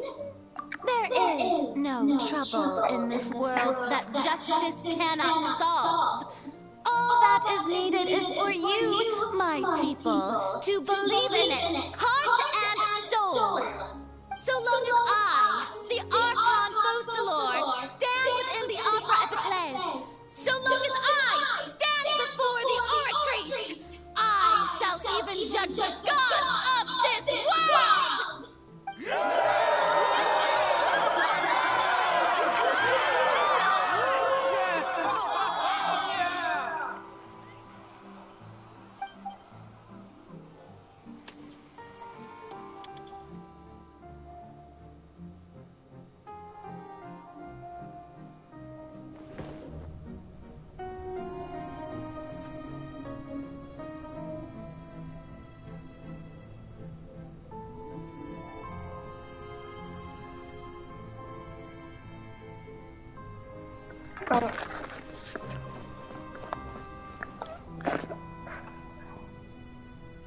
Lady Farina, here are today's case reports, as well as a summary of the follow-up for your perusal. Come now, was I not just at the opera house in person? Leave these kinds of things to Neuvillette. Besides, none of these trials were the one that I'm looking forward to the most. If I may be so impertinent, what kind of trial are you truly looking forward to? A magnificent, dramatic, and wondrous trial. A trial to end all things. How could you hope to understand? That's true. I fear I lack the ability to grasp your divine thought, Lady Archon.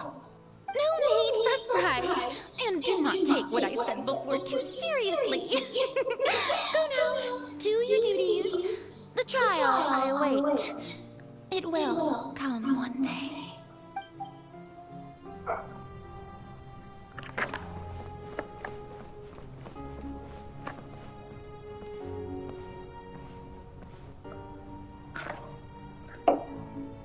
Lady Farina, I don't know what to say. Thank you for agreeing to see me. No need to thank me. Or rather, thank your own sense of perseverance instead. Long have you stood in line to meet me, have you not? Oh, I'm afraid that's just an inevitable consequence of my divine charm. All right, Deoteria, is it? How is your son's illness? You remembered me, and you knew of my family, too. He is doing much better now. In fact, he is far more of an ardent believer than I. He was the one who forced me to seek an audience with you, and to bring your words back to him. Oh, good. Very good. If this should happen again in the future, please do not hesitate to come and tell me. Going down to citizens' homes every so often, while not usual practice, should serve as a fine change of pace. Oh, you're such a gentle and wise God. Thank you once again, on behalf of my son.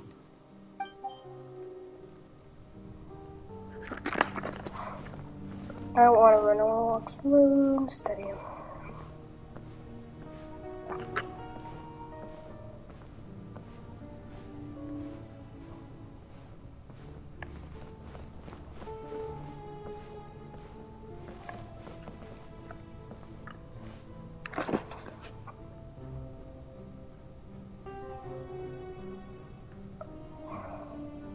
Lady Farina, here are the latest hydrological reports.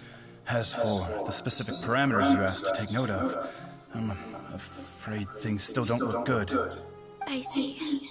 It's as I thought then. As your god, I did already expect this, but I wanted to see how far your human wisdom would allow you to analyze it. All manner of signs indicate that the prophecy will still come to pass. Forget it. That's not something you need to worry about right now. Well, as I understand it, the Fountaine Research Institute is also trying to find a way to counter the rising water levels. Really? Have they found anything? I'm afraid that they haven't found any effective solution thus far. Is that so? Well, no wonder. This issue has reached the realm of the gods, after all. Still, their spirit is praiseworthy.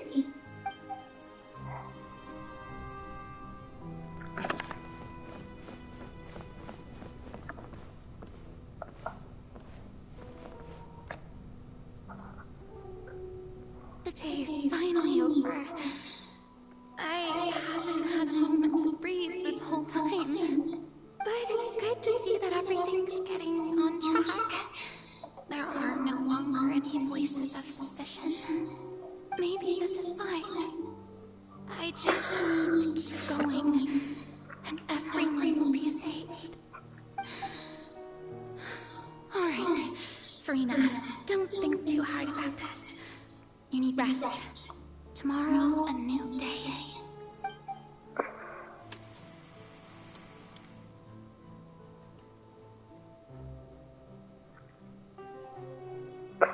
Lady Farina, here are the new trial reports for the latest cases, as well as a summary of the follow-up.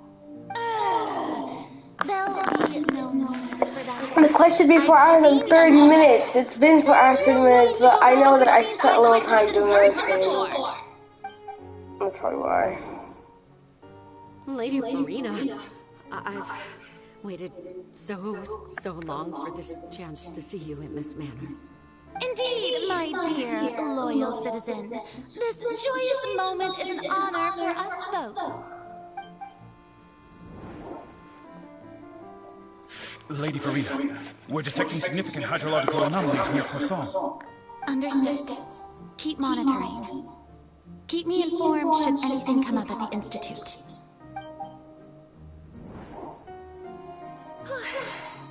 I don't think I let anything slip today. I must show the people that there is nothing to worry about. I just don't know when these days will end. I feel utterly exhausted. Best to rest early today, too.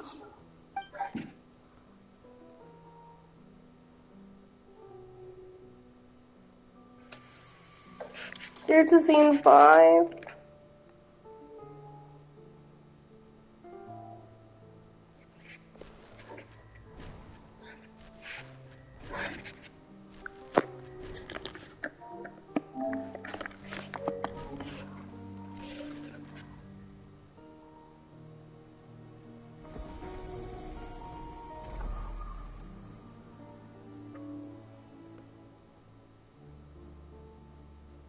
Lady Farina, it's like a dream being able to speak with you up close like this.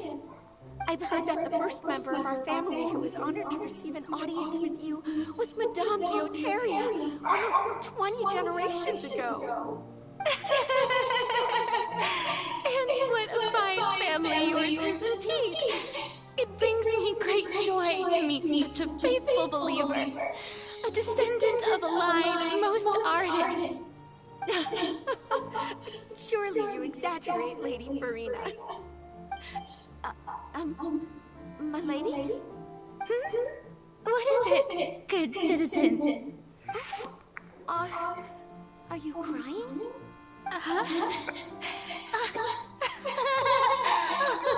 Really now?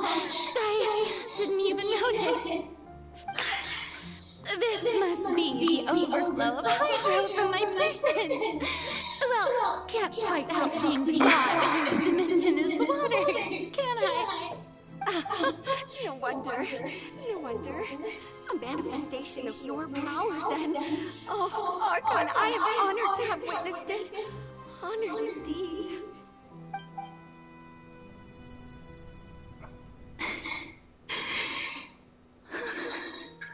So interminable.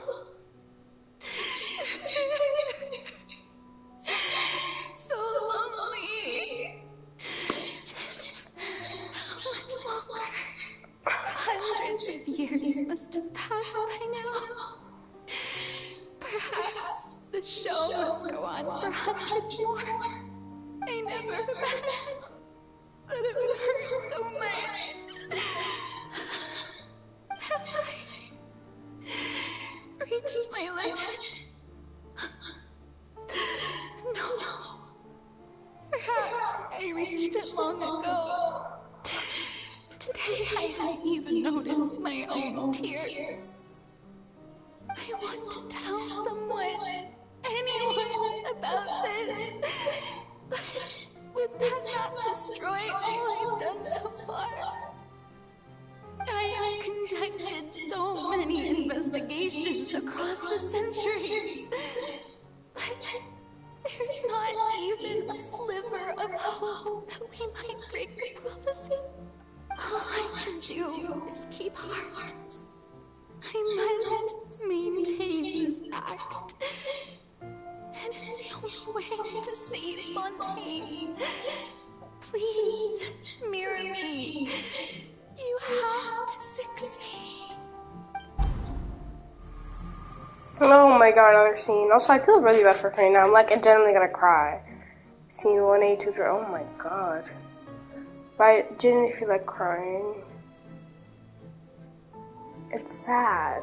Farina, you don't have to shoulder this burden alone.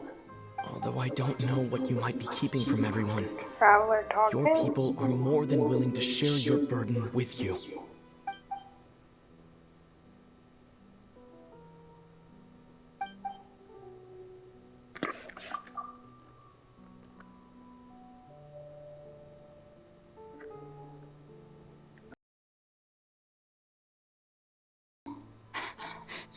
That's impossible. It was fated right from the start that this would be my duty alone. But even if your burden doesn't need to be shared, you can still choose to confide in someone. Just share it with me. I'm what you'd call a witness. A witness? Yes, I've heard that you came to Tibet from beyond the stars, yes. In other words, you And if Tevat is, in its entirety, a show on a stage, then you're just a spectator, aren't you? Yeah, I guess.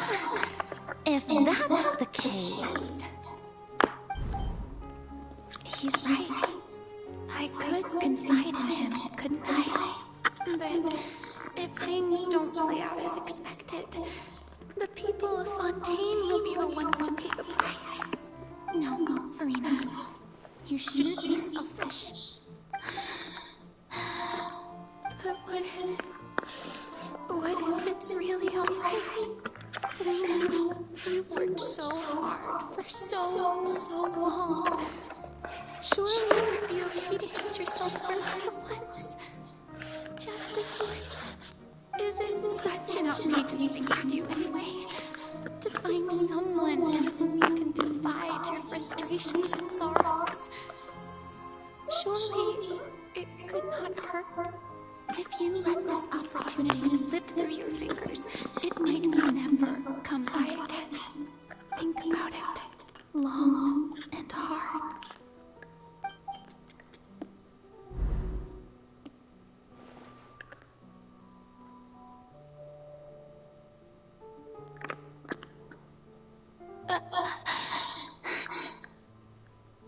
No, I have nothing to say. I am Farina, the Archon of Fountaine. Everything will surely get better. All you need to do, dear spectator, is to witness my performance until the curtains fall.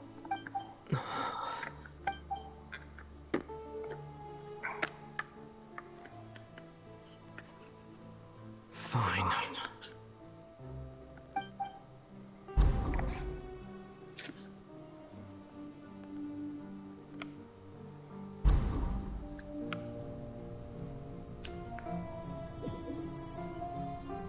So even Farina doesn't know the truth? You've never once let her in on the full plan? Yes, it had to be done. We're back here. To deceive the heavenly principles, you must first deceive yourself. She did very well. If she had let her resolve falter even once in these 5 centuries, Fountaine would have been doomed to the most tragic fate. It seems that trusting humanity was the right decision after all. I believe that I understand how your deception works, but that is only half the truth, is it not? How would you build on this foundation to save the people of Fountaine? That is the most important thing. Ah, good. Of course, the Eudex of Fountaine has pinpointed the crux of the issue. Tired. I'm sure you've long sensed that the Oratrice is no simple machine, yes? I've always suspected that it had its own consciousness.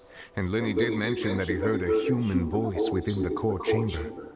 It now seems that that person was you, hidden within the machine all along. But we're really close to fighting the Aldebaran I now. became one with the Oratrice, taking Fontaine's gnosis with me.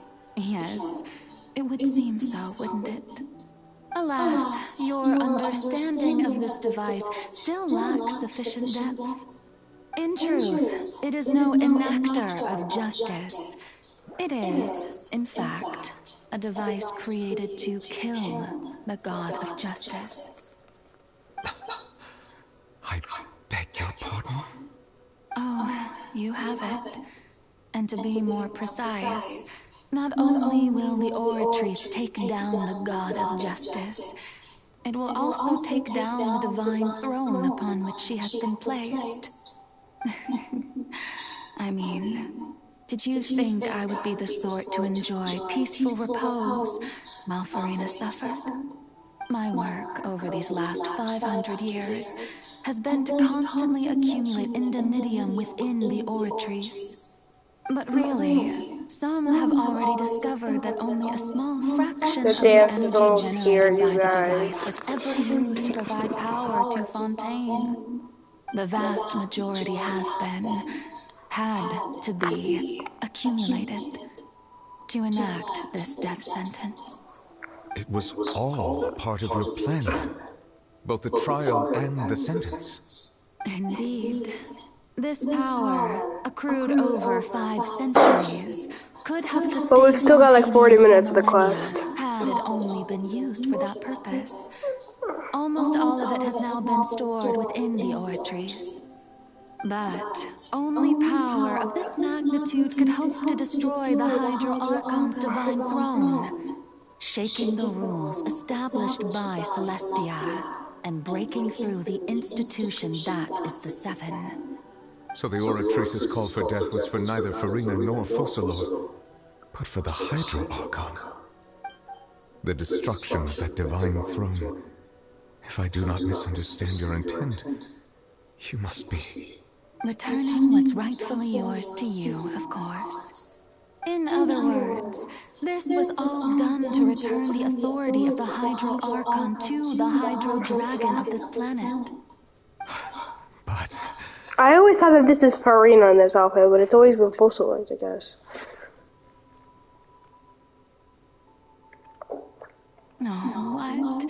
Getting sad again, are we?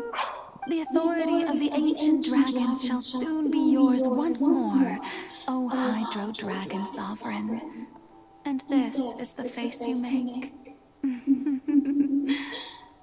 All you've done throughout the years is just so you can sacrifice yourself at the very end.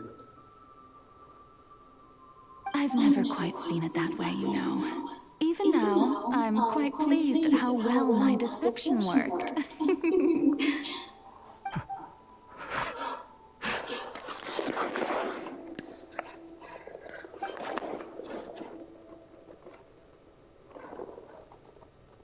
Hydro Dragon, don't cry.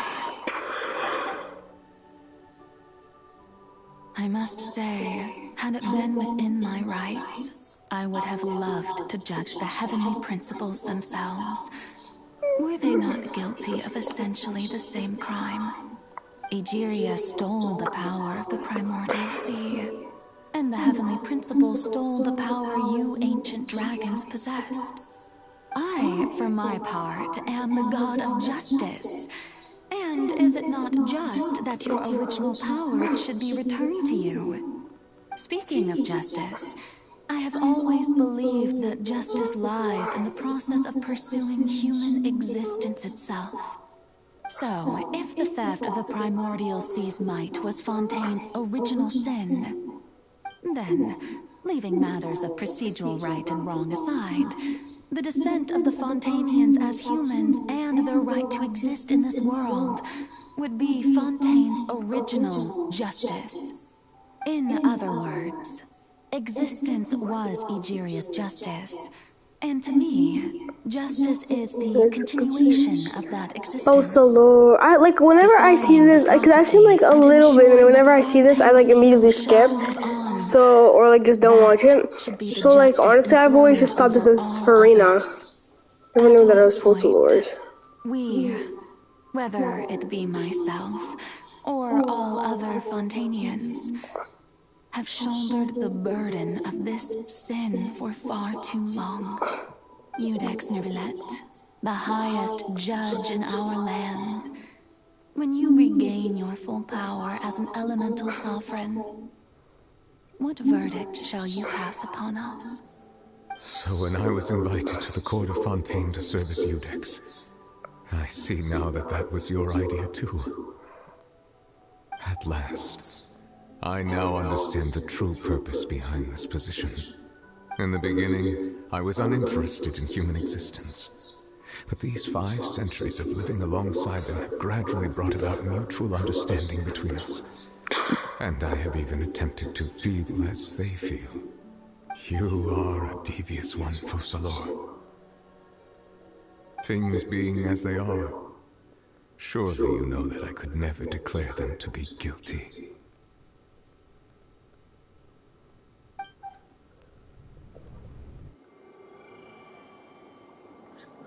The dance is coming. The hour of my execution is almost here. Oh For the sinner, the curtain call has come.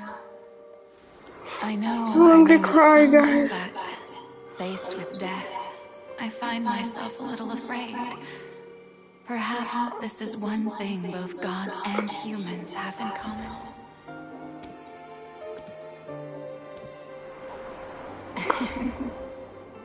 Farewell, Nervalette. I hope you've enjoyed the part you played these 500 years.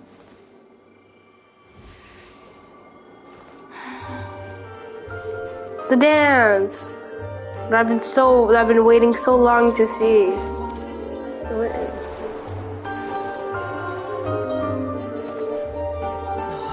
Plus, Farina's like doing this in her consciousness.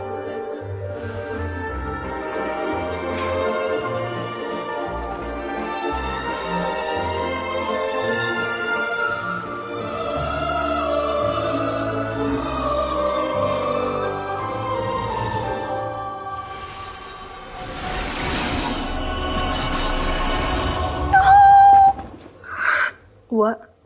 Oh, the hat. No. No. I'm gonna cry. I'm gonna cry. Like I'm actually gonna cry.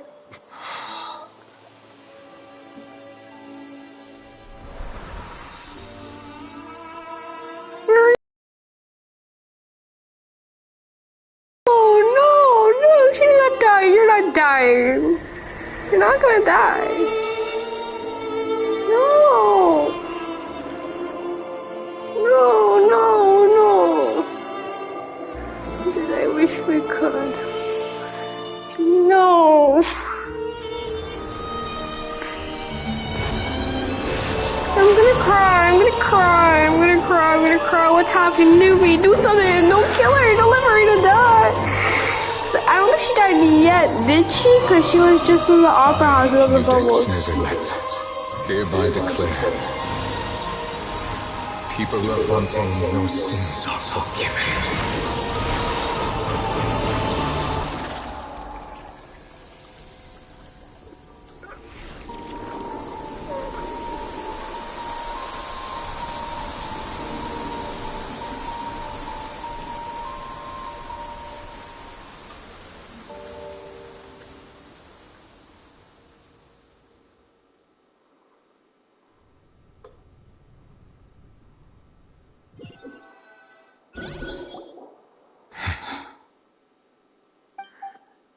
What just happened?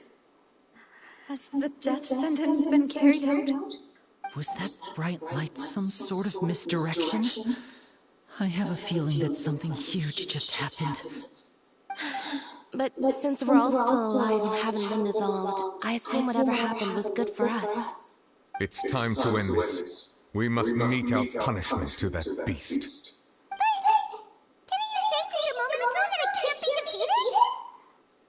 I have gained the strength sufficient to deal with it. Through certain means, I now have the ability to separate the power of the primordial sea from that creature. We should seize the opportunity to pursue our quarry. Traveler, now that the oratories can no longer function, I require an executor to help me mete out justice. The root of the calamities befalling Fountaine, the beast that enacts the prophecy. Its name is the all-devouring narwhal. Come with me, traveler. The hour of execution has come. Those ones just gonna put me in it. I didn't get to put my hoot out. No, no, no. I like how you made me just like, come on, when are we gonna start? I'm waiting. But they didn't let me put my hoot out. No, I want to say his first try. I'm not gonna be able to do it. They didn't let me put my hoot out. I know he's not immune to water, so he can still use it. But he's gonna vape anyway. I'm assuming it's just vape. He's literally a whale made out of water. I've already done my best. Do this. Hadouken! I cannot reach the power source. No! No! I'm like still sad about Farina, bro. We're gonna do this.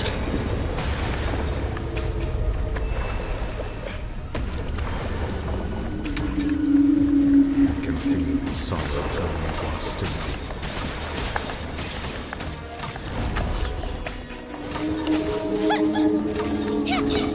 We are not doing much damage to it. Oh!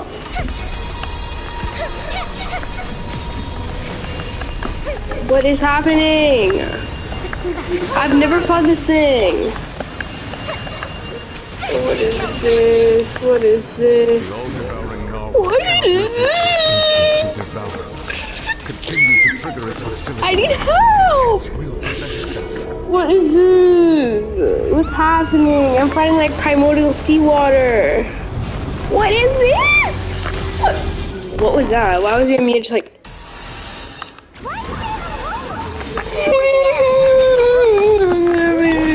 What is this? What is it?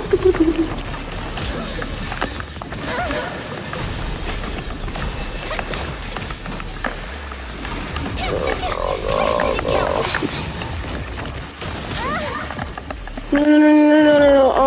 Granted you my protection. Do not fear. Seize the moment and use my power to suppress its root from within. I don't know what to do. Do we do this? Do we attack him like this? No.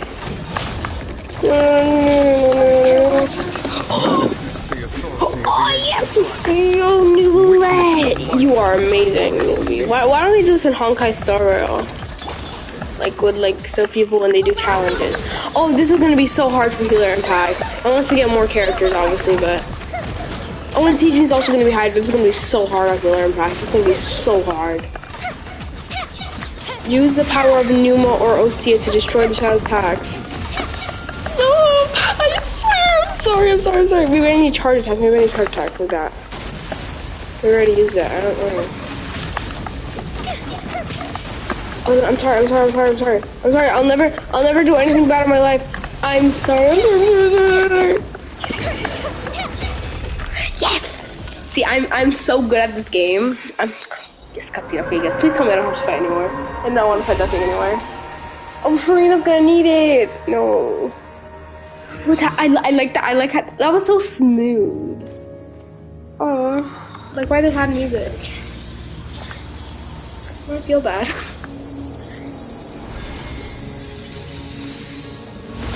Newbie, what are you doing? What is you doing?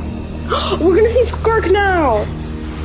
She looks like she's been straight. I don't know what she sounds like. I only know what she looks like. She looks like she's been straight out of Honkai Star Rail. She doesn't even look like she's from Genshin.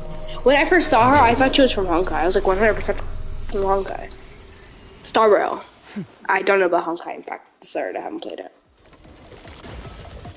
Thanks for helping with the cleanup. It should have been my Well, I like her job, voice. but... Oh no. It was just supposed to be a short private training session for me. I didn't think that my disciple and my master's pet would start brawling in the meantime. Oh, I suppose I'll have to swing my sword 3 million times as penance. Disciple, your master's pet? Who are you exactly? Hyman has an idea. From what she said earlier, she must be Child's master. Skirk, right? It's just that he gave us the impression that she was the less talkative person. I simply did not have anything to say to the weak. But you, on the other I can't wait hand, till she's playable. managed to defeat the all-devouring narwhal without using power from beyond this world. I mean, but she clearly has like abyss power. So maybe like if they release Conria or something like that, or like an abyss area, because Snezhnaya is not. I feel like there's gonna be definitely a Conria, but because I feel no one's gonna end at Snezhnaya, but I feel like she'd be released in like those in Conria, or like if they're gonna make like an abyss area or something, then she'd be released because she has like an abyss power. You don't really see a vision on her unless it fits in her back or like behind her hair. I don't know. Maybe she's crying or something, but it didn't look like her. Didn't she just open a portal? What sort of so you speak to me as equals? What sort of person would you take all devouring narwhal as a pet? I have to agree. It's a strange use of a planet's primordial waters just to raise an all-devouring narwhal. That kind of power is wasted on it. It's not cooperative. It eats too much. And I have more important things to do with my time than pet sitting. The only thing that creature has going for it is its looks. All in all, it fails as a pet. Miss Skirk? I think you might have missed the point. The point being? Well, being that this pet ain't she? So what sort of person is your master? Well, child's master's master. Wait, what?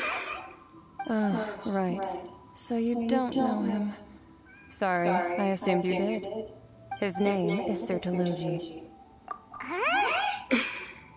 I am unfamiliar with that name. Huh. So Master isn't sufficiently famous. How should I describe him then? Have you heard of the name The Foul? The Foul? Still nothing? How about the Visionary? Vetterfalnir then? Or Gold Vine Daughter? Ooh, that one we've heard. Rhine Daughter's part of the Hexen Circle. She's over with them, right? Oh, so you do know that name. To be honest, I also heard all of those names and titles from my master. I don't actually know them either. But I suppose you understand now, yes? My master is likely a similar sort to Rhine Daughter. They are both pursuing some form of perfection. Wait, didn't you also mention a visionary person? Paimon didn't quite catch their name. Actually, never mind that. I believe it expedient to inform you that the all-devouring narwhal used up nearly all its strength fighting you. Such roiling hydro energies will prove difficult for the planet's deep seas to digest. As such, the Fountaine back on the surface has most likely been thrown into chaos. In other words, the prophecy that you've been fretting over should now be in full swing. What?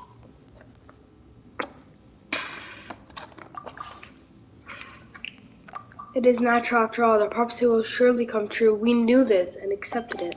However... Not to worry.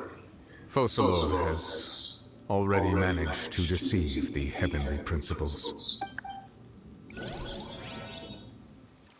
In the end, the people will all be dissolved into the waters, and only Farina will remain, weeping on her throne. Oh, I can't! I'm gonna cry! I'm gonna cry. Only then will the sins of the people of Fountaine be God. washed away. This is so sad. I'm gonna cry. Oh, okay. Oh wait, is this after the this is after the prophecy, isn't it? Does that mean everyone died now? Oh no. Almost alive. I don't know about everyone, but is that Navia? Navia! Go. Let's go! Oh, this is actually so cool, though. I thought everyone died. Navia, everyone. Linny, Lynette, Fremine. I thought this was primordial seawater. Is it not?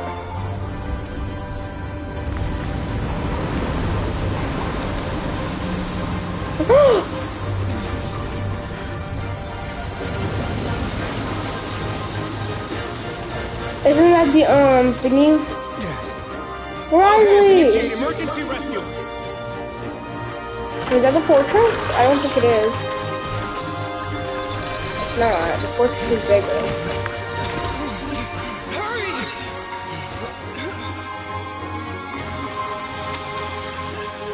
Hey, Linda, Dan.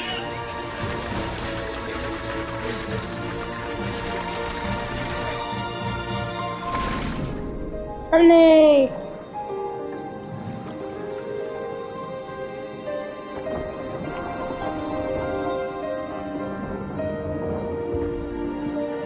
Lynette, I mean. Oh, there's Linny.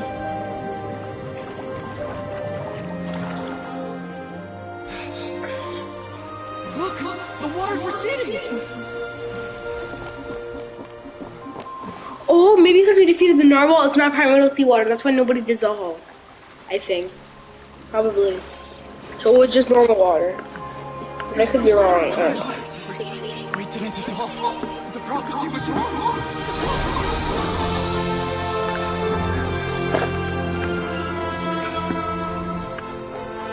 But Farina, what about her? Wait, I thought she died. Supposed to Laura's died, but she didn't. Farina, yes. Farina, I'm glad you didn't die. I knew she wouldn't die. I knew it. I told you guys her. She still had a sword though. Oh, too late. A little too late. A little too early. A little too early.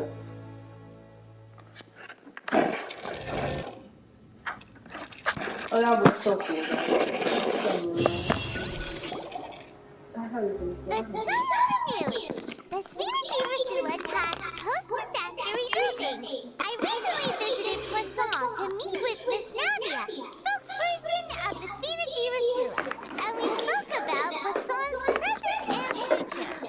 Old soil can still give birth to new bloom, Miss Navia stated. Hope is like seeing a small cookie when you're starving late at night.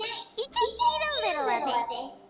Skyship Winglet, We still got 30 minutes left for this quiz. disputes that have arisen on account of Mr. Edwin have suddenly become a shield over the Institute, with Junior turning out to be a once overlooked hidden gem.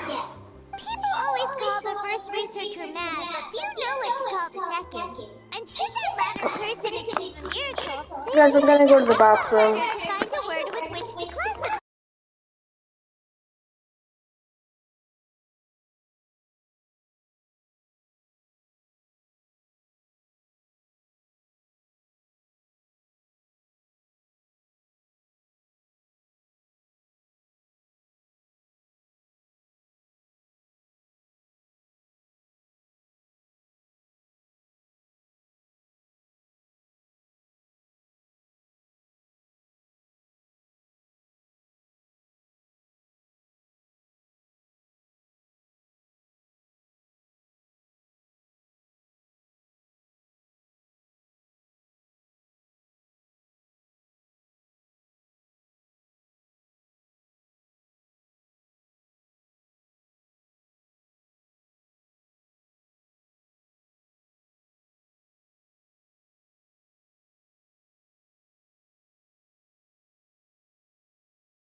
I'm back, guys.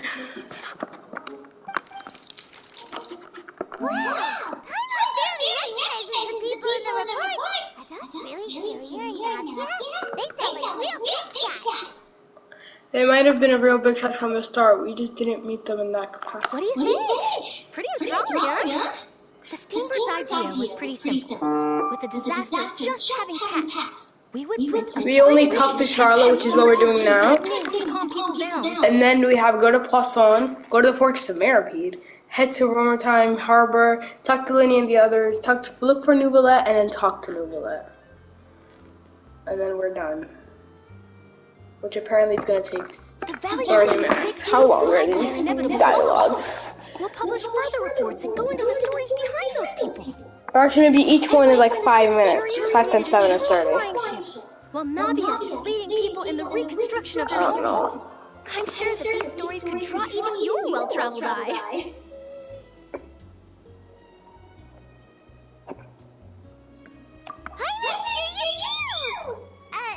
Wait a minute. Didn't we watch everything happen from start to finish? What's there to be curious about? And that's exactly why I'd like you to come conduct interviews with me. You're the best incubators of news, if you haven't noticed.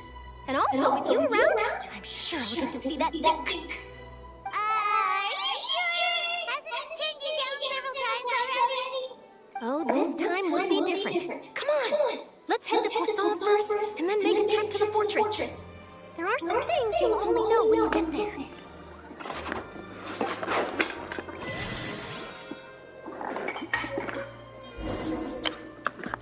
What is that? Series moves. Finally, it's about time. Oh, it would have been so cool if I got her there, though. It would have been actually so sick. Oh yeah, because it's 6 a.m. I tried. I know it's because of commission. Oh, don't tell me it's locked. You have to go to +1. Here, let me just deliver my connection down to +1. Ad Astra. Thank you for coming. Well, what's my resume at? Oh my god, that was my resume when I first started the video. And I used 40 of them.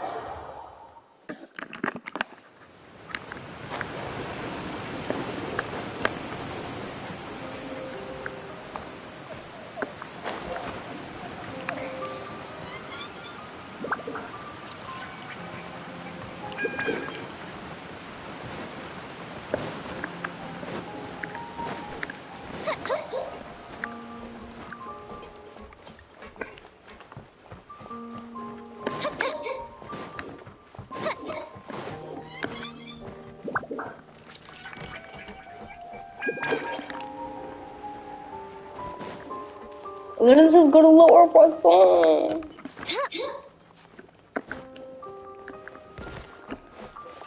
Makes no sense.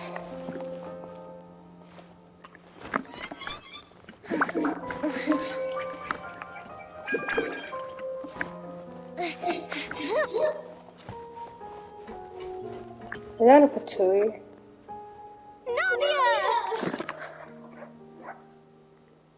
Oh, it's you. What brings you all here? Hey, we're just having a look around. I'm here to update myself on how things are going here. Oh, the Fountaine are here too. Let me introduce you. This is Mr. Garun Snezrovich. He represented the Navy in sending us a large amount of supplies. Bro, it's been 5 hours. I've been sitting on this damn thing. Now, I will play against you for longer, but thanks to everyone, I'm not in the mood progressing right now. nicely. We've lost a lot of people, but we're moving forward. That will have to be enough. Hello, Miss Charlotte. I'm a big fan of yours.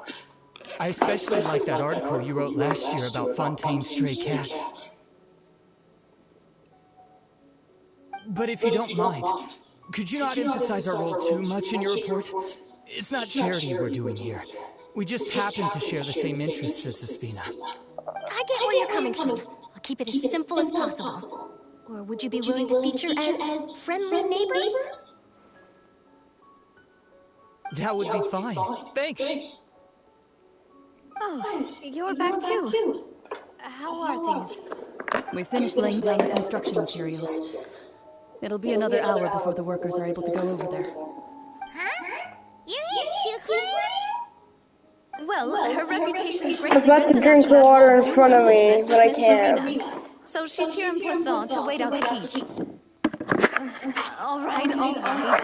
She really came here to help me out. There's too much to consider in the reconstruction of Poisson. The Spina has need of more decision makers. And, well, I do already happen to be connected to Mr. Callis. Oh, wait just a moment. Do you mind me asking a few questions? You know, about how you felt before the duel, about what it was like facing down a god. There's lots of exciting material there, I bet. Forget it. I'm sure you can find a better theme than that, Miss Charlotte. Oh, I see you're the same as always. Couldn't you do me a favor for Navia's sake? Well, if we're talking about doing things for my sake, you might as well just take a few more photos of me. Or of the traveler. It's better than wasting time persuading Florand at any rate. Of course I will. I'm not gonna let him off that easy. All right, then everyone who wants to be in the photo, gather up. And smile.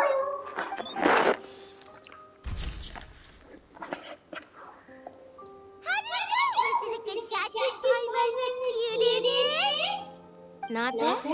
Your addition really helped the composition of the picture. All right, hang on a moment. Let me snap a few more shots. All right, that should do it. I'll be back here later anyway, so let's call it a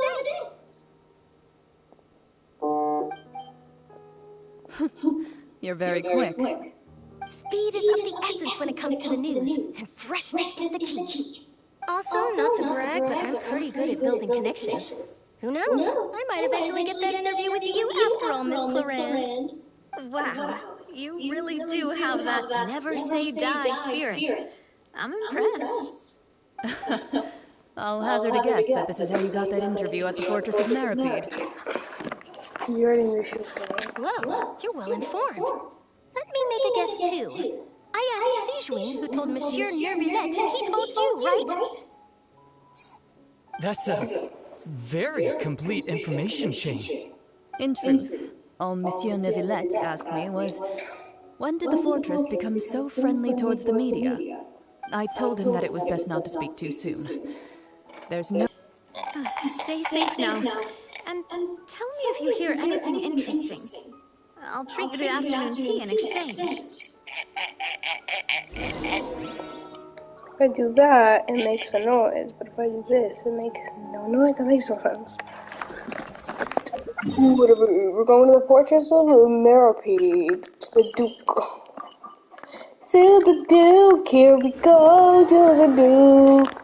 To the Duke, to the Duke, to the Duke. I forgot that's not the high one. I was thinking this is the lower one.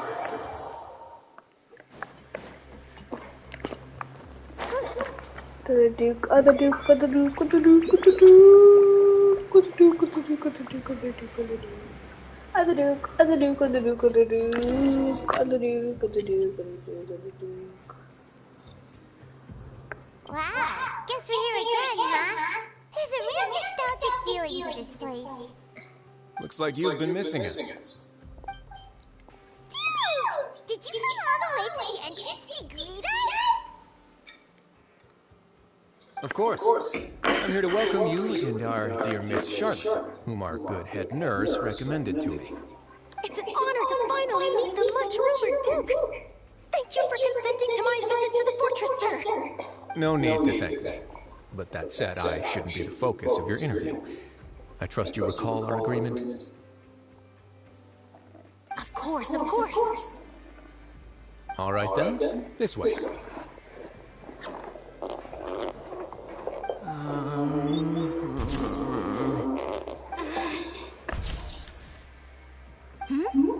no need to be so nervous. I've already taken all the photos we need. Miss Charlotte, do these pictures really need to be published on the cover of the Steambird? It would seem that Miss Lorvine doesn't want her face to appear beside that of Mr. Jurier, Sir, please don't say things like that. But it looks like dear Mr. Jurier denies it. Might this interview be very important to you, then? No, I just...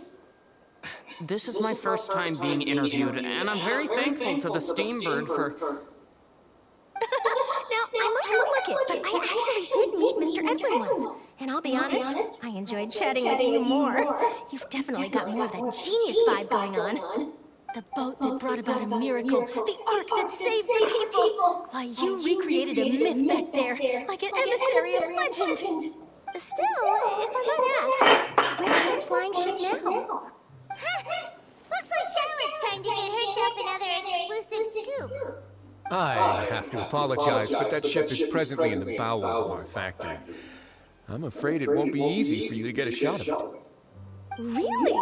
Well, then in that case, could I have an interview with you to make up for that loss?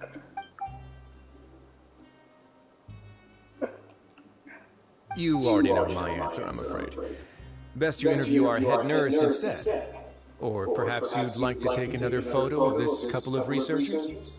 Did you really have to use the word couple? Well, then, 2 solo photos will do. Is my hair messed up? Please, someone help me have a look. Things sure are getting pretty lively here. We've seen this kind of thing before. Oh, seems like everyone's here. Would any of you like to try this new drink I came up with? Ah, Sijuin. Hey, Miss Charlotte. Why don't you, take some pretty photos of our head nurse? Sure. Come on, Miss Sijuin. Over this way. Let's find a brighter spot. Oh, sure. Do I have to smile? So, how have things been at the fortress?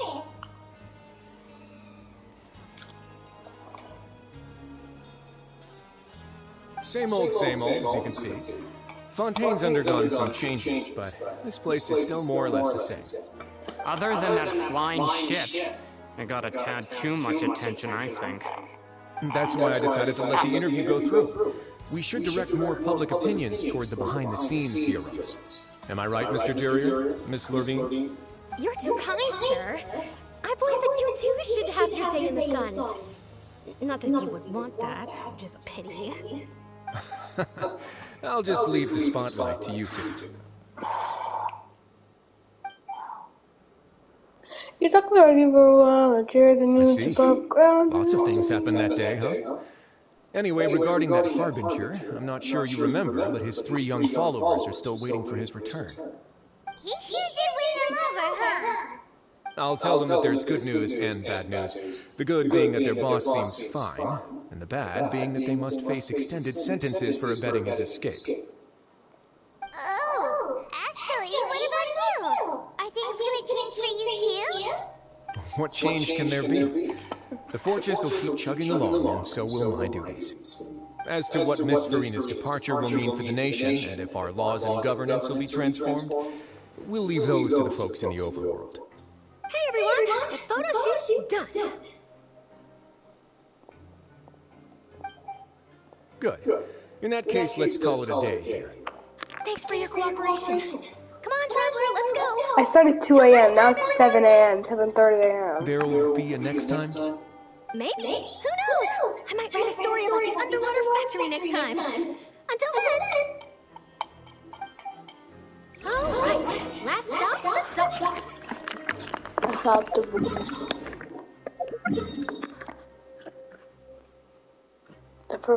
first place you go when you enter Fountaine. We should have seen Chiori. Didn't we see Chiori in the Archon Quest? That's really good. Never did. When we helped Linny try to catch that thief guy, didn't Chiori help us? That girl thief thing. What did you do? I forgot her name or anything about her.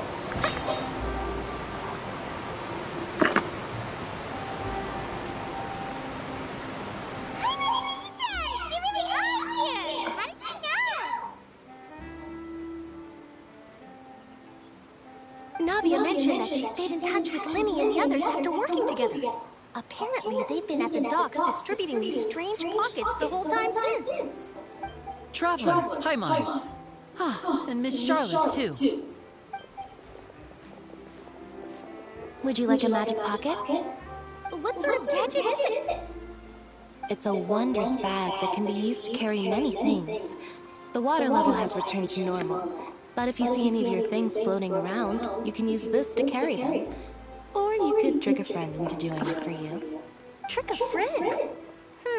I wonder which of my friends would fall for that.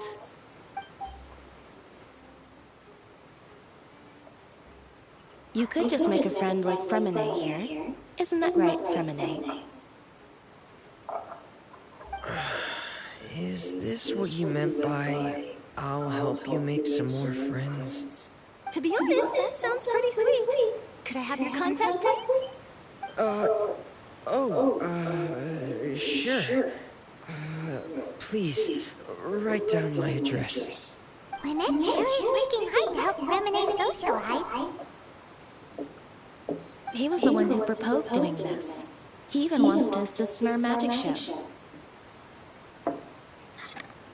Yes, I was planning to first introduce Pear as an assistant, and later Fremine himself. In the future, I think we can leave underwater escape magic to him too. That said, would anyone want to see a diver escape underwater? Oh, it'll work out. Every journey begins with the first step. He'll become a part of our show eventually.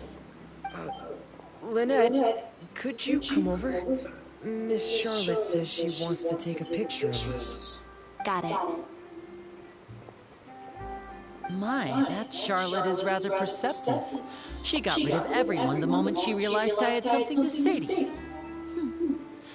So, how have things been, Traveler? Father says that you did a great deal during the latest events. She's very grateful for your contributions to Fountaine. That's all right. We were more than happy to help. So, what's she doing now? Oh, I guess you haven't heard. Well, after Lady Farina left, Father and Monsieur Neuvillette opened negotiations, during which he gave Fontaine's gnosis to her as a diplomatic gift. A diplomatic gift? A gnosis? Yes, I was quite surprised at first myself. But when I thought it over, there were actually a number of things going for it. It could have been done as an apology for the incident with Lord Child, or as thanks for his help in tying the all-devouring narwhal down. Furthermore, Father did also lend significant aid to Fountaine and Poisson. That's true, but this is a gnosis we're talking about. Doesn't this seem a bit irresponsible? I would agree, but I've also heard that it seems that Monsieur Neuvillette has had a significant change of heart regarding the matter. So there's some reason for this that only Neuvillette knows about? I suspect you'll have to ask him about that yourself. Ah, yes, speaking of which, I did see him strolling around the entrance to the Fortress of Meripede a while back. Isn't he real busy and stuff? Paimon didn't think he'd have time for that. But back to the topic. The gnosis was given to the knave, right? What about Child? They say that he's returned to Snezhnaya to recover from his wounds. I hear that the recent disaster really did a number on his health. Well, I guess I can now call him one of my war buddies. When you think about it, we had loads of run-ins with the Fatui. To think we'd be allied with him this time. So shocked by such a simple switching of sides? The knave is back. That's Skirt. Yeah, I know the knave. I was gonna like, let's cut. No, it's not Skirt. Well, what do you know? Come to the docks to see how my children are doing and meet the traveler by chance. Please do not pay my accomplishments in Fountaine too much mind. I would have done them regardless. Are you going to take the gnosis back to Snezhnaya? That is our duty as harbingers, yes. Don't be too preoccupied with sides. The goal of the Fatui concerns not a single place or person, but the entire world. With such a grand goal in mind, it is inevitable that we must wear many. Switching my masks is something I not mean to do that. Well, that depends on many things. No one truly knows what the future holds. What good is honesty if you can't rely on it forever? As for you, I very much look forward to our next collaboration. Good things cannot be achieved alone, and you've proved yourselves to be great partners.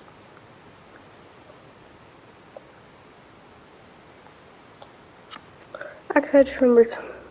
A vision? All right. I'll remember to return it. Thank you for keeping it safe for him this entire time. And that's enough for me. Huh? You're... Greetings, Miss Journalist. Hello? If I'm not mistaken, there are diplomatic channels I'll need to report to take a photo of you. That is correct. So forgive me, but I will not be able to serve as a subject in your article. However, feel free to write as much as you'd like about our dear magicians and our upcoming rookie talent. I will. The sea breeze is quite pleasant. I shall continue my walk while the weather remains so agreeable. Farewell. Farewell, Father. She has such an intimidating presence. I didn't even dare to take a picture. Thankfully, I've already wrapped up all my pre-scheduled interviews. Thank you all. This will be more than enough for me to write about, I'm sure. Don't be too nervous. Why don't you take a magic pocket before you go? Here, traveler, Paimon, you take one too. To move things about? That's right. Funny. I was giving out magic pockets when we first met, too. And what do you know? I'm doing the exact same thing right now. So many things have happened, but the pockets are still the pockets. I guess this must be Is there an life. interlude for We Fountaine? will all follow our own paths. Or And freeze? serendipity Whatever will lead you to your it's called. fated friends. Is there? All right, then. We'll be handing out pockets in some other districts later, so we'll get going now. Have a good day, you two. Now we go to New Valette and have a 15-minute chat.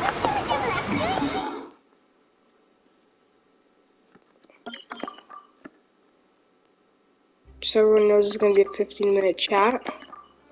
So you're aware. Please help me. How many premiums do we get?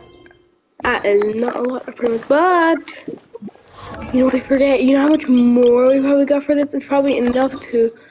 Oh, that's just so nice.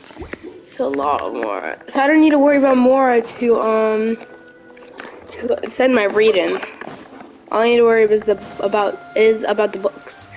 I just need to worry about the books. The books are a problem.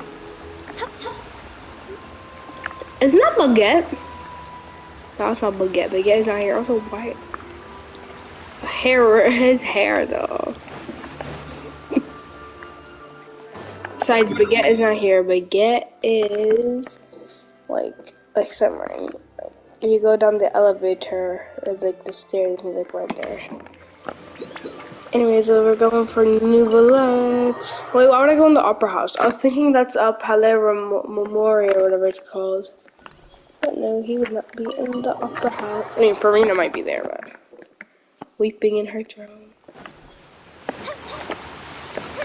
Or so everyone thought. I mean, she was for a little bit, technically, so it wasn't wrong. Prophecy technically was wrong, just no one really dissolved.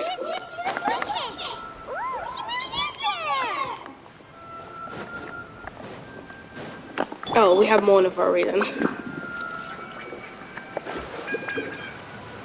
I mean, Mona, we did see her on this Archon quest, so. Which I'm still surprised about.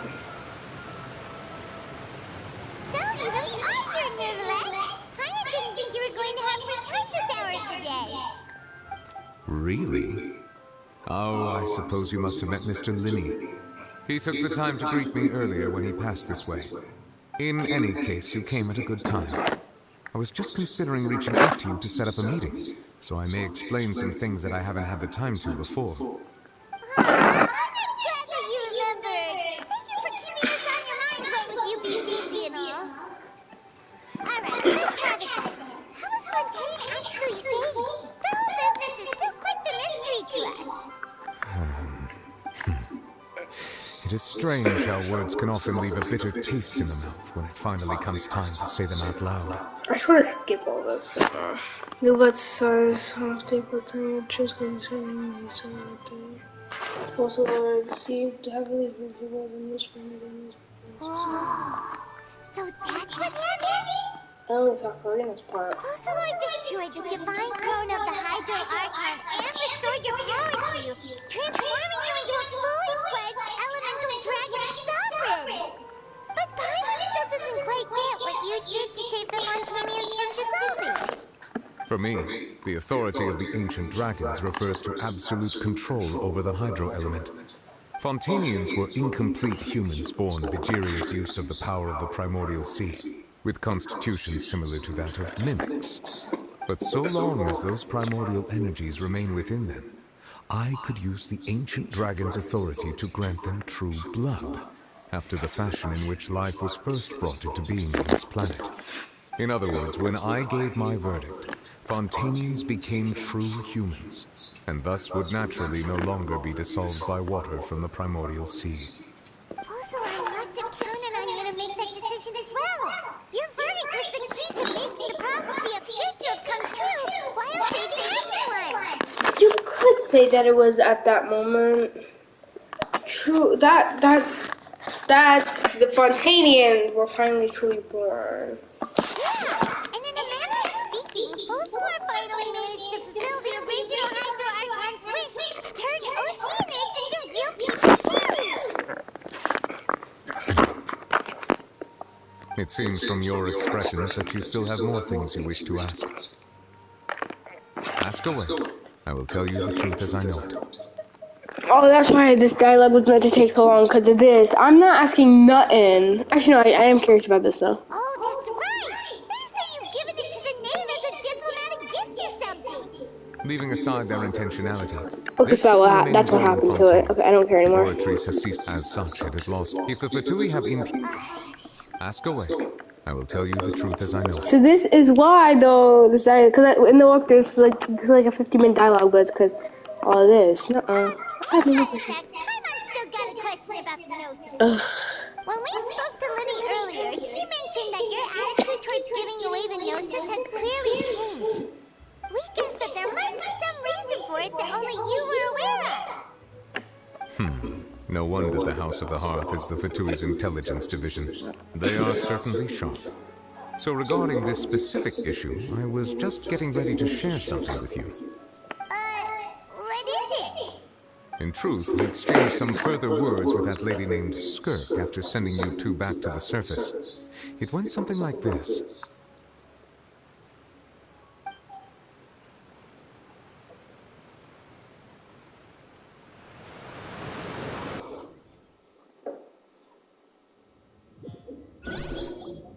Well, we're going to head topside to see what's going on.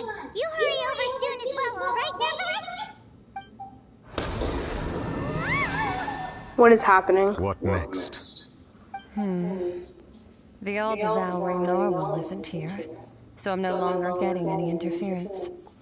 I can finally catch the scent of your power, what it's made of.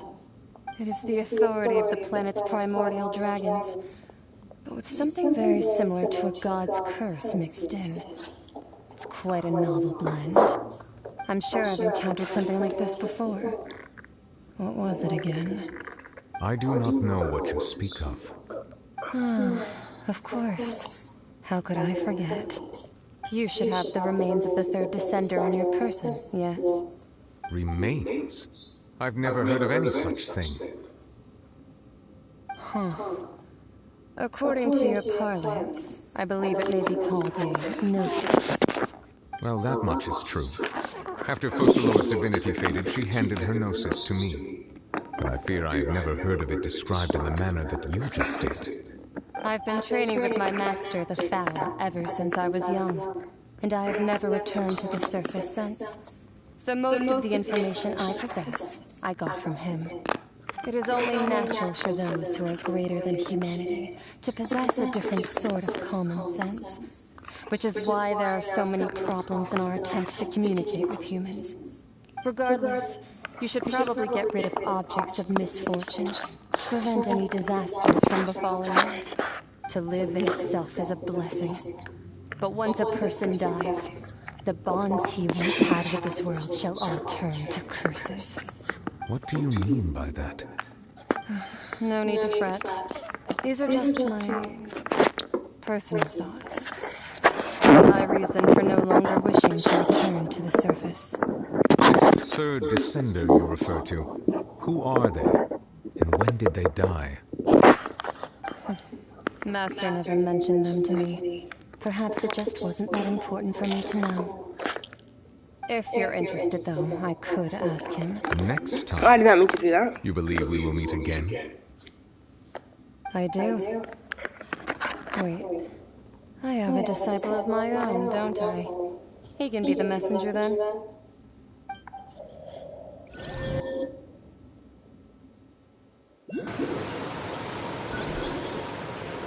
That's what she told me. Whether it would prove useful or not, I wanted to pass that information on to you. The remains of the third actually... Only 3 more minutes and we're done with this hell of a question. All the same, assuming that there was no misunderstanding How long or is this special video? metaphor 5 hours and then it is what 33 you meant to minutes. say. And she said that it would bring misfortune and that you should check it, which is why you gave it to the Fountaine. If she speaks the truth, then I would simply be putting Fountaine at unnecessary risk by keeping it here.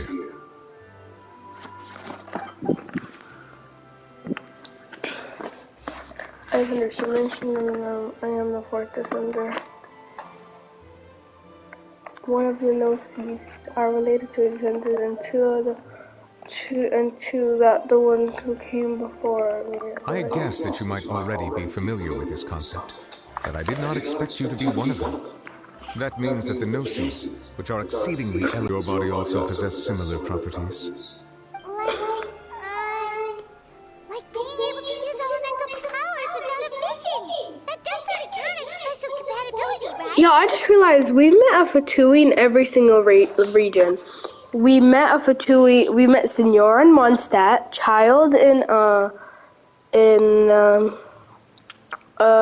Liyue. We've met Senor again in Inazuma. We met Scara in Sumeru, and then now we met in the Nave. Obviously, in the Sneznaya, we're gonna meet like all like the Sarita, but who are we gonna meet in that land? Which Fatui? Let's not think about this stuff right now. I'm suspicious. I'm suspicious. Comparing Traveler to the dead third descender and all.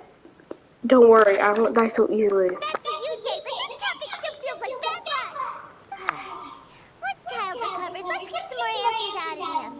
Or go look for his master and get the answers that way. I too believe it unwise to make too many blind guesses when information is lacking.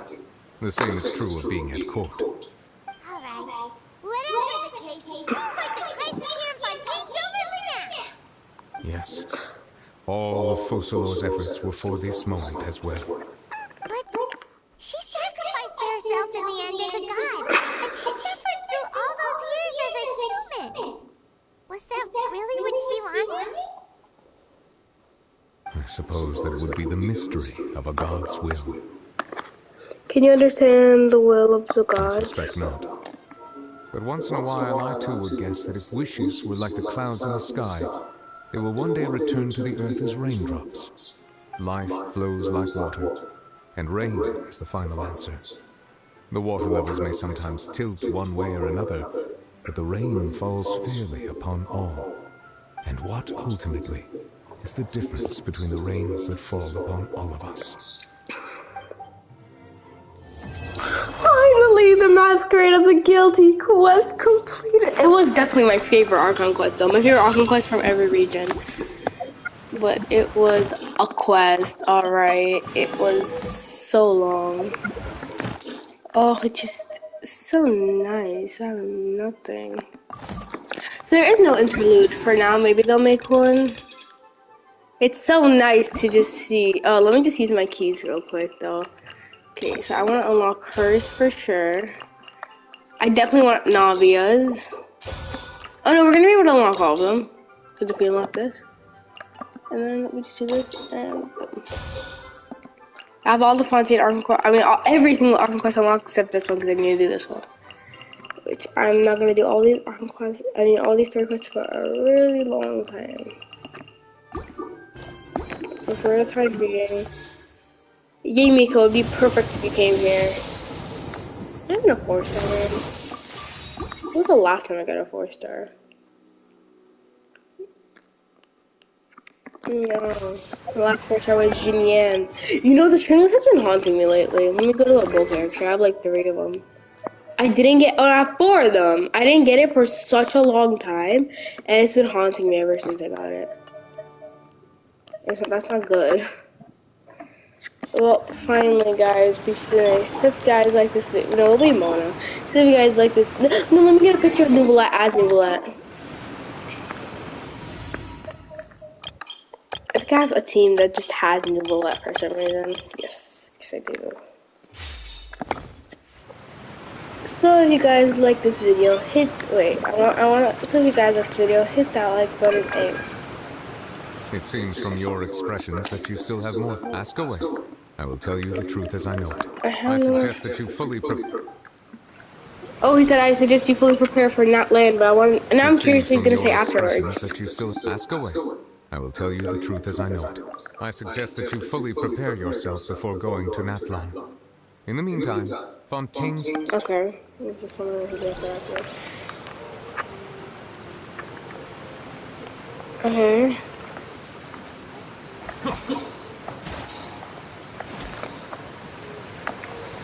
No, wait. They need to be a little, like, okay. No, they need to be like a little...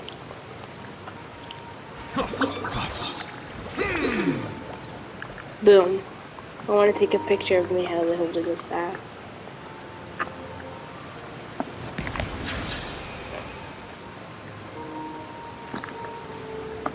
Let me look at the photos I just took.